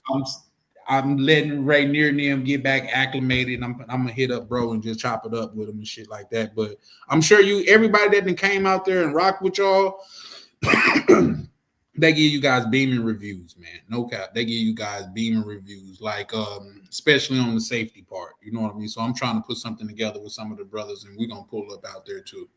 Oh, that's what's up, man. Matter of fact, this where I'm at right now. I'm for no reason at all. I'm just chilling at the hotel. For no reason at all, other than that, like it's Now, like, that's the oh, reason. It's okay. because you want to. When it's yours, you can do what you Exactly. want. Hey, yeah. So I look at it like this. I'm on vacation away from my apartment. My apartment is like a 10 to, depending on pace, 10 to 15-minute walk.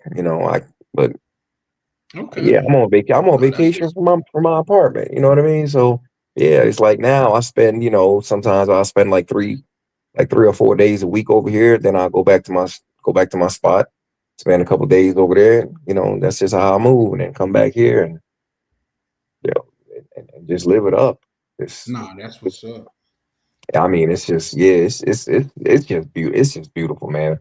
We gotta, like, I'm gonna go ahead and pat, give us our accolades right now, man. And shout out to Unc, man. He bro, like he designed the stuff that we got coming, the stuff that like the stuff that he thinking about. Like he thought up some stuff, man, and he was like, man, Miguel, I couldn't even sleep.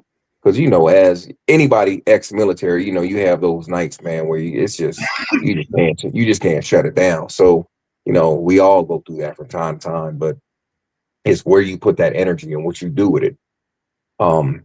But bro, the stuff that he came up with, and he was like, what do you think? What do you think? And it's so funny, like we are so in tune. He gave me 4 options, right? And I was like, yo, you should do this, but mix in like picture number 2. I'm gonna show it to you when we talk. I'm gonna send you. I'm gonna show you the vision what we got going on next here at the hotel. You're gonna be like, Oh, oh word. hell no, yeah, bro. Bro, it's about to go down big. It's gonna be crazy. I mean, it's already crazy. Like everybody who comes out here, they just like because it's an unknown spot. This is like a hidden gem. You know what I'm saying? And so like when people come out here, they're like, "Yo, I ain't even realize it was like this." Because we're good in the neighborhood. Um, people walk around. We got it's a mall like a block and a half away. They got restaurants all through, and it's like we're helping to bring when the people are when people do stay with us. That's an influx of money into the community, so the people really like it. And plus, we do stuff, Right. like Christmas. We did a toy drive, for like the single moms or whatever, you know what I mean, who's having trouble with getting gifts and stuff for their kids and things like that. So yeah, man, we really help out in the community, you know what I mean? So everybody, like, we walk down the block, everybody, hey, everybody speaks, and it's good, man. Like, even the police came through. The police was like, "Hey, yo, if y'all want any extra," they came up, we gave them some drinks, sodas, sodas and juice. We was like, they asked us, they said, "Man, do y'all want any extra patrols?" Or we was like, "Nah, we good." But they know we out here, and Right. it's yeah, we see them now, patrolling. They riding by on a motorcycle and stuff like that. But yeah, I'm seeing them a lot more because I think they just want to make sure they're like, well, damn, we got a mix of, we got Americans out there, or we got foreigners out there, and we got like a lot of Colombians out there, that come to the spot. Like, they'll rent out. We have like a day pass thing that they can get, and people will just come and chill at the pool. Chill at the pool, like from like it's open from like 9 in the morning until 4. You could do a day pass. We started that. We just recently started that, and man, people taking advantage and they come. So Okay. yeah, man, we got That's what's up. we Like I got said, I yeah, can't wait to get out there and support you, brother, man. yeah, man, we got drinks on tap. We got we got the kitchen. Yeah, hey, the kitchen it goes down in the kitchen, man. It goes down. So yeah, we definitely got, like I say, bro. You gonna like, hey man, your chain is gonna be on the floor when I send you the photos of what we doing next, man. I was like, I call Unc the mad genius. I was like, Yeah, yeah, no, bro. no, I can believe it, man. Y'all work already speaks for itself, man. So what if you can say you building a magical rainbow out there, bro? I have no choice but to believe you. You know what I mean? Just because your track record says that shit, you see y'all see things through to completion. So man, shout out to you, y'all. Yeah, yeah, but we got something extra special coming. It's gonna be, man. I can't wait. I'm like, man. Every day it's just like, damn, we did it. You know what I'm saying? I'm just like, for real. I can't even believe like this is my life. You know what I mean? And then sometimes I be getting so excited that I wanted to, try to counsel like the younger people, like we've been in the back office, man, and Yeah, for sure. know, I try to counsel our certain young brother who would remain nameless. You know what I Yeah. mean? And be like, bro, go ahead, man, and do your thing, bro. You can, and you can escape the matrix too, man. But yeah, that's what I'll Yeah, be my like. What only thing about? about that, Miguel, is just my don't let that one experience because that one person didn't take the advice, man. I'm sure like man, it's a person out there, a younger person to where man, they will sop up all the game that you putting down, man, like a sponge. You know what I mean? Like, don't just because it was one person didn't understand the Oh yeah. blessing that they had in front of their face. Just my opinion, my plea to you is don't give up on everybody. You know what I mean? Oh, no doubt, no doubt. And you know what, man? It like I just see it. I see it so much. And like especially when we had like a lot of the guys came out for the CTG Fest. And it's you know what I mean? You get like a lot of like-minded individuals, and we also had a lot of veterans, man. And like there was this other dude, man, military, he got every when I tell you it's brothers out here just like just living life on relaxed mode, because they worked hard in the beginning, they dedicated 10, 15, 20 years, whatever it was, to the military, and now they just living life on easy mode. Like, I'm talking, and I'm like, bringing home over six figures by not doing nothing. Like they're done working for the rest of their life, and they got this income coming in for the rest of their life. So I mean, hey, I ain't the sharpest knife in the drawer. Like Oh shit, I look, was muted. I didn't even look, know I was muted. But I was just saying that's a beautiful thing for sure, man. And we need more of that, man. We need reason why, and I can't speak for like say everybody else, but reason why I became what I became throughout my life because the example of what I became was right across the street from me, like was mhm. around the corner from me, was like the people that was getting money, and if we had people that was doing it the right way, and my mistakes are my own, so I'm not blaming it on nobody, but I would have had something to see that man, this is achievable. You know what I mean? Yeah, That's yeah, something like that's why I say that's why desegregation in a lot of moments more or less hurt our community than helped our community. And I'll tell you why. When those well-to-do black people, black individuals moved out of the neighborhood, when the neighbors move out of the neighborhood, guess what we left with? The hood. You know what e- I mean? So exactly. there's that. So, but yeah. But yeah, no, I'm gonna read these little what's the name, and I'm get up out of here because, like I said, I gotta get up. But man, it's always a pleasure, man, chopping it up with y'all, man. Especially you, Miguel. Like I say, you bring a unique perspective about it. That's why I really wasn't. I was like, I was trying to get them to see your side. Like, man, you got these gentlemen on here to where they have risked their life and limb for this country, and for you to shit on it. And like I say, I don't think they was trying to be disrespectful or anything, but that's the way it came off. So that's why I really appreciate As Real for apologizing. That's not the way I meant it and things of that nature. But yeah. So no, that's what's up, man. It's always a pleasure, chopping it up with you, Miguel. Yeah.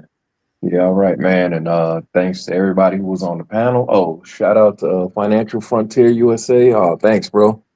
You know who that is, right? That's hold on. I'm looking at That's OTO. that's OTO. Yo, OTO. All right, yeah. No, I had to look at I'm like, that look like OTO. Yeah, Yeah, that's what's up, bro. yeah. Buying a metal fabricator business.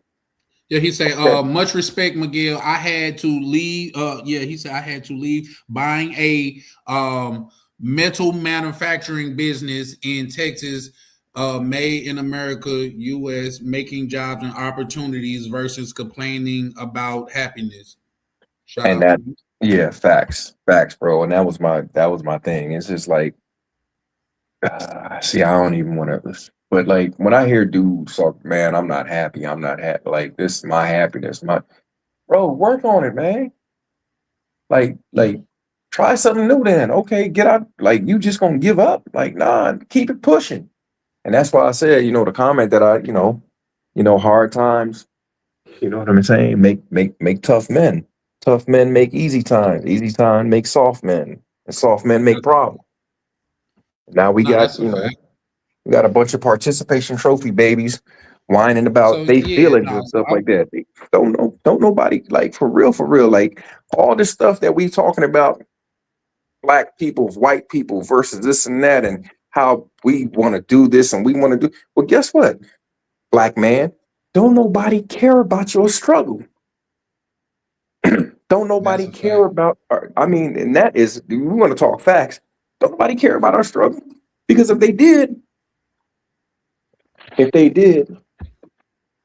we would have been still complaining about reparations. And another news fact, this is fact. That shit ain't never gonna happen. That is never gonna happen. You know, you know where I I think reckon? well, I think that's a conversation for another day. But That's a I whole do nother. think they're having what's the name in that. But my thing is this: if that's what you basing your life on, you're gonna be miserable. You know what I Yeah. mean? So like, get out there and make it happen. Listen, even if they coming, meet that. That's just like if a bus was so far away, man. We meeting that motherfucker halfway. We ain't finna just sit here and wait till it get to us. We got them in walking. We gonna meet it en route. Yeah, You know what I I mean? couldn't, So bro. there's that. But There was times, I'm telling you, there was times I had 3 jobs just because, like, I mean, until I got put on the, on the right job. But I couldn't be like, I had kids to feed. I couldn't, you know what I'm saying? My kids looking up at me and they ain't asked to be here. So guess what? I'm working 3 jobs. I'm working 2 grocery stores and I went and got a fast food, you know what I'm saying? Until I got on. And this was after the military. So I couldn't be like, oh, well, I got too much pride to go, to go work at the grocery store and, go stock shelves and do stuff. Man, come on, man. I got kids I gotta feed, bro. I got kids that need insurance, you know what I'm saying? So did what I did, and I did what I had to do, man. I'm not gonna complain about it. I'm not, it ain't no boogeyman. Nah, you gotta look at the man in the mirror. So that's a take fact. some responsibility. Yeah. So, oh shit, what happened to my what's name? Oh, yep. So, Miguel, man, I'm gonna go ahead and close out right now, man. Like I say, it's been a pleasure. Lee, I see you in the back, but bro, I gotta go ahead and give me some sleep, my G, because I gotta get up early. Man, appreciate you pulling up, Lee, but I gotta go ahead and get up out of here. Miguel, I'm gonna go in with my little outro song. But man, listen, it's always a pleasure to chop it up with you. And like I say, I plan to be hitting you up throughout before the close of the week, so we could chop it up on that little Sure, idea no that I doubt, had. bro. All right, man. All right, man. Take it easy. Good night. All All right, right, good man. night, Bless, Jack. man. You have a All good right. one, man. This is All right, bro. Yep, for sure, man. All right, Miguel. All right. First off, man, appreciate everybody for pulling up on the panel and things of that nature, man. Really appreciate the conversation that we had. Shout out to Ronan, bro. We did numbers tonight, Ronan. You know what I mean? Shout out to you, bro, because it was it was definitely a work of art what we had going on tonight, man. So let me get myself the screen right fast. It was definitely a work of art, man. So shout out to you, Ronan, man. I want you to know, bro, that you are appreciated, man. We did numbers tonight, and I even got a couple of subscribers out of the deal, which is kind of crazy because people still watching and haven't subscribed, bro. Listen, I could see if the subscribe button was like you only get a certain number of them a month or a week or something like that, bro. It's free. Just imagine if you had unlimited money, bro. Somebody walked up to you like, bro, can I get $1? Why you gonna tell them no? You got unlimited that shit. Especially if you're being entertained by what they got going. You know what I mean? So with that being said, make sure to hit the like and subscribe. But this is Charlie Chan with Charlie Chan TV. Oh, let me take this down. Okay, yeah, with Charlie Chan TV, man. Y'all have a pleasant night. This is the outro, man. Love and peace to all. Yeah. Late nights. Open mics. Truth only move when the room got order. Mr. Peppers and Prime on the control. Welcome to Charlie Chan TV. Yeah. 3 beautiful women, whole panel in a vibe, vibing with me. She set the tone when she look you in your eyes. Tam talk straight, no no disguise. And a smooth with it, every word calm but precise. Chat going crazy, yeah, the numbers stay live. Everybody got opinions when the combo get tight. Different views, same table, respect, stay intact. Late night panels where the feelings meet facts. Late nights, don't sleep, don't sleep. True talk, true, no retreat, no retreat. Panel lit, crowd out, Charlie Chan, TV, Charlie Chan, TV, Charlie Chan, TV, Charlie Chan, TV. Once again, man, Charlie Chan out here, man. Some of the most beautiful women, bitch friendly women. Yeah, sick of the lies. Same topics rotate every time they go live. Black man in Germany, Berlin, state of mind. Different culture, different lens. Still speaking this side. Black cleaner, keep it solid. Street calm, no flex. Miguel, keep it gangster. Let the truth handle the rest. Ain't nobody running when the questions get steep. Nothing moves unless Peppers nod. Prime say speak. 2 moderators. One room, one mic at a time. Now let it cook. Charlie Chan TV lose, you know. Where it starts, southern roots, but the vision way bigger than charts. Panel, hotel reviews by day. From lobby to rooftop, we telling no fake. Grinding every wildin' in the comments tonight. Typing fast, cracking jokes, adding fuel to the light. When against the morning, top supporter in the chat. But he said, cam up, Charlie, yeah, pressure like that. Hey, the travel POV, nodded off mid-lap. Guess these late nights build different, everybody cancel vibe. Hey, late nights, don't sleep, don't sleep. Real talk, real raw speech, peppers burn, crowd loud, TDV, Charlie Chan, TDV. Shout out to Live Chat, shout out to Replay Game, shout out to supporters who keep the lights on. If you're here every night, we see you. Let's talk. Charlie Chan TV. Y'all, it's your boy, Charlie Chan TV. We out here at Ryan